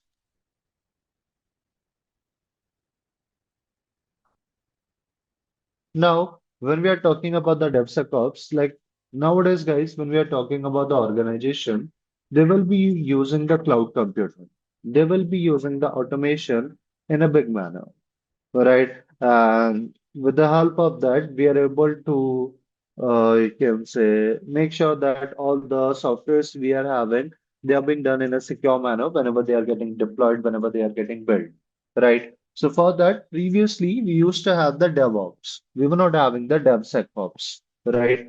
We were having the developers who were writing our code, and we were having our operation team who were deploying and they were maintaining that particular software over there. Later on, we were adding the security at the very end, but mostly it was getting too late. Now, let's say over here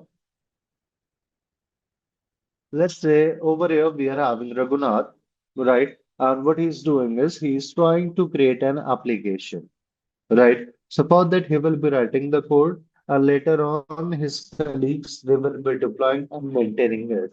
Now, later on, when that particular application will be sent it to the security team, then the security team they will be able to identify the weak areas on the top of it. Then again you have to write your code, then again you have to perform a task. Then it is going to take a lot of time. It is going to create a huge amount of delay,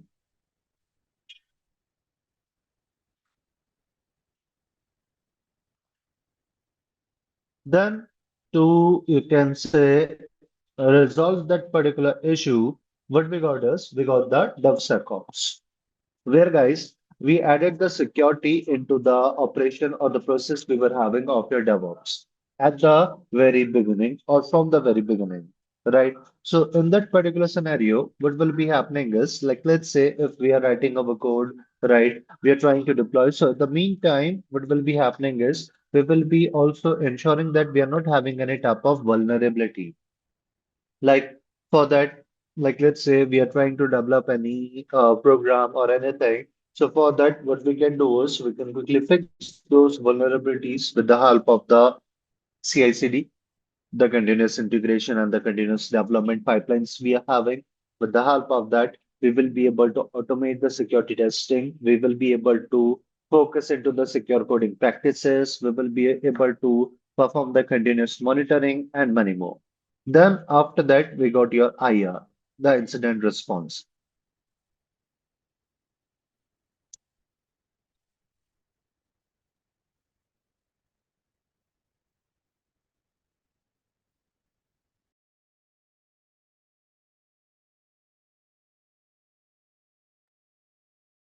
So guys, when we are talking about this IR, the incident response we are having.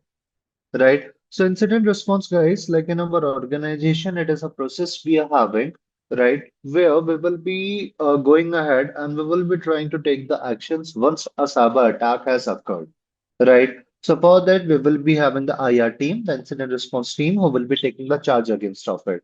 So for that, we are having the different types of teams that are available. We are having the CIRT, that is the computer incident response team. We are having the CSIRT, that is the Computer Security Incident Response Team. We are also having the CERT, that is the Computer Emergency Response Team, right? So what these teams, what they will be doing is they will be getting the reports about the security incident from SOC that buddy attack is happening, and on the basis of that, our IR team they will be going ahead. They will be investigating that suspicious activity. Then they will be trying to isolate that particular attack. Then they will be trying to remove and recover our system, as well as they're also having another key responsibility to perform the root cause analysis to ensure to identify like how that particular attack happened. So the next time, if the similar type of attack will be happening over there, we can quickly take the actions against of it. So that is what we are having as the IR, right? So over here, guys, these are like the business units we are having. And these were the things which we were having in our very first module. So now we have completed the first module we were having of the security plus. Now after that, guys, we are having like the second module that is we got like the threat types. Now just a moment, I guess there is a small lab that is available for the threats. Just a moment, let me see.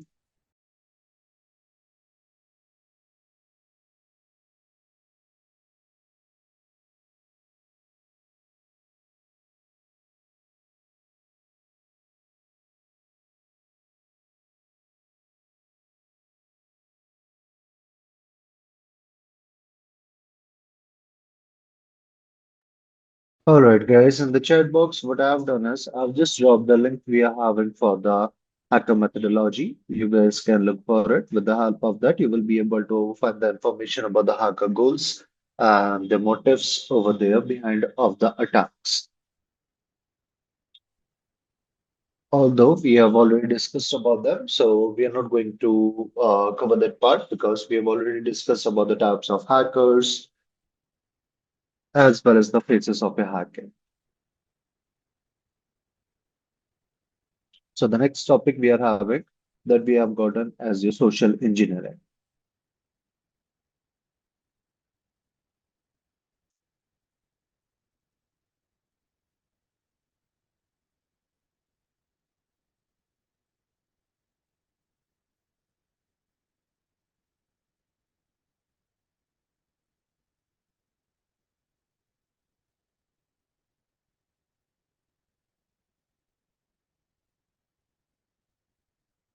All right. So when we're talking about this social engineering, guys, social engineering is a method we are having, which we also call as a hacking the human, right? So social engineering is an art where the attackers they will be trying to convince the user so that they will be able to get his confidential data. Now, when we're talking about the social engineering,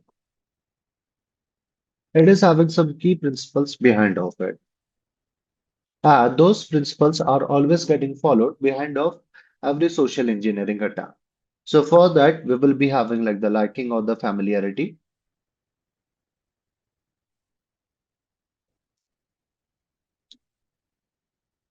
Then we are having the social proof, or we call it as the social census.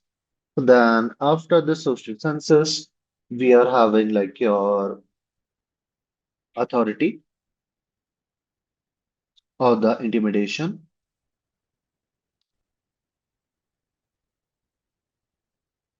Then after that, we are having your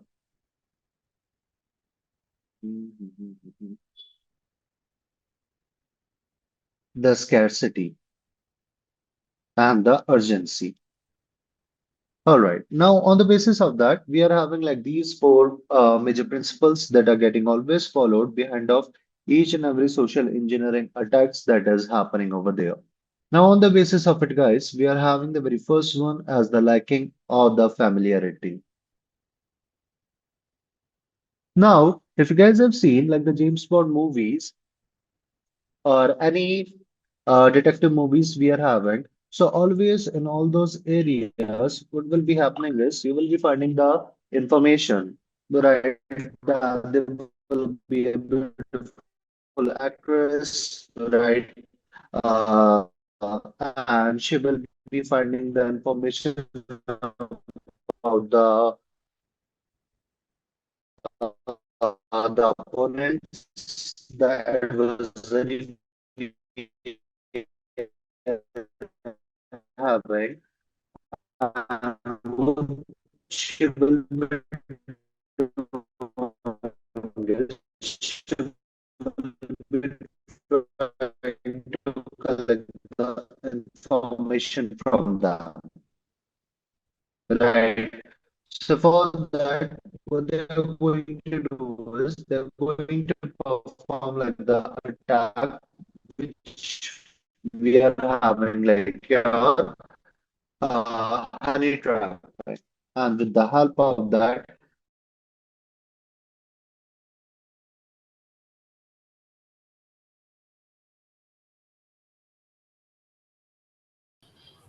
Hello.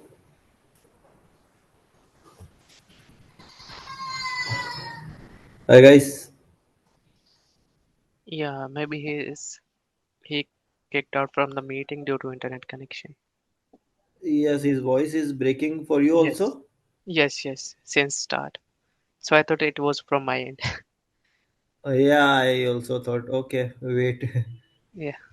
Raghu. Huh? In recordings, these links that he share in chat, are those links available?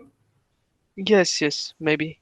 I'm not sure, but Okay. Hi Ashish. hi Karthik. Yeah, your voice is breaking a lot and you got disconnected. Yeah, I yeah. just don't know why it just threw me out from the session. I hope my screen is visible, right? Yes. Yes. So over here, guys, what we are having is we are having like this liking and the familiarity as I was talking about it.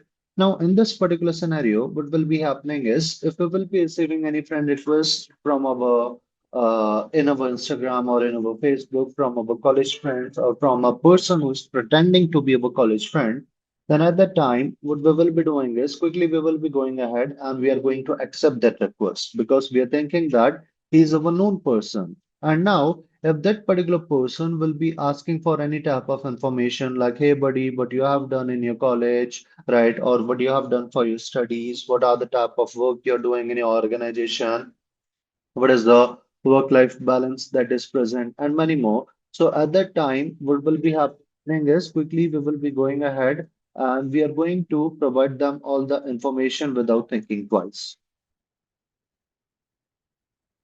right? So that is like we have gotten as the familiarity and the liking over there, right? Then we are having like the social proof. I hope before purchasing any type of product from your e-commerce websites, like we are having as your Myntra, we are having like the Amazon. So at the time, what we will be doing is before purchasing any product, we are always going to check the reviews. If you're finding that the reviews for those products are positive, then quickly we will be going ahead and we are going to purchase them. Right. Now, let's say if one day we will be receiving the information from a particular website. Now, over there, what will be happening is if that particular website is the fake one, as well as all the comments, all the reviews that are being given over there that are also like the fake given by the attacker. So in that particular scenario, what will be happening is we will be again purchasing that product. The money will be getting deducted from your account without getting any type of product in our hand. So that is like we are having as the social proof, where what we are doing is we are believing that whatever the information that is written over there, it is all genuine without any type of worries. Then afterwards, we are having the next one as the authority or the intimidation. Now, over here, guys, when we are talking about this authority or the intimidation, right? As a normal human behavior, we cannot say no to a person who is having some sort of authority, who is having some sort of intimidation over there. For example, let's say let's say over here, if one day we will be receiving a request from your CEO or from your CTO, and they will be asking for any type of detail. So at that time, quickly, what we will be doing is we will be trying to perform their task. We will be trying to make sure that the task is getting completed. Right. So that is like we are getting as your authority or the intimidation. Then we are having like the scarcity or the urgency. Now, in that particular scenario, what will be happening is if we will be going ahead and we will be receiving a mail, we will be receiving a message that will be saying that, hey, buddy, only 60%, like the 60 to 70% sale is going on, but only few products are left. Right. So at that time, what we will be doing is quickly we will be trying to purchase the product from that particular site. We will be trying to grab that deal because what will be happening is we're thinking that that particular site is the genuine one, and whatever they are asking, we will be quickly giving them. But now let's say if it is again like the fake website that is being created by the attacker, and because of that, what will be happening is we will be able to provide them all of our information without thinking twice. Right. That's we got like the scarcity and the urgency also. So these are some methods that are being used by the attacker. So with the help of that, they will be able to take the advantage of our users and they will be able to perform their malicious actions from those locations.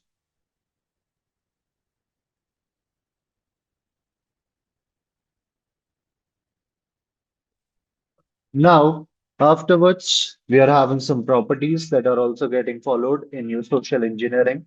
Right. So for that, we are having like your target identification. Then after that, we are having your context. Then after that, they will be performing the psychological manipulation.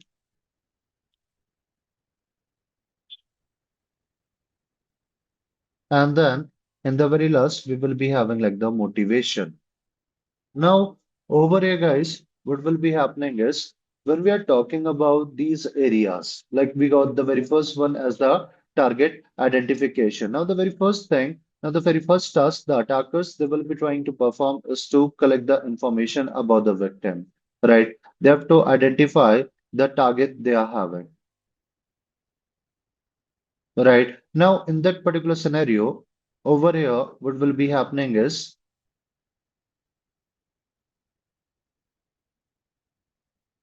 like, let's say if we will be having an attacker and what he wants to do is he wants to perform like the social engineering attack. So In that particular scenario, he first needs to collect the information about the victim. Once he will be able to collect the information about the victim, what will be happening is he will be trying to confirm whether the information that is present over there are the genuine one or not. Now, let's say over here we are having a victim. For example, let's say we are having a victim, or let's discuss about like a case that was from a DRDO, right? There was like a honey trap attack, guys, which happened over there. Now, a victim we were having, he was working in the DRDO, and on his Facebook account, what he did is he wrote all the information about him that he's working on this post from this particular year and many more. So, generally, when we are talking about these people who are working for the defense, they will be, instead of defining all the information about them, they will be going ahead and they will be writing the data that they are working for the central government. But here, this time, our victim, what he did is he wrote all the information about him on the social media platform. Now, over here, the ISI people, they found the information about his profile, and what they did is they went ahead and they started performing the attack. Right after finding the information about the victim details from the social media, they first confirm whether the given information that is present over there are the genuine one or not. And once they were able to confirm that all the information that is present is the genuine, right? So they went ahead and what they did is they performed your context, the context building, where they will be simply creating like the scenarios, they will be creating like the stories. With the help of that, they will be able to perform data. Now, for example, what will be happening is when we are talking about this context scenario, right? Once they found the information about the victim, they also got the information that the victim is very fond of making new friends, right? So over there, they created two fake Facebook profile, right, of the females, and then they sent it the request to the victim. Now, our victim, he received those requests and he accepted without performing any type of background check. After having the conversation for 3 to 4 months, or I guess 5 to 6 months, he fell in love with one of the profile. Now he was thinking that he is having all the conversation with a lady, right? A genuine lady over there, but actually they were from the ISI, right? And after that, guys, after some time, the attackers they started performing the psychological manipulation on him. They were saying that in India, you're not getting a handsome salary, right? You can come to Canada, we will be living together, we will be having a good life over here. I have, you can say, performed all the things for you in the Canada, so you won't be facing any type of difficulty in switching the job and many more. Now, in the starting of a victim, he was denying all the requests, right? But after the continuous manipulation and the motivation, he accepted those requests. And later on, he received like a form from that particular lady. Like she was saying that, like over here, I have performed all the things. So what you have to do is you just need to go ahead and you have to fill up the form where you will be giving your the biodata or the personal detail about you, right? So the user he was filling the information of a victim, he was filling the information, and once he clicked on the send button, all the data from his system got transferred to the attackers. And at that time, guys, he was using his official system, and that's why later on he got the tag of a traitor, and that is how the attackers they are performing like the social engineering. Right. Similarly, there was a, you can say there are a lot of, you can say, popular cases that are related with the social engineering. Like, I hope you guys are ordering your foods from the Swiggy or the Zomato, right? Yes. Yep. Now, what do you say, guys? Are we having any type of customer care number for those platforms, or we are getting like the chatbot? Chatbot. Yep. If the things will be getting escalated, then only we will be getting the call from them. Now, it was a case from Bangalore, a lady, she ordered some food from Swiggy, right? that was costing her near of 600 rupees. But you guys might have heard or you guys might have faced that a lot of time we are ordering something else and we are receiving something else, right? Now, because of that, that lady, she was quite furious and she was looking for the number, for the customer care number for the Swiggy. But as I was saying that no customer care numbers are available for them. So on the Google, she was looking for the customer care number and later on she got a number. Now she was thinking that it is the customer care number, but actually it was belonging to the attacker who was pretending to be from your Swiggy. Right. And she was quite furious on him that I ordered a food, but I got something else, right? And many more. Now, that particular person, the attacker, he was calmly handling the situation. He was saying that, ma'am, we are very sorry, you were our loyal customer, but because of our mistake, you're facing the difficulty. So, to amend the things, let's do one thing. You can keep the previous order if you like, and we are going to send you the food which you have ordered. Along with that, since because it was our mistake and you are our loyal subscriber, then we are going to refund you. But instead of your 600 rupees, since it was our mistake, we are going to send you 1000 rupees. Right? Now, what do you think, guys? Don't you think like it is too good a deal we are getting? Like a jackpot? Too good to be true, Yes. Right. right?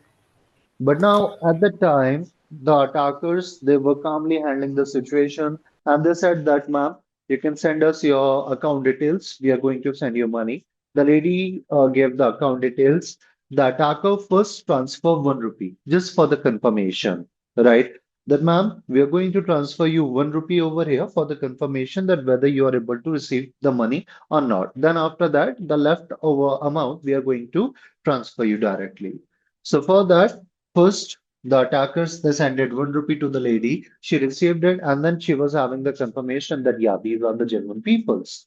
And then the attackers decide that you will be getting an OTP. You have to give us the OTP since it is a big amount. So for that, you will be receiving an OTP. You have to provide us the OTP, then you will be able to get your money. So once that lady, she gave her OTP to the attackers near of, you can say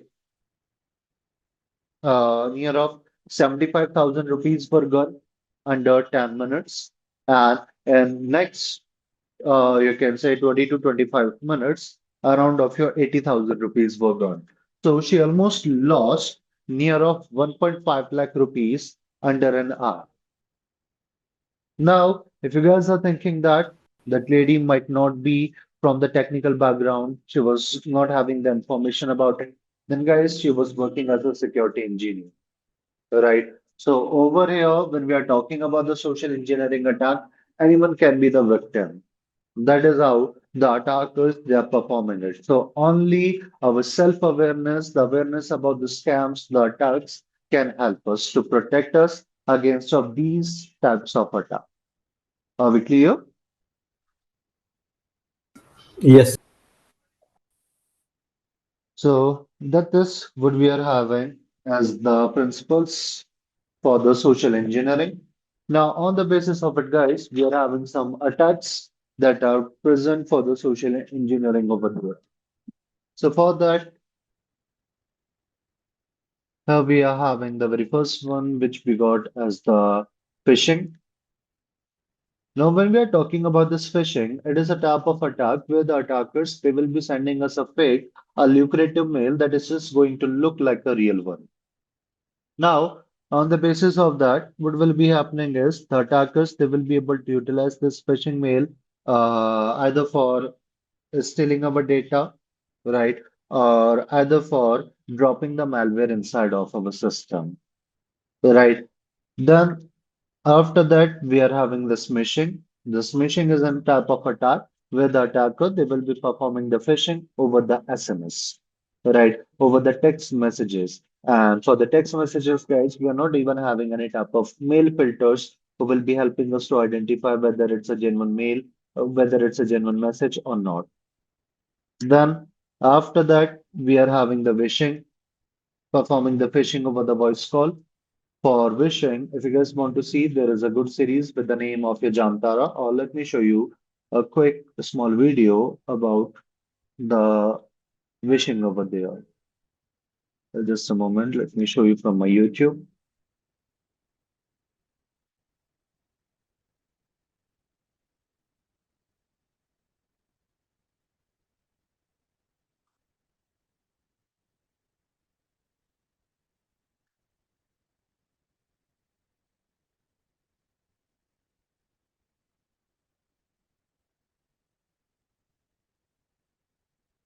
Now, guys, this is the scene from a movie with the name of the beekeeper of your Jason. Right, you guys can look into the subtitles to check to see like how the things are getting performed, how the attackers they're tricking the users for performing the actions. So phishing is simple attack where the attackers they will be performing the phishing attack over the voice by pretending to be someone legitimate or by pretending to be someone genuine authority over there.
Now, over here, guys, we have just looked into this particular whole scenario, like how the attackers they will be going ahead and they will be performing the actions, right? If you want to see the video, then I'm also dropping the link of it into the chat box.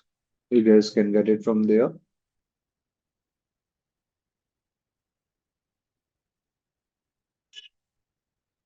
So that is like we are having as your vision attack, right? Where the attackers they will be just pretending to be the genuine users or the genuine peoples over there, and then once they will be able to, you can say, gain the trust of the victim, then what they will be doing is they will be trying to take the advantage of it. Right. That is like we are having as your vision. Right. Like you will be receiving a call from a bank, right, or from the people who will be pretending to be from a bank. They will be saying that please give us your account details for the KYC. Right. So first, at the time, you have to make sure that you're going ahead and you are first confirming that he is the genuine person. Right. Then after that, guys, we are having the next one as your impersonation, pretending to be someone else by stealing the PII. The attackers, they will be stealing the PII, which we call as the personally identifiable information, and using that, they will be impersonating the users. Like for example, you guys might have heard a lot of time that the attackers, what they will be doing is they will be creating of a fake social media profile and then they will be sending the requests to our loved ones where they will be asking for money from them. They will be saying that, hey buddy, I'm currently present at the hospital. So can you please transfer this much amount of money? I'm going to explain you the things later on what is going on. So please just transfer the money. And now let's say if we are receiving a request from our loved ones, like let's say we are getting the request from our family members, from our brother, the loved ones we are having. So at that time, we are not going to think twice before transferring that amount of money. So that is like we are having as your impersonation, right? Now over here, guys, when we are talking about this impersonation, like nowadays, if we are talking about the attackers, they're also able to utilize like the deepfakes that is available, right? And with the help of the deepfake, the attackers over there, they will be able to even utilize like your images. They will be able to utilize like the videos. They're able to utilize like the voice, right? They're able to perform like the cloning for them. And with the help of that, they will be able to perform the actions, right? Similarly, if you are talking about the deepfake, you guys might have also heard about the case that was happening previously with the actress, the Rashmika, right? Similarly, it was also quite a famous case from China also, right? Like China, or we can say, I guess it was not from the China. Okay, let's say Asian, like an Asian businessman, he also lost a big amount of money because of this deepfake that is available over there that some attackers they perform the video call where they were just pretending to be that person, and because of it they were able to transfer the huge amount of money. Then afterwards we are also having your spear phishing. The spear phishing is like a targeted phishing attack we are having. Unlike our normal phishing, where we will be performing the attack on multiple users, in the spear phishing, we will be having like an individual target or a group of you can say people from our organization in which the attackers they will be performing the attack. Like let's say I want to perform the phishing. So for that, I will be doing on all the participants that are available on this meet. But now, if I will be having like the spear phishing, then I will be just going ahead. I will be identifying a target. Let's say that's Raghunath. I will be only performing the attack on him. That's what we got as the spear phishing. Then afterwards, we are having as the tailgating. Now, tailgating and your piggybacking guys, these are quite similar, so please focus on it. The tailgating is a practice where the attackers they will be silently following the genuine person, and with the help of it, they will be trying to get inside of the organization. Now, in this particular period of time, the genuine person, the employee, he is not having any idea that someone is following him so that they will be able to infiltrate inside of the organization. Now, let's say if you are having the smart cards that are being used during the time of your doors. So, what will be happening is whenever we have to enter inside of the premises, we have to use the smart card, then only we will be able to get inside of the location. But now, let's say the attacker is simply following us behind of us, and before the door will be getting closed, he will be able to get inside of the area. So that will be like we are having as the tailgating.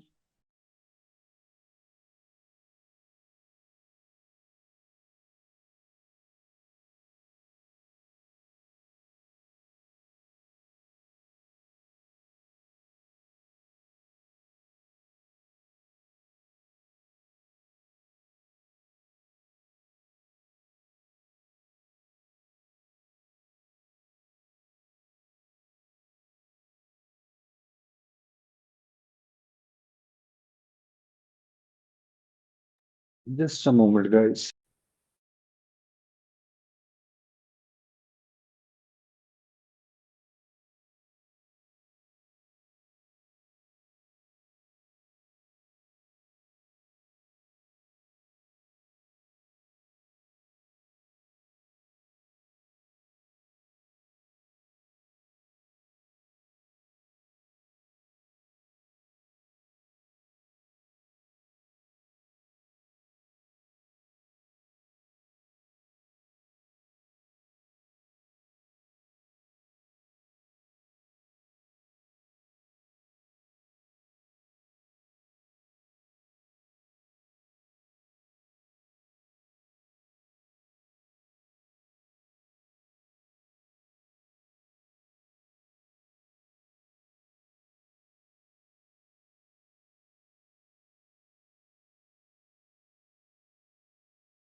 Sorry for that. I just got an important call.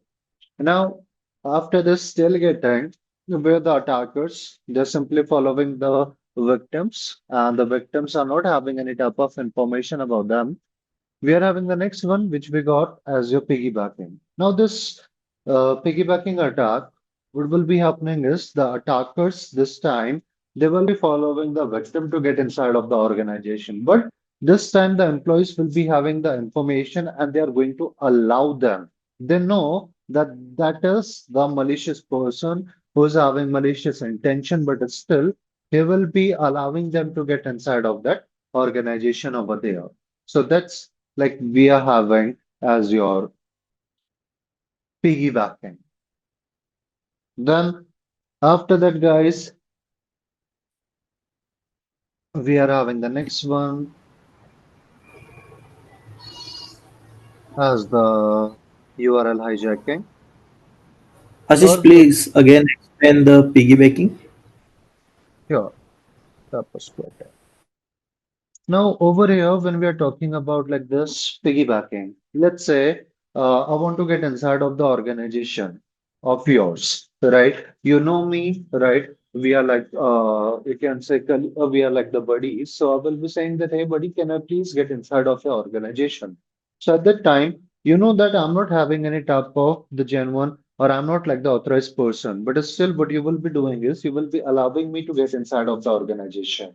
So for that, like you can use your own reference, or once you will be finding the security guard or something like that, you will be saying that he is my friend, so please get allow him to get inside of the organization.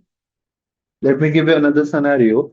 You might have done, or you might have seen during the time of your school days or the college days, we used to bunk, right? Or we used to, you can say, get into the college fest that was going on of our the nearby universities, right? If we were having any type of friends on those universities, we used to ask them that, buddy, please arrange something so that I will be able to attend that fest. So that is like we got as the piggybacking, where the genuine person they know that we are the attacker, right? We are not the authorized person, but it's still you are allowing us to get inside, right? Now, for example, if you're talking about in terms of the organization, let's say you're working as the security guard in the organization and I am the attacker, right? So when I will be trying to infiltrate inside of the organization, right, you will be asking for my ID and everything. So at the time, I'm going to carry like a huge box or something like that, and I will be saying that, buddy, my hands are full, so I cannot show you my ID currently. Let me do one thing. Once I will be coming out from the organization, I will be showing you my ID. Now, at the time, let's say you're getting convinced and you're allowing me. So that is like we got as the piggybacking. When the authorized user will be allowing unauthorized user to perform the action or to get infiltrated.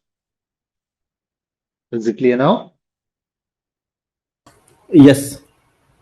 Great. Then after that, guys, we are having like this URL hijacking or the tap or squatting. Like you guys have seen, let me just write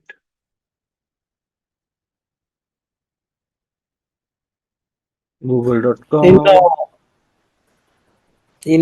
tech security example, we can say piggybacking is like we log in into some router and we keep like logout time default is 3 minutes. So meanwhile, someone access parallelly. No, it won't be. In that particular scenario, it is must be like the tailgating. Although these are like the non-technical areas we are having, right? They are like the hacking the human, simply following into the premises or walking through the areas. Mm-hmm. Right. Okay. If you're talking about your example, then it must be like the tailgating, where the genuine user is not having any type of information. Only the attacker is able to find like a weak area, like the user without, you can say, locking his system, he's leaving his desk. So that's why you're able to gain the access of it. Got Okay. it. Yes. Now, over here, guys, the next one we are having as the URL hijacking or the typo squatting. Now, over here, what I have done is I have written like the google.com, but here only the genuine one which is present in front of your screen, that is the second one. This right here, I have given one, and I have given the two zeros over here. Now, normally, as per our human behavior, what will be happening is when we are talking about this URL hijacking or the tapo sweating attack, the attackers they will be relying on the user's spelling mistake. Now, a lot of time, what will be happening is due to our spelling mistake, right? Let's say I'm writing google.com. So instead of writing L, I'm writing one over there, and still I'm able to get the page of the Google. So generally, at that particular period of time, we should be getting the error that should be saying that not able to identify or something like that, right? Or page not found or many more, right? So over here, still, if we are getting the access of that particular location, it must means that that particular site is the fake one. The attackers, what they are doing is they're just relying on our spelling mistake, and then they will be creating like the page or the website that is just looking like the real one.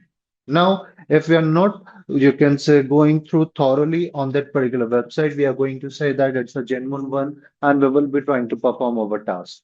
And if it is like a bank we are having, now over here, guys, we got the bank with the name of your ICICI. Now, let's say I'm providing one more CI over here, and due to that, I will be able to gain the access of this particular bank website that is actually a fake one. I will be trying to log in, I will be providing my credential, and those credential will be sent it to the attacker. That is like we are having as the URL hijacking or the typo squatting. Similarly, many times we are getting the mail, and on that mail, we will be also having like the phishing mail, not the real ones. The you can say the attackers send it mails we are having. Now, on those mails also, guys, we will be having like those typo squatted words, right? Like I guess there was also a good one which I found on the LinkedIn from one of the user, right? Like over here, guys, we are having like a mail that will be coming from like your Microsoft. Now, at that particular period of time, the attackers they make it like R and N. Now, if we are putting R and N together, you will be finding that it is closely looking like your M. And Generally, what we will be doing is whenever we are reading any word, we will be just looking at the starting letters or the ending letters, and our mind it is going to imagine that what is written over there. And let's say if you're receiving a mail from this particular website, from this particular location, that is your RN, not your M. So we will be thinking that it is like a genuine one, and any information they will be asking, we are going to provide it. So that is like, guys, we are having the typo squatting or the URL hijacking. Now, what do you say, guys? Is it clear? Any questions, any queries so far which we have discussed today? Clear. All right. Then tomorrow we will be going ahead and we will be looking into the practicals we are having for the social engineering, and then we will be moving into our next module, which we got as a module number 3, named cryptography. Okay. So, Yes, so thank you everyone. Thank you for joining in. See you tomorrow. Have a Ashish. great day ahead. Ashish. Yeah. Ashish. Ashish. So this session that we are having, it is for security plus. Yeah. These are we are having for the security plus. Then after the security plus, we are launching the CYSA plus. Okay, and right now, we are knowing the terminology and theory, and for example, last time we read about the guardian of that attack on the Hmm. Sony. So Yeah. when we this time we are just reviewing what are the terminology and the case studies and how it happens, but how they performed it, like how they do it, how the hackers do it, what security, like technically how, when we will learn that later. Uh, like when we are talking about the security plus, it is like a entry level of the course we are having, as we have discussed about it. So Uh-huh. over there, that particular area will be getting covered in your CYSA plus, where we will be actually looking as an analyst that if like an incident will be happening, then how we will be analyzing them, how we will be patching those weakness, how we will be taking the actions against of them.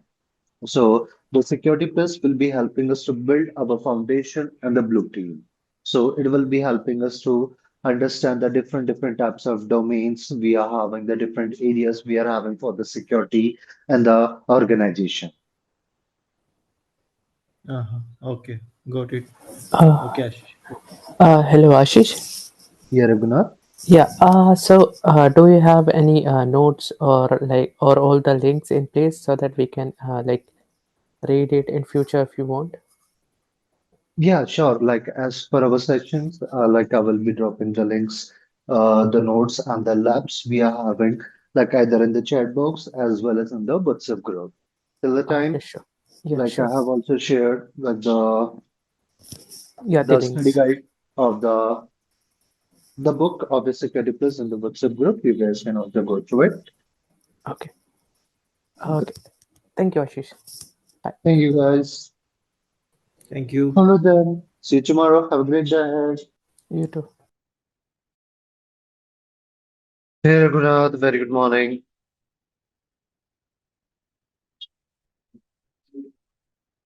Yeah, good morning, Ashish. How are you? Yeah, doing good. What about you? Yeah, I'm doing well. Mhm. So what do you say? Are you having all the VM setup or you were Yeah. facing any difficulties? No, no, no. So I have installed the Kali Linux on my virtual machine and it's Uh-huh. working. Great. All right, then let's go ahead. Let's try to working on your social engineering attacks we are having. As Mm-hmm. yesterday we have discussed about the theory part of it. Okay.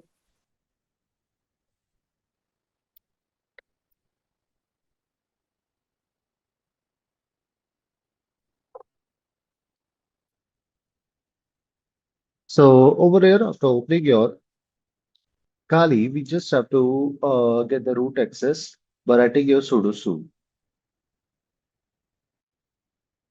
so that we will be able to get the root access we are having. Once we will be getting the root access, we got a tool with the name of your SE toolkit, which stands for the social engineering toolkit over here. Now, over here, when we are talking about the social engineering toolkit, it's a great tool that is already present inside of our Kali. We do not have to install it, right? For launching it, we just have to write SE toolkit and hit enter. Now, from here, we will be able to launch the different types of attack we are having from this tool. Whether we are talking about the credential harvesting, whether we are talking about site cloning, and many more, right? Even you can perform the phishing from here or the mass mailing. Now from here, I'm going to select the option number one from the menu, that is a social engineering attacks.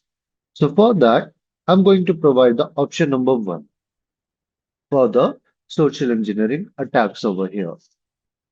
After getting inside of it, we have to choose like what type of attacking vector you want to use. When we are talking about the attack vector simply means to say the attacking method or the way that is being used by the attacker. Right? Do you want to perform the spear phishing attack method? Right? Do you want to create like the website attack method? Do you want to generate some infection, the malicious media over there? Right? Do you want to create a payload and a listener? When we are talking about this payload and a listener, in this particular scenario, you will be creating a malicious program that will be working for you, and then you will be dropping that malicious program inside of the victim system. Now, once that malicious program, it will be getting inside of the victim system and it will be getting executed, then it will be trying to connect with the attacker. By doing that, the attacker, he will be able to gain the access of the system. Like we are getting like with the help of a Trojan. In short, the attacker will be trying to get the remote access of your system. Now, how they're getting the remote access? So for that, inside of this particular malicious code, the attacker he will be putting his IP of the attacker. We will be using the hard-coded IP address. So it means that the victim will be having the information where our attacker resides, right? Then once this particular malicious payload will be getting executed, it will be trying to connect with the attacker. And for that, in the attacker system, we have to start a listener who will be accepting the connections that are coming over there. Then only we will be able to have this communication. Then after that, we are having the mass mailing attack. And the mass mailing attack, instead of performing like a single phishing attack over there, we will be having hundreds of users on whom we can perform this social engineering phishing attack, right? And many more that are present. Now, from here, we will be choosing the option number two, that is the website-based attack method we are having. So we will be going with the option two because what I want to do is over here, I want to perform like the site cloning, right? We will be performing the attack which we call as the credential harvesting. It means that we are trying to steal the victim's credential, his username and the password. And for that, we will be using the method which we got as the site cloning over there. Site cloning simply means to say that we will be creating a similar looking a website or similar looking page, similar looking page we are going to create, like let's say of a bank or any particular location. Now, if the victims they will be finding this particular page, they will be trying to log in over there, and when they will be providing their username and the password, that particular information will be sent it to the attacker. So that is going to be the scenario of this attack. Now, from here, we are going to use the website attack vector. Then here we are going with the web checking attack method that will be going ahead and it will be creating like a link for us, right? It will be going ahead and what it will be doing is it will be helping us to generate a URL that will be looking like a legitimate, but when we will be clicking on them, then it will be replacing it with the malicious link. So here we are having the web checking attack method. Option number five. Then here we got the option for the site cloner as the option number two.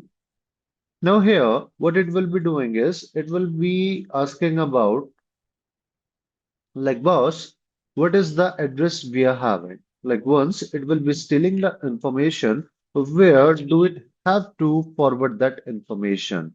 Right. So previously, as I was talking about, we have to provide the IP address for the listener. And here you will be able to see that automatically it is choosing the IP address of your Kali. We do not have to provide it. If you are having anything other than your Kali, then you have to provide that address. Otherwise, you can just simply hit enter. Now, here it will be asking to provide the URL which you want to clone. Now, let me go ahead. Let me try to clone the GitHub's login page. So this is the JB page we are having from the GitHub, and I'm going to copy the URL and gonna paste it over here, the full URL. If I will be hitting enter, it will be saying that the harvester has been started on the port number 80, right? So once you will be collecting the information, those information will be getting displayed below. So we just have to now copy the IP address of our Kali and we have to paste it into our browser. And here you can see what it is doing is it is creating like a the website attack vector method we are having, the web checking attack method, where it will be creating like a fake link that is just going to look like a legitimate one. If you have ever used the piracy website, then usually they will be showcasing us that they have changed the domain. Now their information will be present at this location. So the same scenario we are also having over here. If anyone will be clicking on it, then it will be taking us to a page that is just looking like a GitHub. Right. There can be some differences over there depending upon the page and page, their UI, and many more. But almost it will be able to, you can say, create a similar looking page. Now over here, you can see this was like the real page we were having, and this is the fake one. Now, if I will be writing the username and the password, like let's say username and the password, I'm writing as your Raghu Raghu. Right. If I will be clicking on your sign in, then it is going to take us into the real page. Let's see, not now. And here you can see that what it is doing is it is taking us to the real page that is present of this GitHub. It means that it will be trying to showcase that if a user will be trying to log in from this particular location, what will be happening is he will be giving his credential, but again, he will be getting the same page as we are getting in our screen. So in that particular scenario, previously, let's say the user was not having any type of suspicions, but now since he has to again try to log in from this platform, then he will be getting some sort of suspicion that something fishy is going on over here.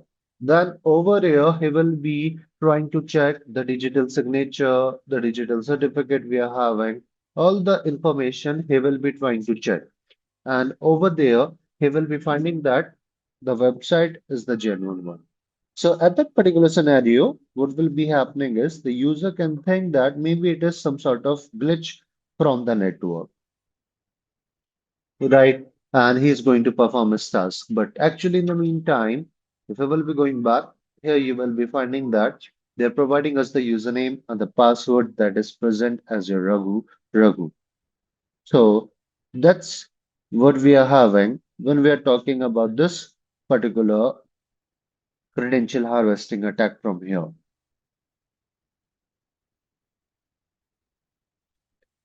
So please go ahead and try to perform it. Let me drop down the option number. We have used the social engineering attack method, then the web checking, then the option number 5, then the option number 2 for the site cloning, and then you have to paste the URL.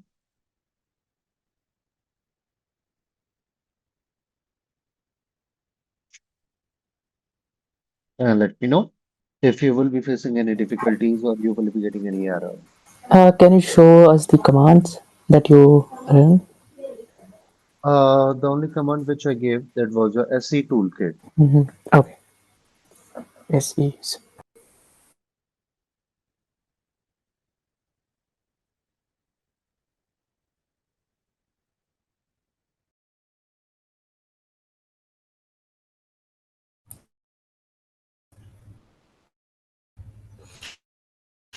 Hello, sis. Yeah. Were you getting any error? Yeah, I joined some little late. So no, I joined some little late. So I have to open this URL. No, no, no. You have to just go ahead and you have to just write the very first command which we are having as the SE toolkit. Once you will be writing the SE toolkit, it will be launching the tool for you. Then you will be providing the option, right? For the SE toolkit, the very first one is for the social engineering attack. From here, you will be giving the option number two for the website attack vector. Then you will be providing the option number five for the webjacking attack method. This one. Then you will be providing the option 2, which we are having for the site cloning. And then it will be providing us the information that provide me the information about the IP address. So here you have to just writing enter over here. It is simply asking about the IP address of a listener. Means that once it will be stealing the victim's credential for you, it is just asking where do it has to put that information, right? So in this particular location, you will be just going ahead and you will be hitting enter since it is already having the information about the Kali's IP. And once it will be done, then you have to provide the information about the URL which you want to clone. So at that particular scenario, what we are doing is I'm just simply utilizing the GitHub's login page IP, sorry, the URL which I have given, and it will be starting the cloning for us. Then it will be asking that you just have to copy your own machine's IP and paste it over the browser where it will be opening like this. And if you will be clicking on this particular location, it is going to showcase that this particular location has been moved to a new location. So just click on that and you will be able to get the fake page where if you will be writing the credential, then those credential will be sent it to the attacker. Okay. Okay. So it's a SC toolkit or SCP toolkit. SE toolkit, social engineering toolkit. Okay, SE. Okay. Yeah. Sorry.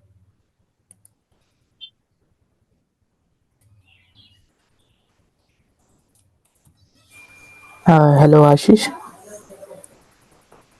Yeah. You're gonna. Yeah, so after cloning the URL, I'm getting an alert like error number two, no such file or directory, source web attack, tab nipping Okay. source. Can you please paste the error into the chat box so that Mhm. I will be able to see what are the parts that are missing over there? Yeah,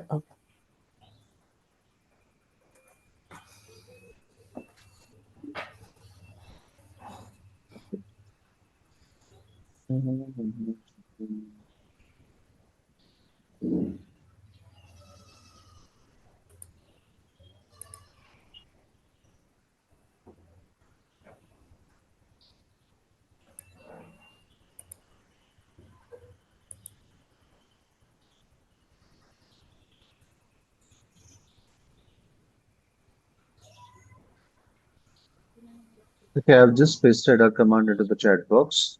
You have to just paste it, and with the help of that, you will be able to get that missing file inside of your location. okay.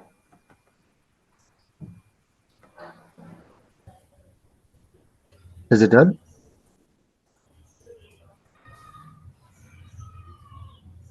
What do you say, guys?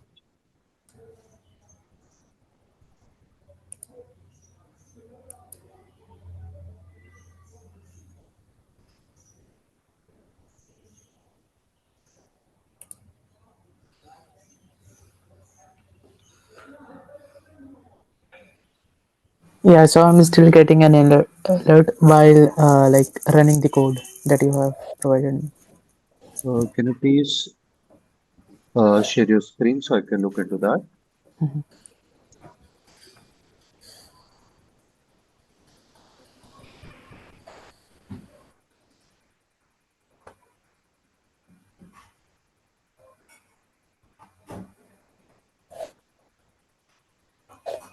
Okay, you're running this command without the uh, sudo's permission. So just first write sudo su as the very first command. Okay.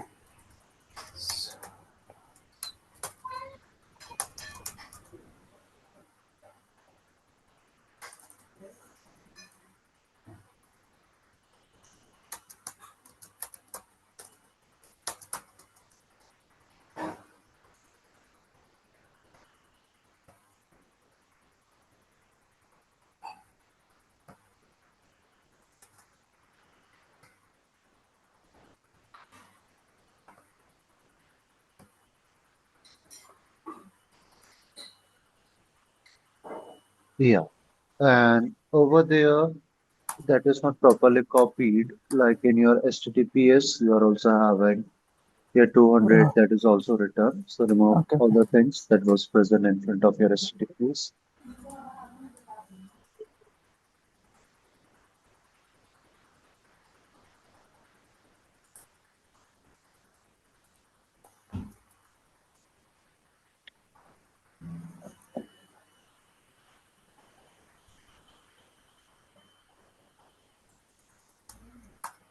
So after that, it's caps O or small? It's the small O, I guess.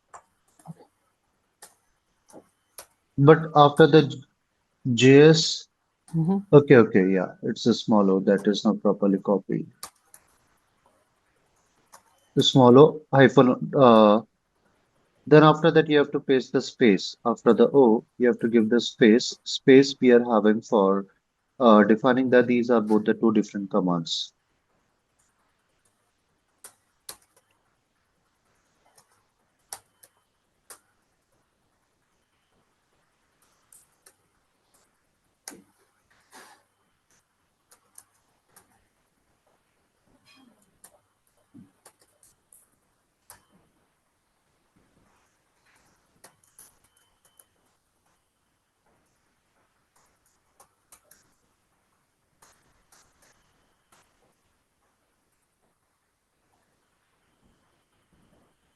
Client return error.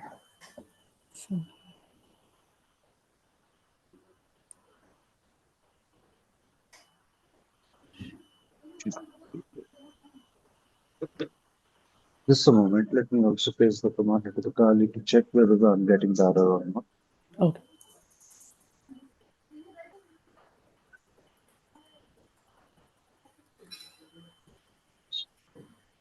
No, in my Kali it is working fine. So this time, instead of writing the command, try to copy and paste the whole content.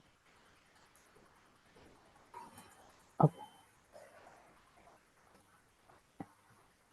Yeah, hit enter. No, no, I'm just trying to copy paste the command from the Zoom meeting. Okay, in your terminal, it is showcasing the command. Actually, that's why. Termin. Okay, terminal.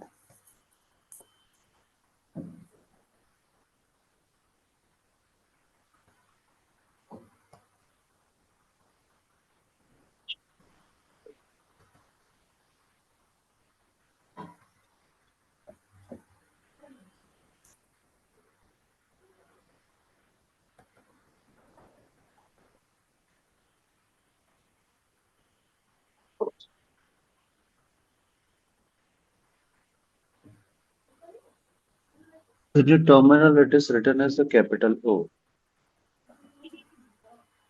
for the Yeah, output. yeah. So I tried small O as well. The capital O we are not having for the output. The small O is getting for the output. Try it. Then, okay, write apt get update. Let me just write the command into the chat box. You can just write it apt get update and then apt get upgrade hyphen y previous also hyphen y. So with the help of this command, you will be able to update and upgrade your Kali and you will be able to perform the task. Okay.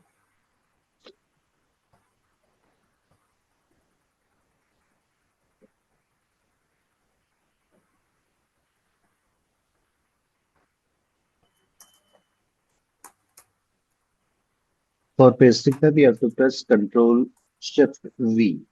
Control Shift. Yeah,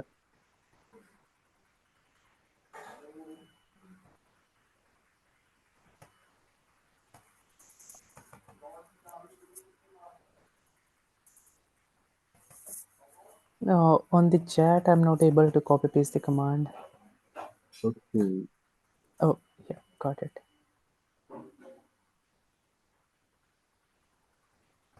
Control Shift.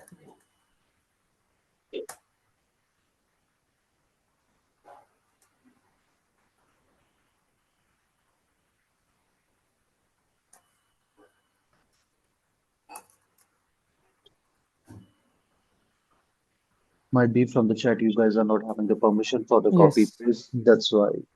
Yeah. Then in So, that particular scenario, can you please copy the error which you were getting previously on the very mhm, first page? on the very first page. The error which you have sent it to me. Oh, that one. Yeah,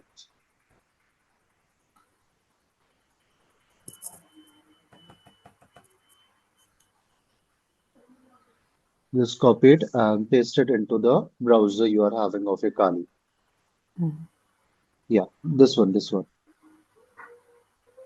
No, no, scroll it up, scroll it up. Yeah, here, something went wrong. Copy the whole error. Yeah, copy it. For copying, you have to press Control Shift C. C. Okay. Control Shift C.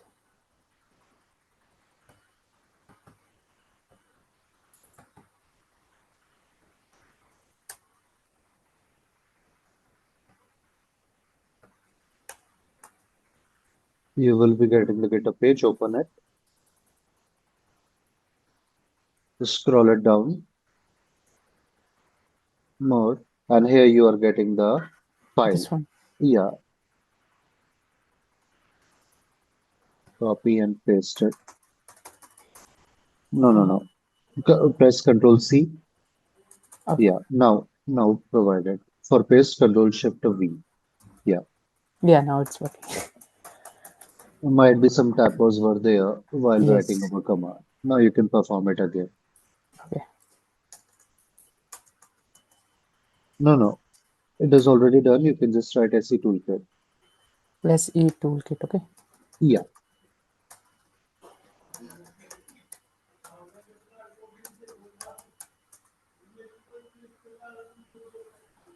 one, then yeah, 5.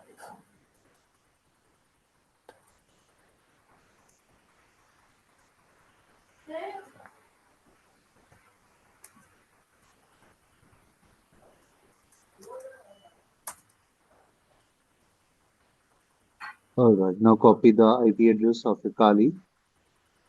Okay. This one. 192. Yeah, Control Shift C.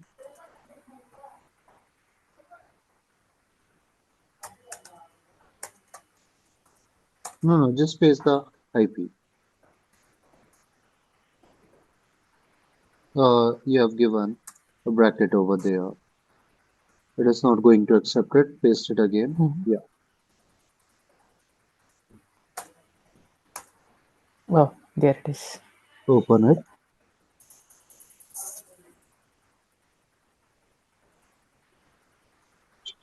Then here it will be trying to create like the fake page for that. Maybe internet. No, it's. Might might be your page was containing only Mhm. the sign in from the different platform, sign in from the different platform. That's why. Since it was not containing the proper username and the password field, that's why you're getting this error that they are not able to mimic it properly. Okay, so this means I need to click here. Yeah. And Control C, yeah.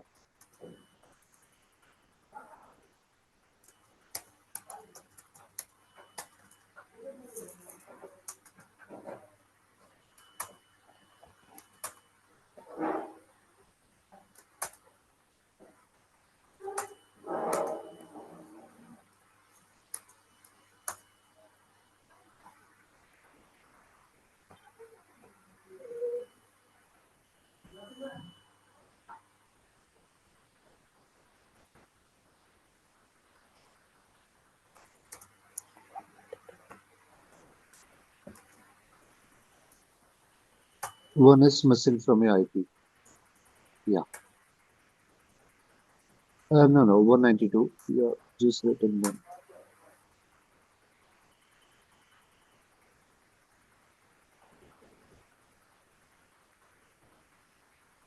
No, look, it is just taking you to the index page you are having. It Okay, won't so be I need. able to, yeah, it won't be able to directly help you in that case. You have to look for some other login page you are having.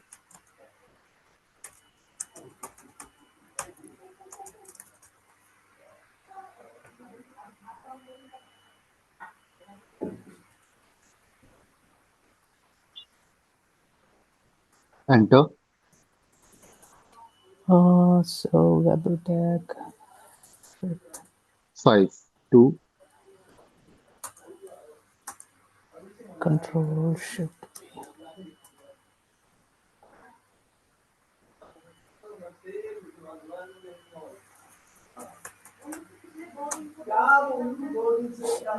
160.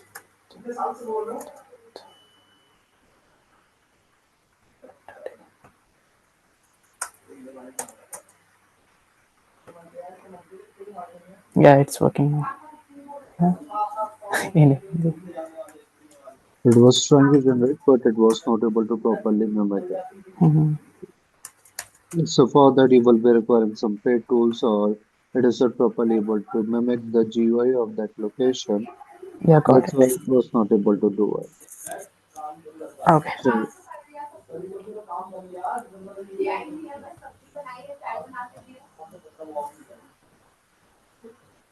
so this is how we will be able to perform the credential harvesting, where the attackers, they are going ahead, they will be trying to create like a fake page, and with the help of that, if any user will be providing their credential inside of those login pages, then the information will be getting forwarded to the attacker.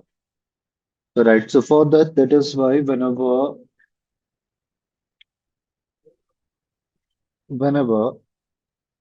uh,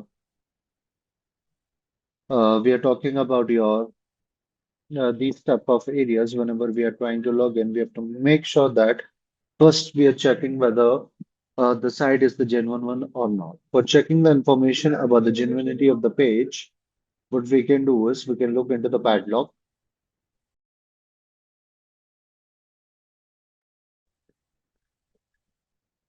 That is what we are getting because of your the HTTPS that is present.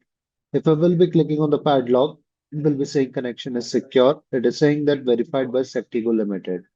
More information, and here we will be able to see the digital certificate of this particular location that will be helping us to find the information about the genuinity of this particular platform. So that's what we are having as your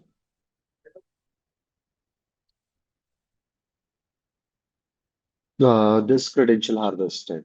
Apart from it, we are also having a lot of great tools that are available on your free basis, like we are having the System and Fisher. That is also a good tool we are having. With the help of that, we will be able to perform the phishing simulations. Like similarly, as we have previously generated the email, what we can, oh sorry, we have generated the fake page. We can create a phishing email, and inside of the phishing email, we can put the information about it. So for that, we are having like a fake mailer with the name of your MK's fake mailer.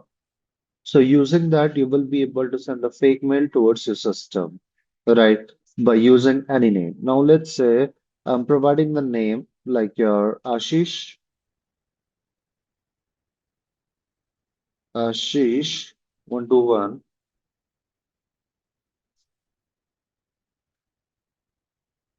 Ashish 121 at gmail.com. And now let's say I'm trying to forward this particular mail to the Shane 101 at proton.me.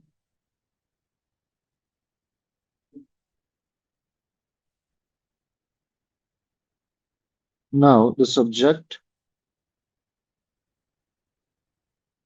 CH, okay, security plus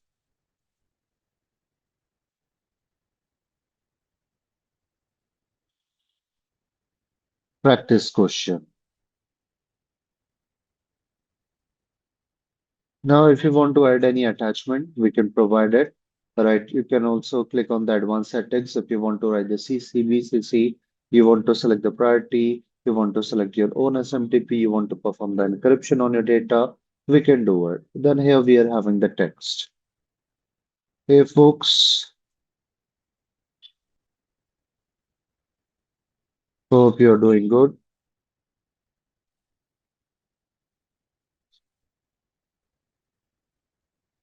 Here is the link to download the practice question.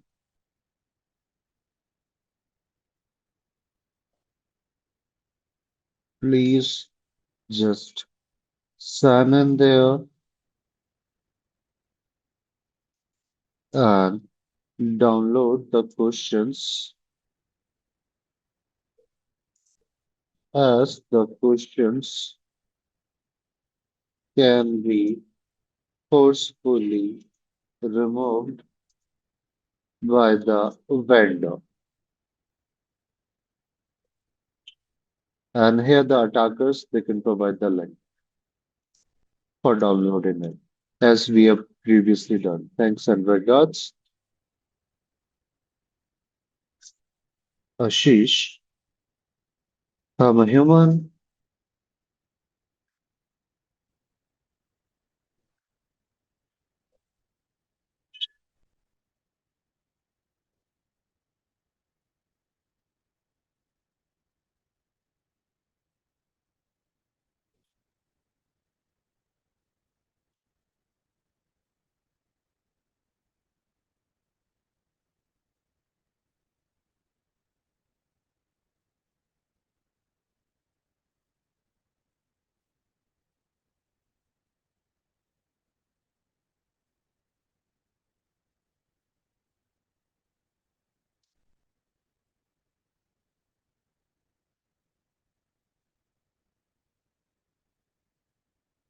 I don't know what they are really asking over there.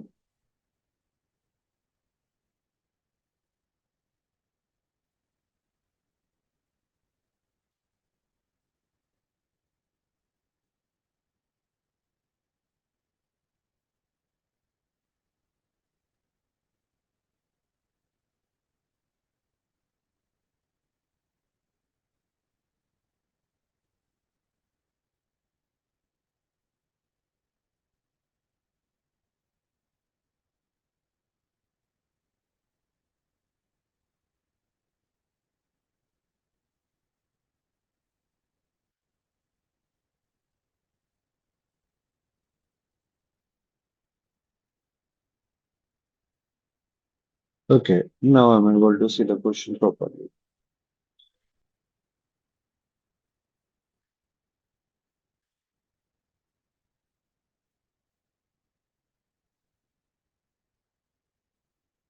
Before we'll be clicking on the send, then here it will be saying that our email has been sent successfully.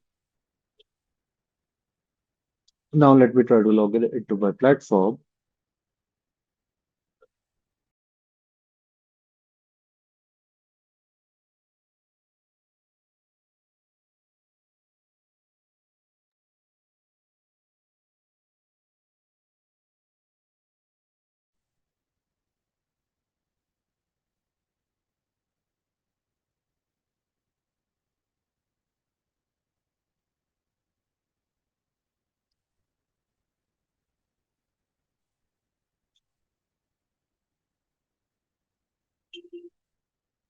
Now it will be waiting for some couple of minutes.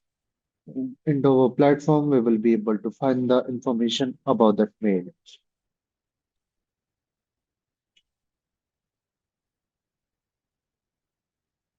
Mhm.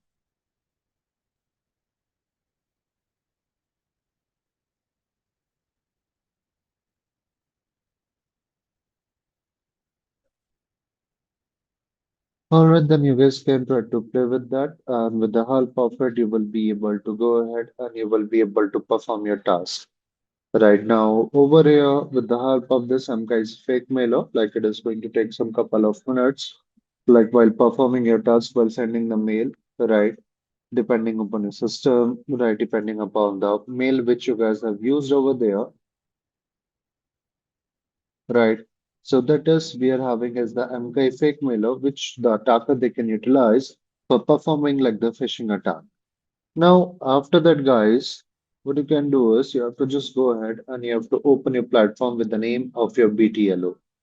You have to go ahead and you have to log in into this platform. I'm just dropping the link of it into the chat box. So it's a good platform, guys. We are having with the name of the Blue Team Labs online over there.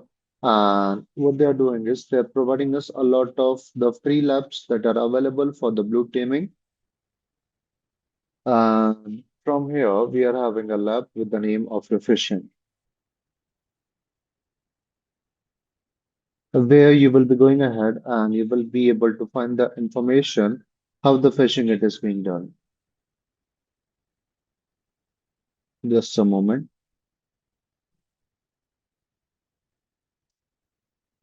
So here's the platform with the name of your BTLO. We have to get inside of the challenges, and they got a small lab with the name of your phishing analysis. Click on that. They will be providing us the scenario. A user has received the phishing email and forwarded to the SOC. Can you investigate the email and the attachment to collect the useful artifacts, like whether it's the genuine one or not? And here are the tools which you have to use. So please go ahead, download the file. The password will be your BTLO, and just open that file with any type of mailing application, and you will be able to give the answers of these questions.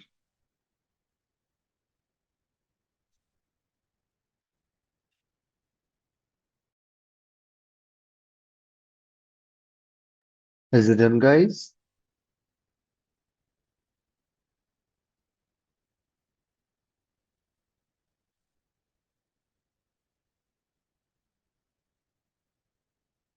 What do Yes, you say?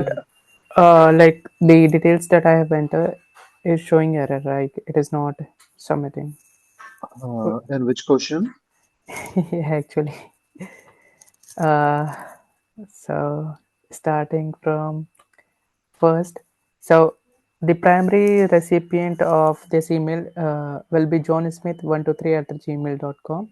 But when I click on submit, it is saying that it's wrong.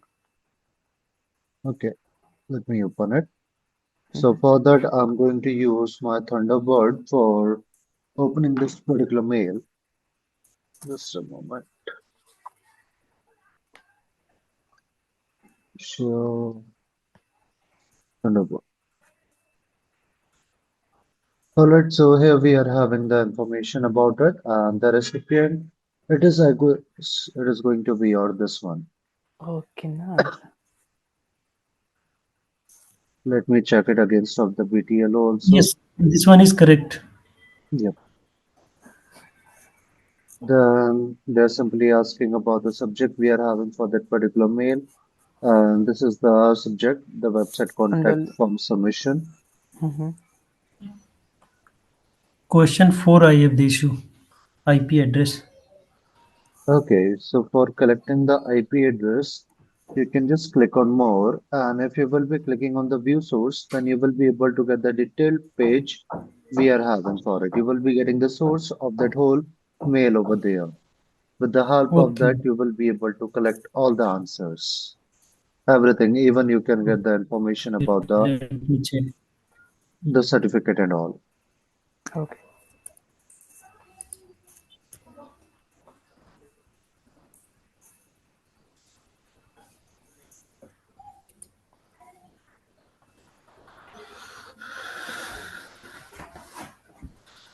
On which page you used for this download page open? Sorry. Which page you select Uh, to open this download file? like I'm using the Thunderbird, and for that you have to just click on more and view source. Okay. I use the Microsoft Word. It's not working I for guess me. I guess in the word we can get the information, but don't know what we did with it. Or any text editor should be working over there. Like here, we are also able to find the information. Microsoft Word. Okay. And here is the originating IP address we are having. Okay. Okay. Can you go back where I will able to get this page? I just directly open it with my notepad. Okay. Let me check again if I do. Uh,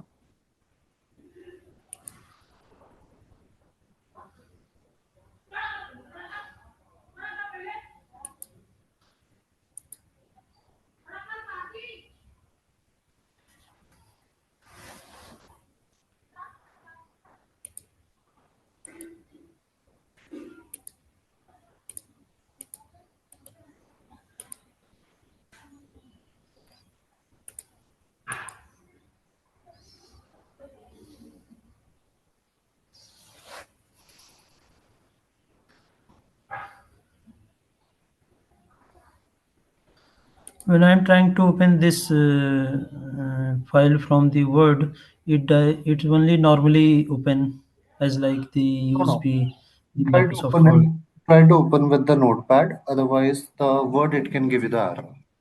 Okay. Because the notepad will be helping us to view all that information in the plain text. Okay. Okay. Let me do that.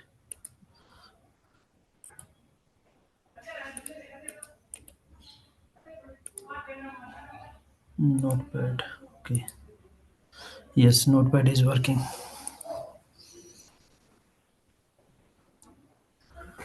IP address.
Hello, Ashish.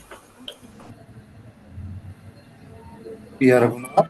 Yeah, so I mistook one last to answer her Okay. questions.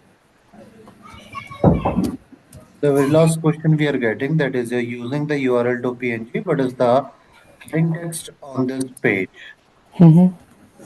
right? What you have to do is you have to just get back to your Email. this mail, and here they are providing this particular address.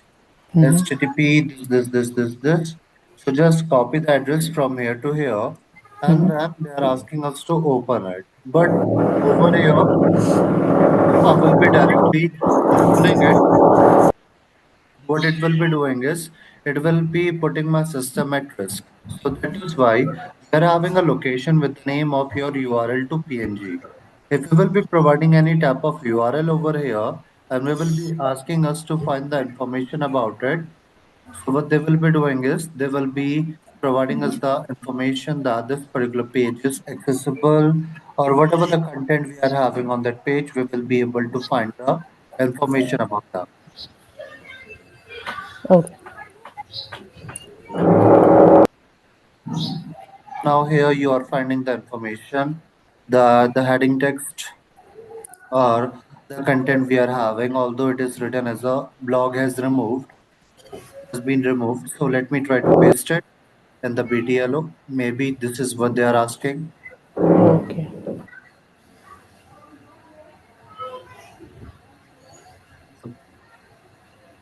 Tried entering the service as SM and SMTP, but it's not working. Which one? The second last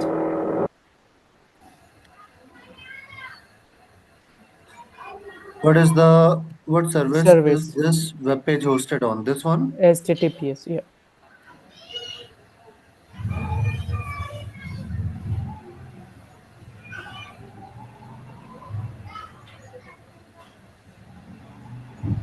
Okay, then in that particular scenario, I need to get from here are all the information we were having.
Okay, let me read again.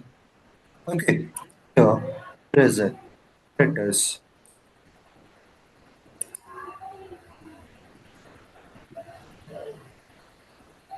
So here what we are having is we are having this blog spot that is present at our mail. Okay. Okay. Like if you will be checking into the attachment, then it is going to provide us the name of this particular service with the name of your blog spot. That is simply a location, we can say, or service which we are using for like the bloggers over there. But nowadays, it is not that much of popular over there. Mhm. Okay. Right. So generally, it was just a location we were having where we were posting our blogs. Okay. Got it.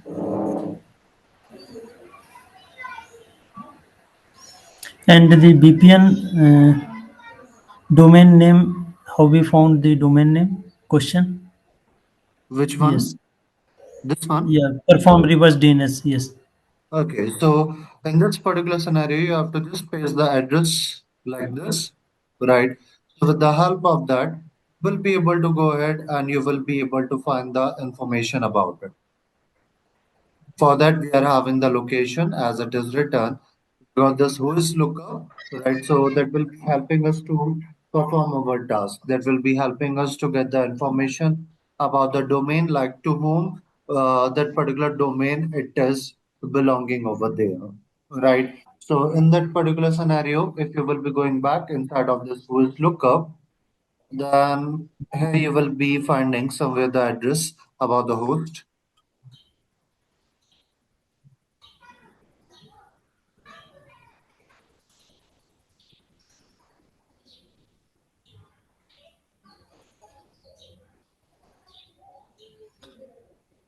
Directly, they were not providing us the name. So let me check. Okay.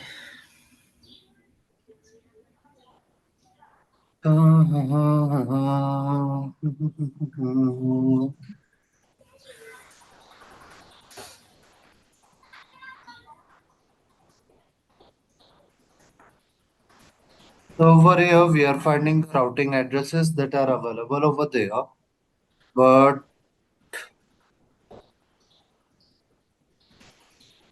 no luck.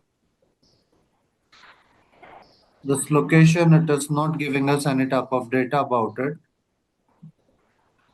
So Domain let name. me paste it again.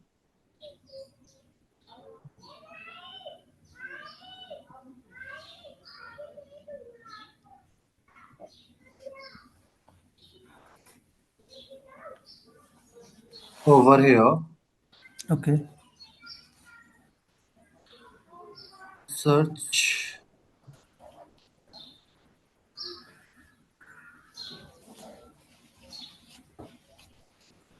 and here is the host name which we are finding.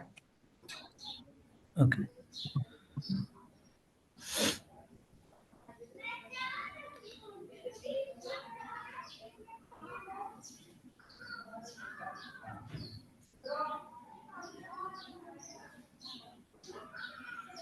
Now, guys, whenever we will be getting a mail, we will be able to find the information from that mail by looking into these corners that will be able to help us to collect a lot of important information that will be able to help us to decide whether it is coming from a genuine location or not. Right. So the next Okay. time when you will be getting a mail, you guys can check all that information by yourself. You can look into the view source. You can look for the IP addresses. We are having a lot of geolocation tracking tool also that will be able to help us to find the information from what location that mail was coming. So, guys, these were some of the practicals which we were having for the social engineering. Now, in the next module, in the next session, we will be going with our next module that is we are having with the name of your cryptography. So, you guys can look for it. Like in the Triad Me, there is also a small lab with the name of your basics of your cryptography. You guys can go through it. I will be also dropping the link of it into the WhatsApp group. And then in our next session, we will be looking into the different verticals of your cryptography. That is going Okay. to be the agenda for our next two session, where we will be completing two modules that are present for the cryptography. Okay? Okay. Good. All right, then, let's call it for the day. Have a great week ahead and see you in the next session. Yeah. Okay. Thank you, Ashish. Thank you, guys.